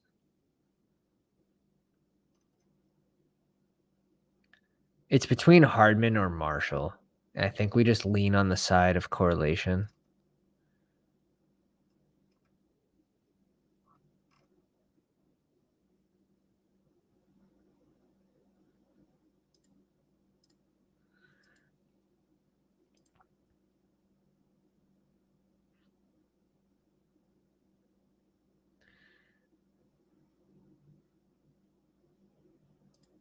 I think we bring in Lenny here. Lenny makes a ton of sense with 2 rookies. Someone that hopefully can find a third down role on an offense and would be able to supplement these 2 rookies as they sort of find their role. Another one's Joshua Kelly. But we're gonna go Lenny here as our last pick. So we end off with Lamar Jackson and Aaron Rodgers, Josh Jacobs, James Conner, Jamal Williams, Rashawn Johnson, Tyjae Spears, Leonard Fournette. 16 picks after ADP, which feels good. Garrett Wilson, Amon Ra, Tyler Lockett, Elijah Moore, Odell Beckham, Allen Lazard, Tyquan Thornton, McCole Hardman. We stop with Kittle and Juwan Johnson, which I think's right on the verge there. Right in the verge. I think you can lean on these 2. Adam, what was your last question? Why are the Dolphins RBs going so late in drafts? Are people scared of Dalvin Cook? Yeah, 100%. That's exactly why. Randy, in full point PPR, to go back to your question, yeah, Saquon, JT, Pollard, Chubb, full point PPR.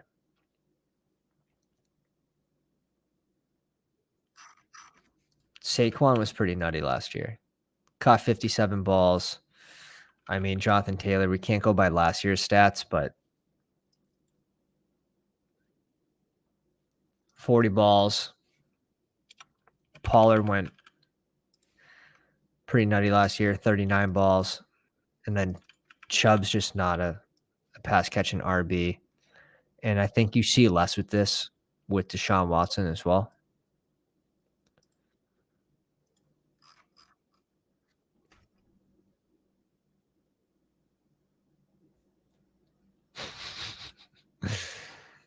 Adam says Saquon holding out, though, still has the higher upside, in my opinion. Like when I play fantasy football, I play to win, like first or last. That's the way I see it. Judy in the 5th round, yeah.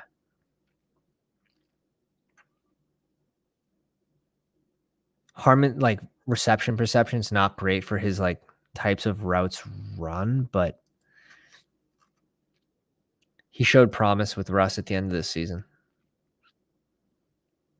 His main concern was injuries, really, to start. Rack and Willie, I'm guessing, went a tight end here, which would be bold to just go Komet and one other tight end. I'll have to pull this one up. Curious to see what he did.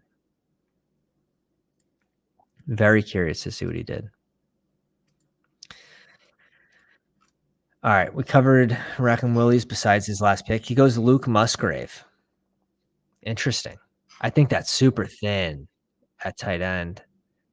His receivers are a little thin.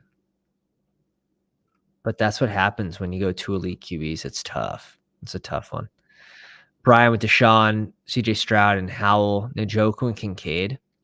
Pollard, Barkley, Mixon, Mitchell, and Ford. Chase, London, Evans, Tony, Collins, Rice. I like the team. Brian. Drew with Allen Tannehill. Love that pairing. Laporta, Knox, and Conklin. Works. Cook, Dillon, Brian Robinson, Devon A. Chain, Kendra Millen, Devin Singletary. I like this group a lot. Makes a ton of sense. Cup, Smith, DJ Moore, Godwin, Gabe Davis. Nice.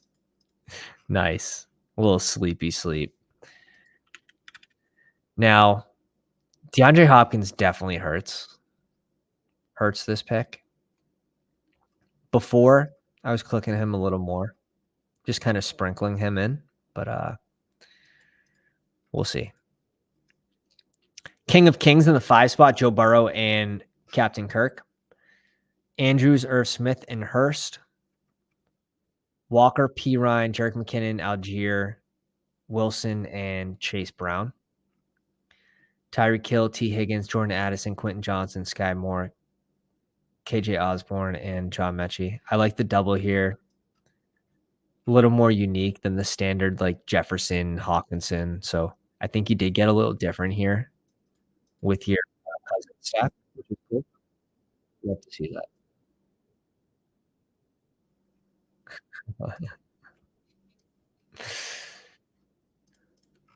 Jeremy in the 7th spot. Derek Carr, Jordan Love, and Purdy. I think it's serviceable. I mean, you get 15 picks after, you get Love 12 picks after. It's nice. Hawkinson and Pitts. All right, so sort of double elite tight end. Tight end 3 overall and 4. Eckler, Swift, Gibson, Penny, and Gainwell. I think it works, but I mean, 3 on Philly, you're definitely limiting your upside for week 17 because what are the chances that even 2 of them spike is a pretty big ask. To get 3, you're definitely limiting your upside. Well, because it's just like we're all playing for week 17. It's one game. They all have to go off in one game. Otherwise, you're giving up a roster spot versus other people. Chris Olave, Debo, Terry McLaurin, Michael Thomas, Dobbs, Pierce, Wendell Robinson, and Marvin Mims. I like the group largely. Came out today that Marvin Mims, excuse me. Marvin Jones is on the NFI list. So it's just something to look at. Something to keep in mind. So we'll see what it is for an injury. All right. I think we'll do a different style draft tonight. And it's going to be a surprise.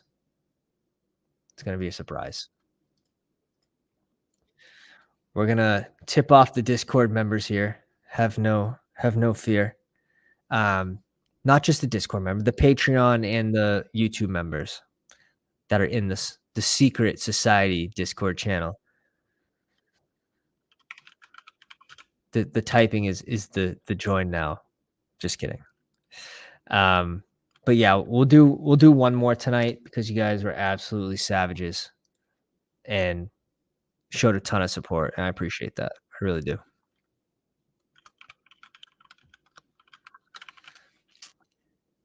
So we have to. We have to for the people because I'm a man of the people.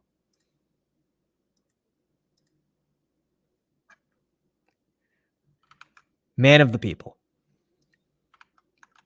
Move on forth. Waiting on 2. Waiting on none. Looking for a quick review. 10 spot. I got you. I'm pulling it up. I missed it. We're pulling it up. Completed. Pop. 10 spot. We missed J-Dubs. Daniel Jones, Kyler Murray, and Bryce Young. Waller, Dulcich, and Trey McBride. I like this triple right here. I like these 3. Bijan, Nick Chubb, Alexander Madison, Zeke, and Zamir White. So started double RB. Cooper, Christian Watson, Marquise Brown, Zay Flowers, Tyler Boyd, Darnell Mooney, Jonathan Mingo. I think you saved it after going double RB.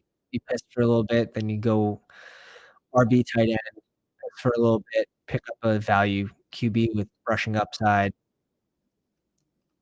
Yeah, I like that team. Think it's a good draft. And that's what you just got to shoot for. You have to shoot for teams that are going to be just given the best chance, right? You give every lineup a chance to advance. What more can you ask for?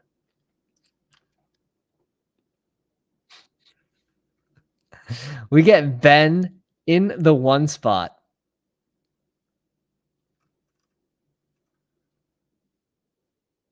Tim Johnson says he got the 101.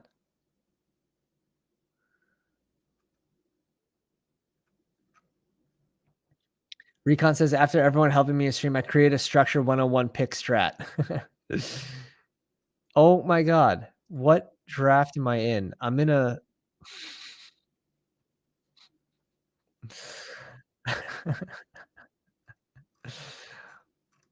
Oh my god, I have too many drafts up.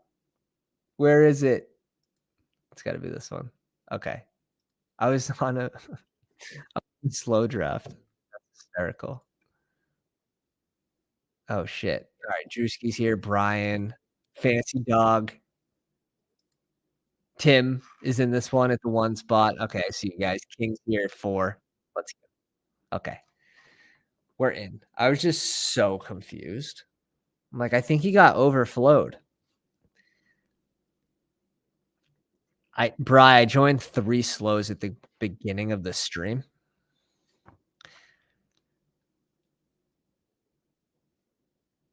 If I kinda wanna go Deshaun here, but I want CMC too.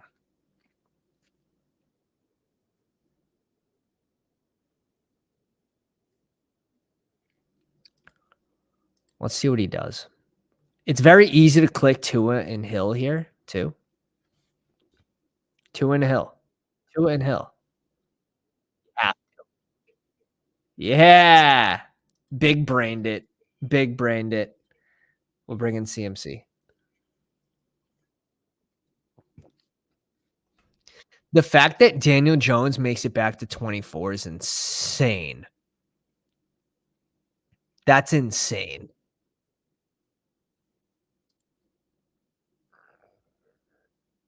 He should probably not make it past pick 20, to be honest.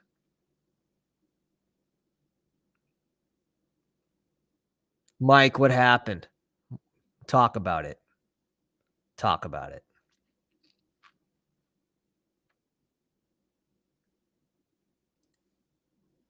Cooper Kupp, Trevor Lawrence. Oh, getting sniped bad. It happens. Everyone has nights like that. And then you have nights where everyone just leaves your picks alone. You're like, what's happening? I love this. I can get used to this.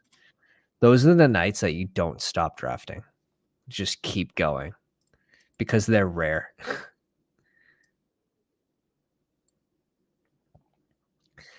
What happens to Dolphins running back if Dalvin Cook signs with the Pats? They go right back up to 150s, 140s.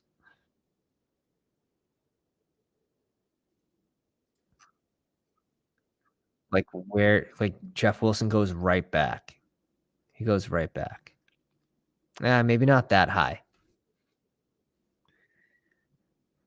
Probably goes in this Rashawn Johnson Singletary range. Right in here. Definitely ahead of Jerome Ford, definitely ahead of Kenneth Gainwell. But that's still he goes at pick 200, so to rise 40 spots is a pretty big deal.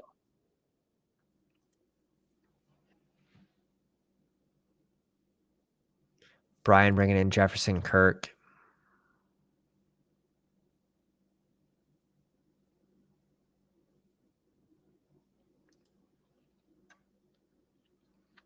Geno Smith off the board before Daniel Jones. Oh my god. So this is when you get 2 QBs, you should not never go a 3rd QB in a row, in my opinion. I think the lineups just they die instantly like that. I like what he did here, brings in AJ Brown. Likely chalky, but it's fine. Got a Hurst Brown stack. Beautiful. I like it. I definitely like that. Come on, Drew. 3 QBs. Come on. Make them pay.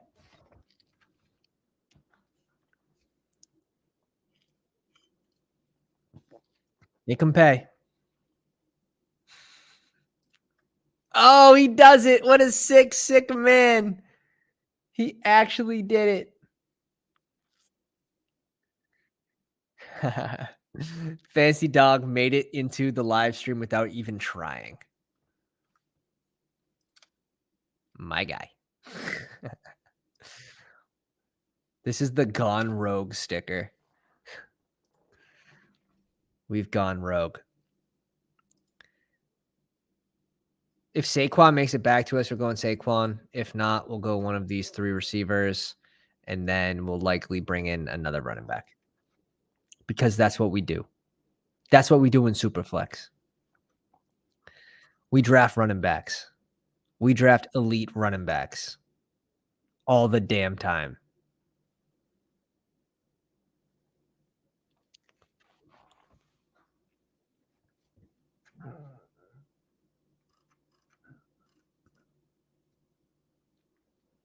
You only start 2 receivers. I'm fine with my first receiver being C. Watt, Drake London, DJ Moore. You know what I mean? Is it nice to get one of these 2 guys? Sure. One of them's gone. I want Saquon here. I want Devontae Adams, but I want Saquon more.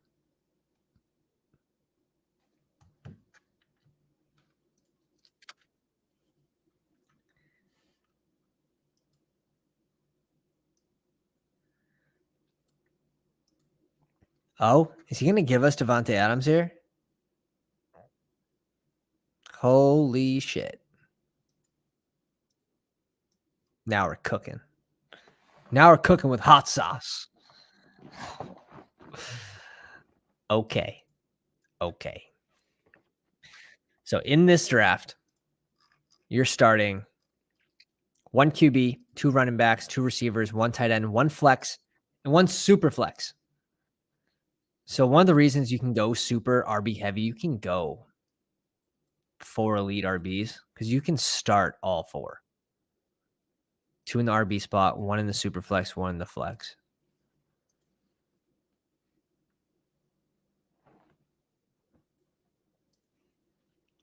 Look at these QB hungry teams. And you know what we do to combat that? You draft elite players at other positions. It's what you have to do in the back of the draft. It's the only way you combat the upside that they have. Look at these. Fancy Dog knows what he's doing. Double elite RB. There's no way Henry at 42. There's no way. Nice scoop. Really nice scoop. Nice scoop. Adam says, do you like Kincaid better than Knox? Not for the beginning of the season, but for the fantasy football playoffs, most likely.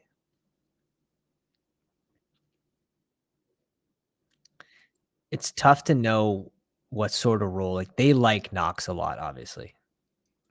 You spend that high of draft capital on a tight end, they're going to make him part of the plan.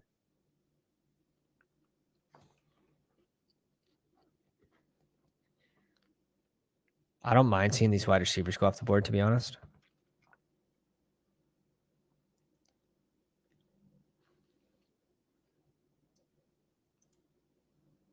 $109 likes on the live stream. Thank you, guys.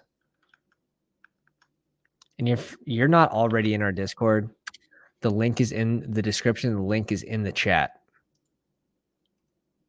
Free draft guide for YouTube subscribers will be posted on Tuesday night.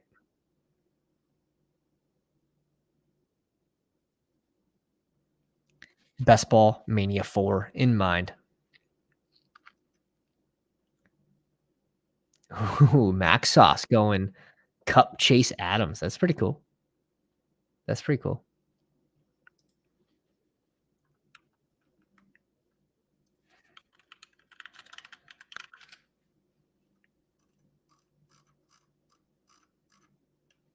What's the Hunter Renfro news? Let me know. Like trade rumors, because he's not going to be cut because it's too much. The team will eat too much. They don't really gain a lot by cutting him.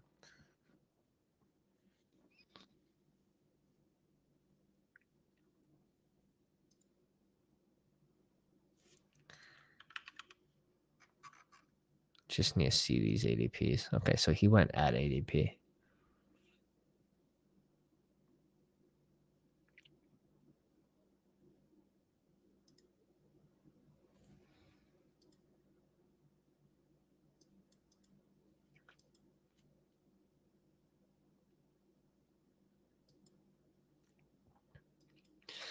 We bring in Cooper for the stack here.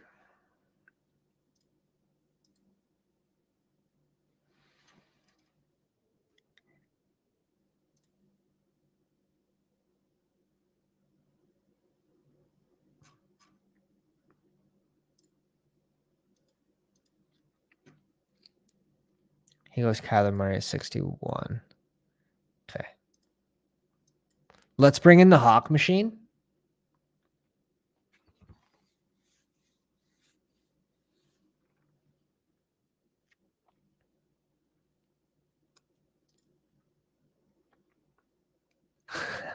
He won't make the rosters, the rumor. Drew says I'm calling BS.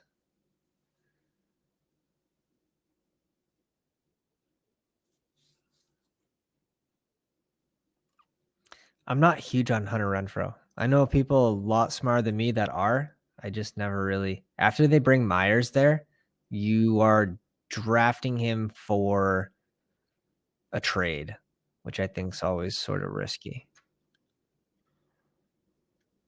CJ Stroud goes at 65. So QBs are sort of going at ADP.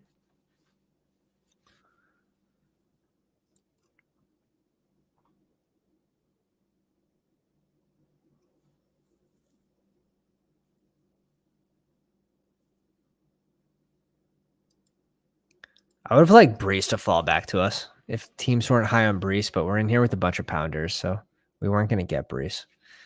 Brian gets Aaron Jones to fall to him, which is really nice scoop. He actually gets the correlation for this week 17 matchup too. He's going to be psyched about that.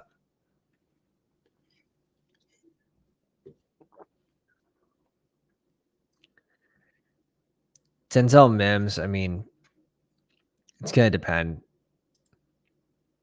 It's going to depend. It's interesting. Like you have the Denzel Mims ad, and then you see Marvin Jones go on the NFI list. Like, could just be a depth chart ad. Denzel, who, yeah, it's sort of just for depth. Correlation doesn't matter in this tournament, but when you can get it and at a value, it's an added bonus. An added bonus.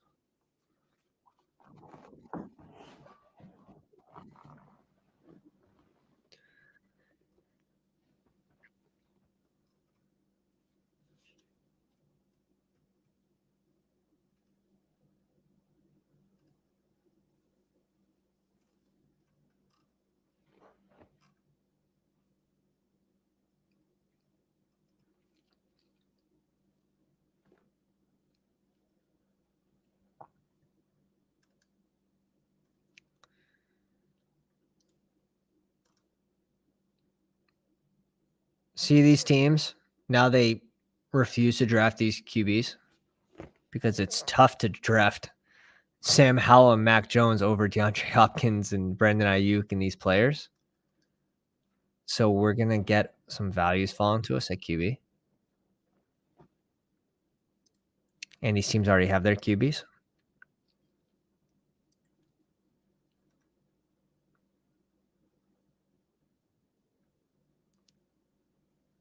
I don't really care about same matchup, especially if it's a matchup that's good, like Detroit versus Dallas, week 17, or like that's a realistic one because those QBs go late. You can easily scoop both of those guys, and I don't mind having the best finisher of that game. Could easily be the QB to get you there.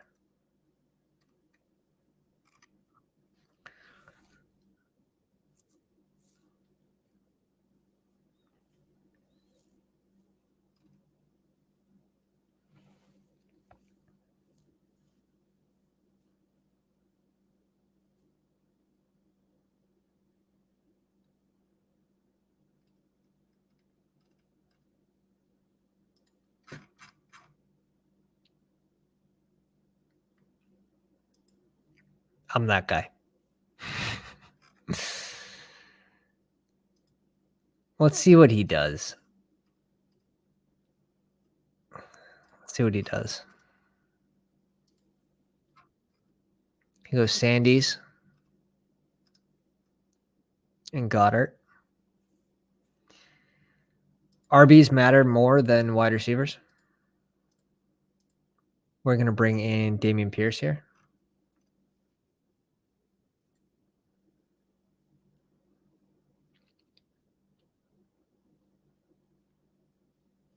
Thoughts on Kamara this year? I just don't know how to value him with Jamal Williams and Kendre Miller on the Saints. Yeah, it's that backfield's tough. That backfield's definitely tough. Chicago's backfield is tough. Those are 2 of the backfields that really there's a wide range of outcomes. Kamara, the bullish case, the bearish case, like bullish, like he can have multi-touchdown games. He can break off long plays. The bearish case, he was giving up just carries to Mark Ingram. So it's the bad is bad. They also add in Jamal Williams, who likely will steal the goal line work. And when Kendre Miller, if he gets healthy and he's healthy for the end of the season, like what does that look like? So backfield's tough. I don't have a ton of Kamara. I do select him when he falls 10, 15 picks after ADP.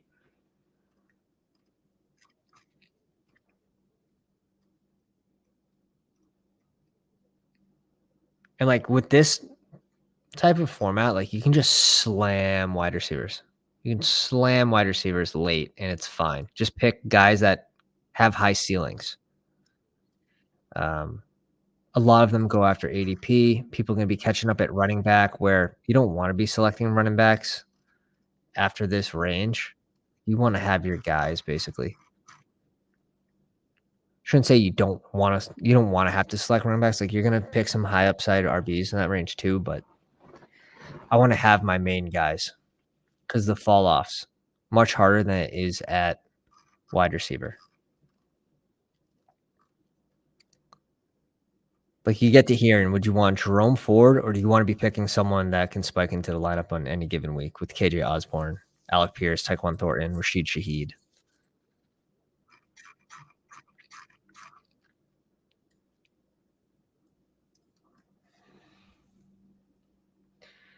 Desmond Ritter goes at 96. I feel like that's a huge fall. 16 picks after ADP.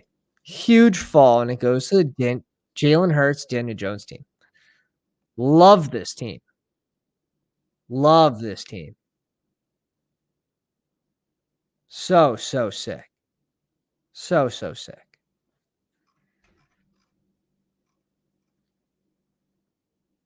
So sick.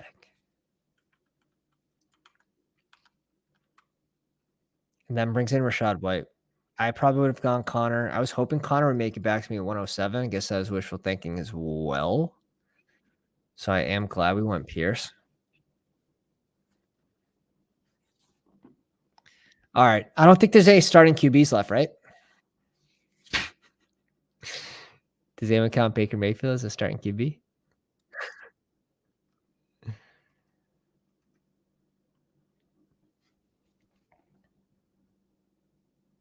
Treylon Burks realistically should fall to us. If he doesn't, we'll just do something like this.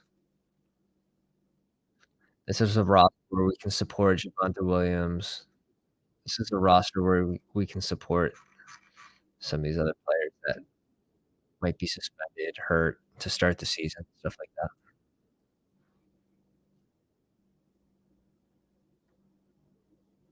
that. He goes Gabe Davis, probably a good pick. That makes our pick a lot easier since we have Tannehill.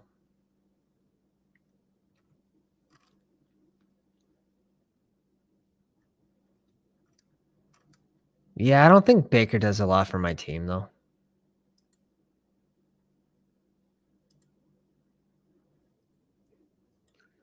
Sorry. We're going to go Elijah Moore here. Now we're going to double in Cleveland. All right. I mean, we're doing what we can with the end of the draft for him here. Super elite at RB. We got a falling Adams, double in Cleveland. We got our stack with Treylon Burks. We're elite at tight end.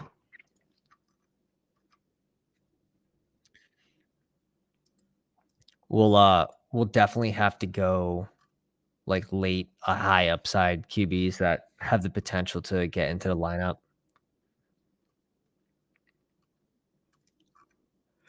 Not that deep. Not that deep. Deep, but not that deep. Don't say it. Don't say I know what you dirty guys are thinking of. Don't even say it. This isn't a team we'll go Will Levis because we have Tannehill. Maybe it's a potential Jacoby Brissett team. All right, let's see what Drewski's working with. Brees Hall, Judy, Kirk, JSN, Pittman, Mark Andrews.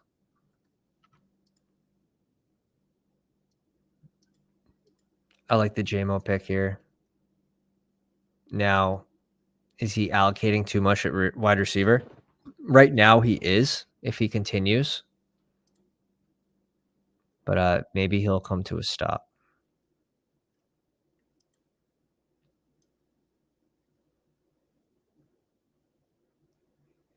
Here's another tough one. Come in with the good questions, though. Explain your views on James Cook and Damian Harris. I mean, it's good that James Cook came out and said, like, I'm the RB1, but words are just words. Like, now he has to go prove it. It's a muddy backfield where who's going to get the goal line work, and then will Josh Allen still be running on, you know, first and goal from the 3-yard line? Like, he's going to be scrambling. So it's tough to know right now. They also have Latavius Murray there, which there was a report that Latavius Murray was taking first team reps from Damian Harris, but shit, that might just be out of respect for a vet, to be honest. I'm not looking too far into that. I like Damian Harris. I think he's going to have a red zone role. So half point PPR, you just want those touchdowns. But this is a backfield where you have to kind of manage your expectations. High scoring offense, yes. But RBs placed like 28th in the NFL last year for fantasy football scoring.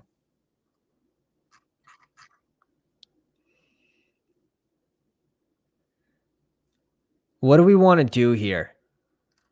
What do we want to do?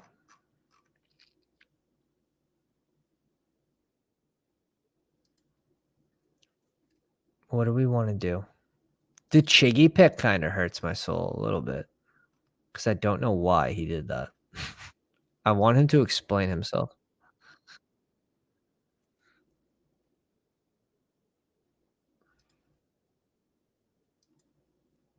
I don't love the Sutton click. Are we doing the Sutton click?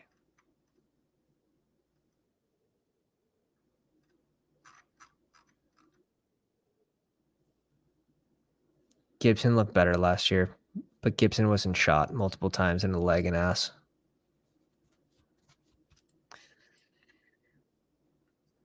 Gibson has the fumbling issues. It's tough. Like, the team obviously likes Brian Robinson.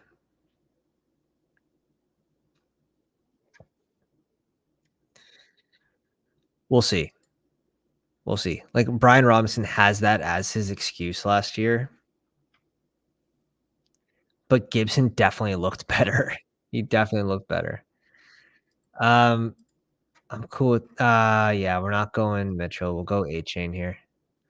Cool with also bringing in Dolchich, though.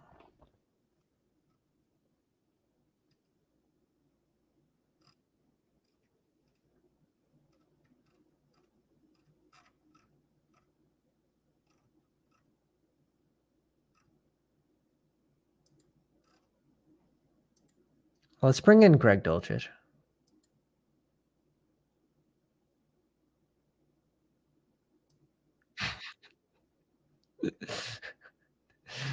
Appreciate you, Fantasy Dog. I appreciate you. Let's see what you got cooking here yourself. Justin Fields, A-Rich, Jonathan Taylor, Derrick Henry, Keenan Allen, George Kittle, Brandon Ayuk, Marquise Brown, Trey Lance, Michael Thomas, Rashad Penny. I don't blame you for doing the Trey Lance thing. I think that's interesting.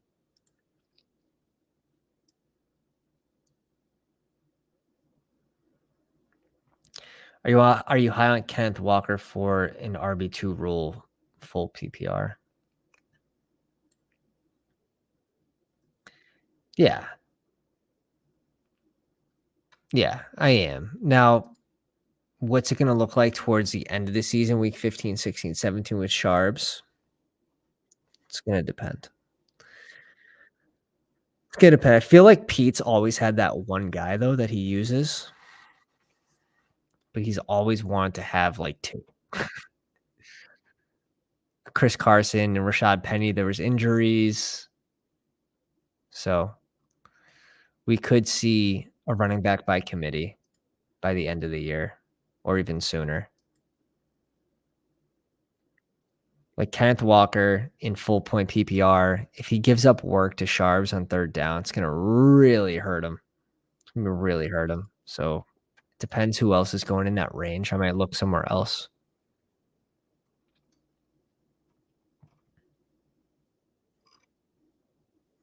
How many rounds do we have left? We have a ton of rounds left.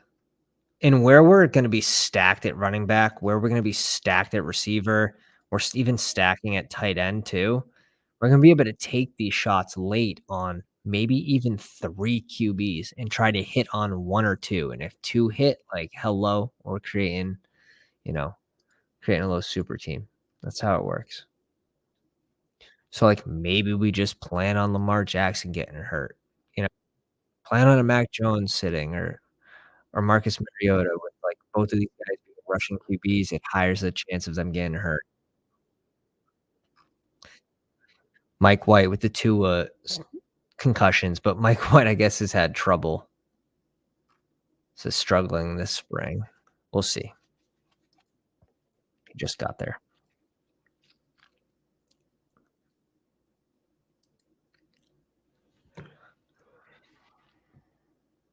Oh, yeah. Najee's there at the 3-4 turn, 100%. Over Kenneth Walker all day. In full point PPR, all day.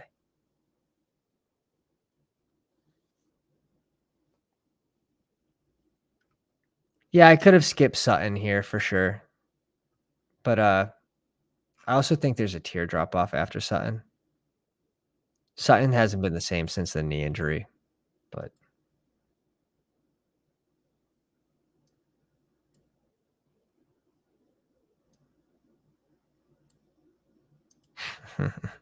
alright, we'll see who you pull out of the hat, Fancy Dog. We'll see who you pull out of the hat.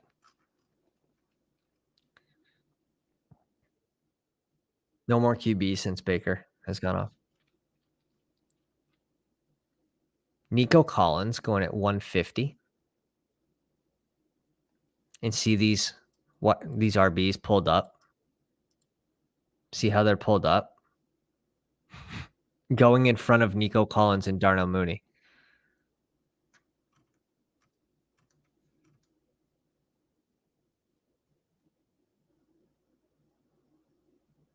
Where here you had Derrick Henry go behind Jalen Waddle. You know what I mean? So I think there's a misprice where you can get those wide receivers late.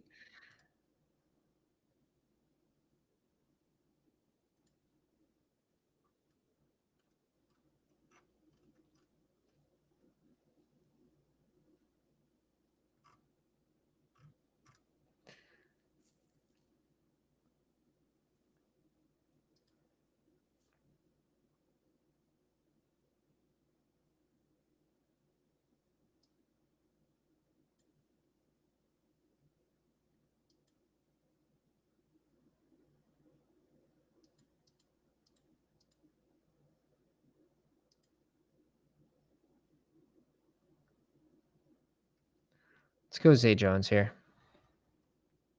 I think we're going to stop at,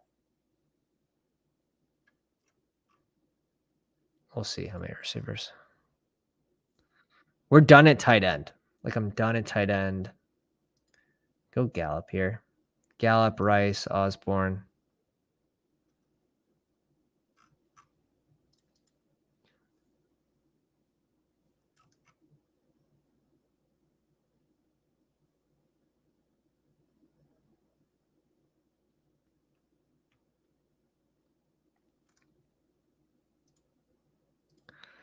Let's bring in Gallup.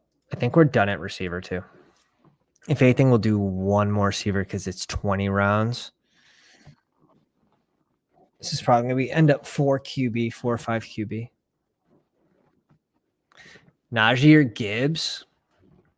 Surprisingly, I'd go Najee. Call me a rookie hater or something, but both are going to be high-powered offenses.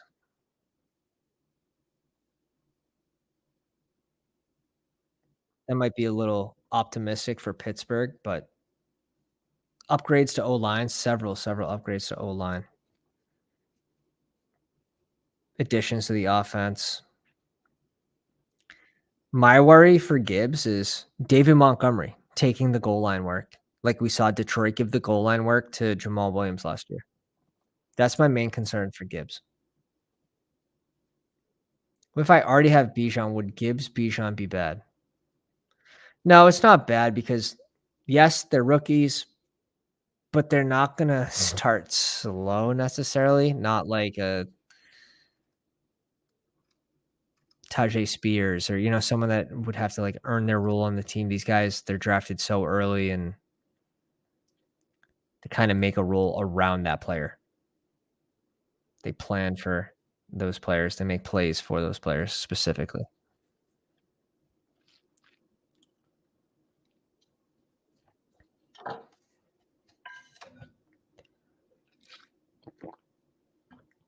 In 2021, 2022 season, in my one league I was in before I did Bestball, I drafted Herbert, JT Najee, Cup, Pittman, Sutton, Andrews.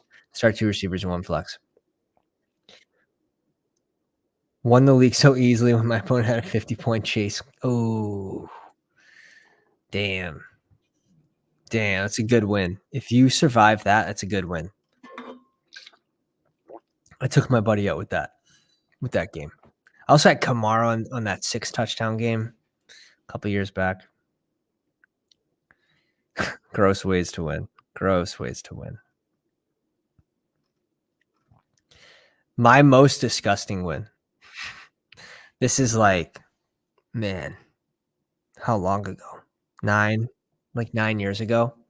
It was Green Bay versus Minnesota, and my buddy had both running backs in the game, and he only needed 1 more point, but it was like 45-7 at half, and they sat their starters after the first half.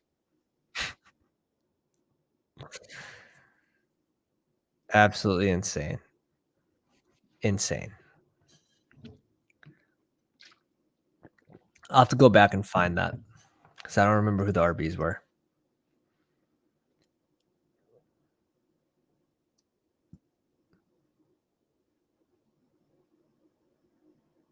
From the RB Zoom meeting? Who knows? It's gonna be interesting. Oh, is he going Tajay here? If he does, we'll go Gus.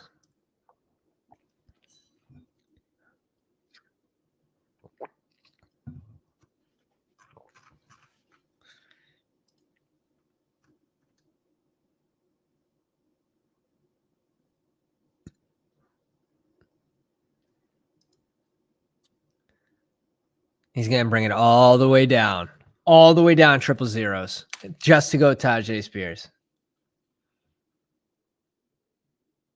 Prick.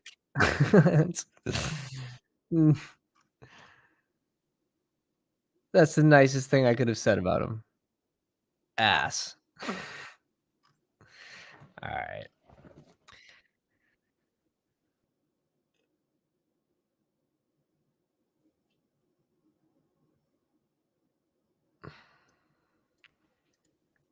Zeke off the board. This guy's got 4 receivers. No one knows what this guy's doing besides donating money to us.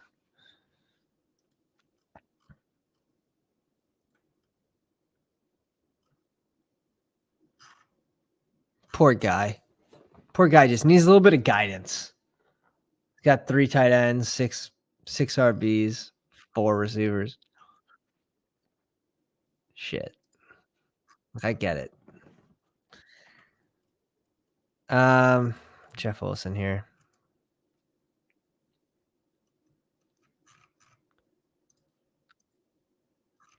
Jeff Wilson here. and we have 4 picks left. 1 or 2 are gonna be running backs, 2 are gonna be QBs.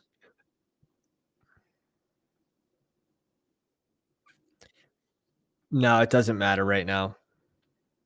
Doesn't matter, they can be taken off, like how Bateman was put on after he got his cortisone shots in his foot, and then he was taken off, and everyone was in such a worry, like, "Oh, Zay Flowers has to move in front of him, he got a cortisone shot," like, takes, like, less than a week to recover from.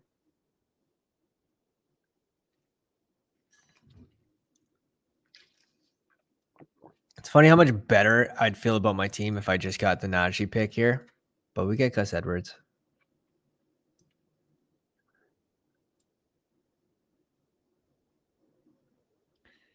I don't have a go-to strategy, Randy. I really just take what comes to me. Every draft's different, and you just have to really be able to mold to the draft, to the specific drafters in your room as well.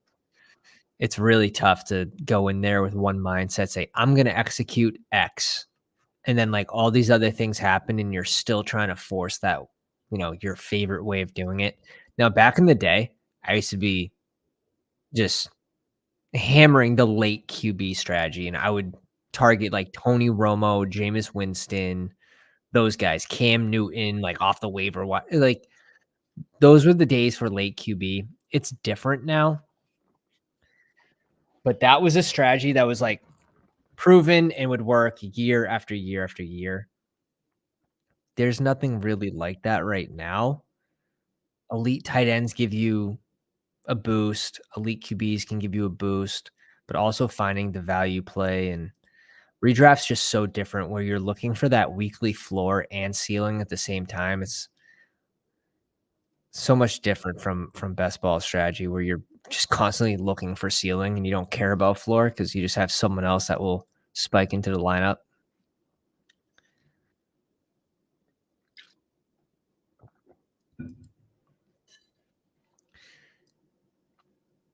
Could you rank these fellas? I really appreciate you answering all my questions. Adam, CD, Diggs, AJ Brown, and Monra, Garrett Wilson. I'm assuming this is full point PPR, no bonuses.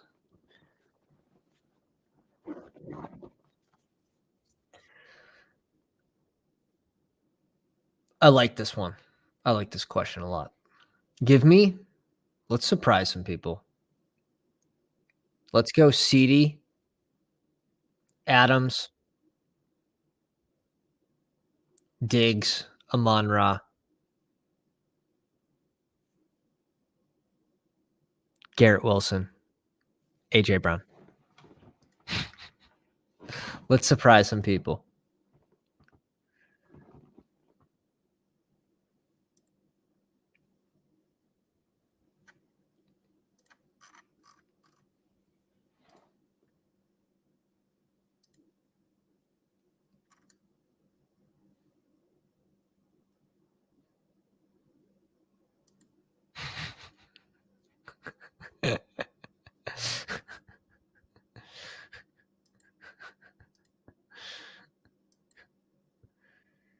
Full point PPR.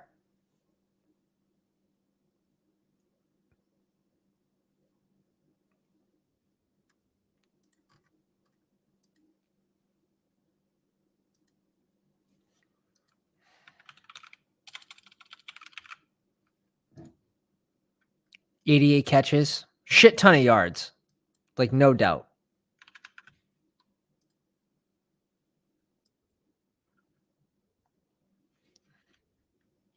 One sec, let's make this pick.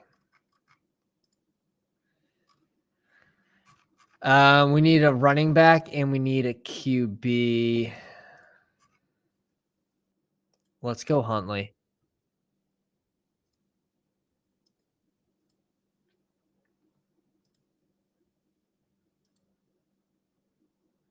Drew, love you, buddy. Have a good night. We'll catch you.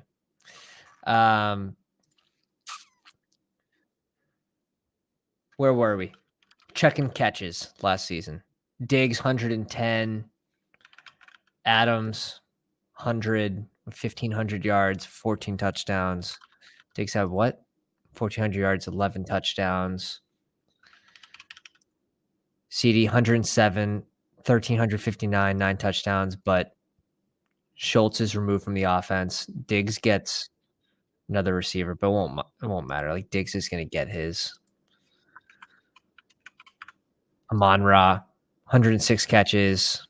Now, I think Amon-Ra has a better season this year. So maybe I'm just a little higher on Amon-Ra. We'll see. We'll see. They're relatively close in ranks too. Cowboys added Cooks, but that is sort of like Detroit adding JMO, right? You're adding someone that's going to spread the field. Cooks isn't someone that's going to really take 25% of the target share from the offense. I think he's going to help Lamb. Same thing with JMO. He's not going to have 25% of the offense. He's going to help spread the field. It's going to be easier for the other guys. Let's go. It's 3 a.m. here, so 1 hour behind. We're also grinding late at night. Oh, man. This is like something I always forget to say, and this is why Drew has the wrench. Don't forget to leave a comment on the video after it's posted. It helps the YouTube algorithm so much, and my videos usually get like 3 comments because I just never ask. I'm not good at remembering. Leave a comment at the end. I do appreciate it. Good night, Drewski. Good night. Good night. We have 2 picks left. CMC, Barkley, Pierce, Gus Edwards, Jeff Wilson, Adams, Cooper, Amari Cooper, Treylon Burks, Elijah Moore, Cortland Sutton, Zay Jones, Michael Gallup.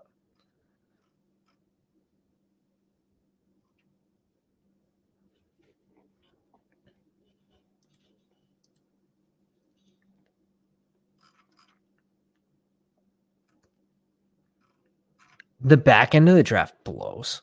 There's no other way to say it. Being in the back end blows. Tim crushed this draft. I don't know about the 4 tight ends, though. I'm definitely stopping at 3.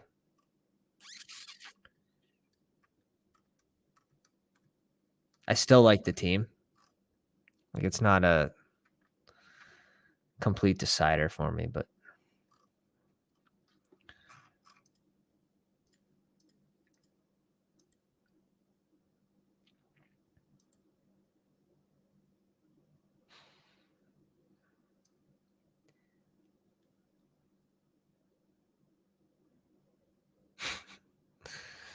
fastest wide receiver in the NFL?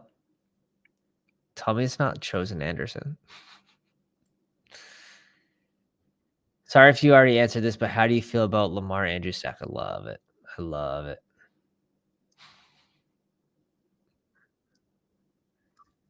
So we're going to go 1 RB here because we don't need a second one.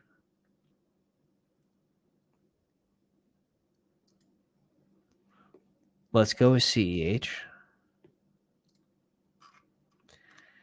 Do we need... Is there someone that can spike into our lineup here at receiver?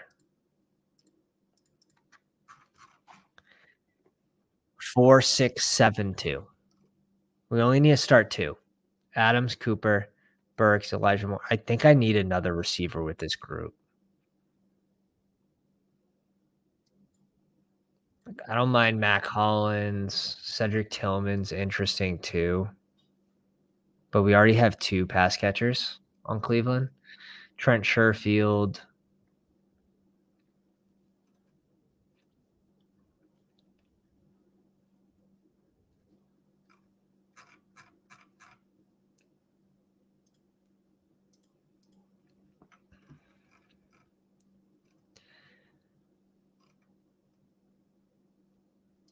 Hated this one. Hated this one. But it happens in Superflex.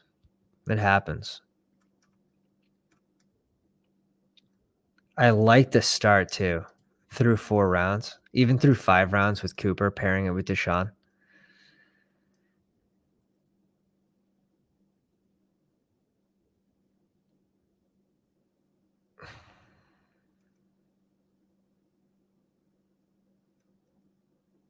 This was the range here at 110 when I went Elijah Moore for the double stack, which is fine.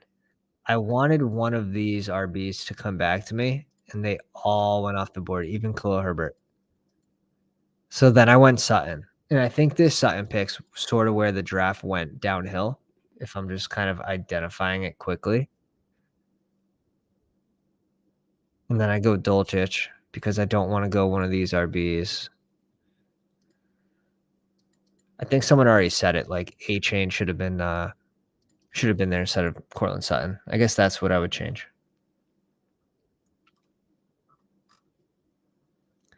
Ben, we're still out here, my friend. We're in 24-hour live stream training territory right now. Randy says, "How do you feel about Keenan Allen Herbert stack?" Ah, God. In full point PPR, it's less gross, but it's so expensive and on Underdog. It's really hard to get behind. Tyler Heineke, I don't mind this pick. Mike White probably went too late in this, to be honest.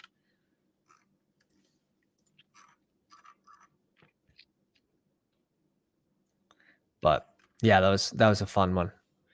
Guys, if you made this far, thank you. If you somehow haven't already dropped a like on the live stream, appreciate if you do that on the way out. Leave a comment when this video posts 3 seconds after I end the stream.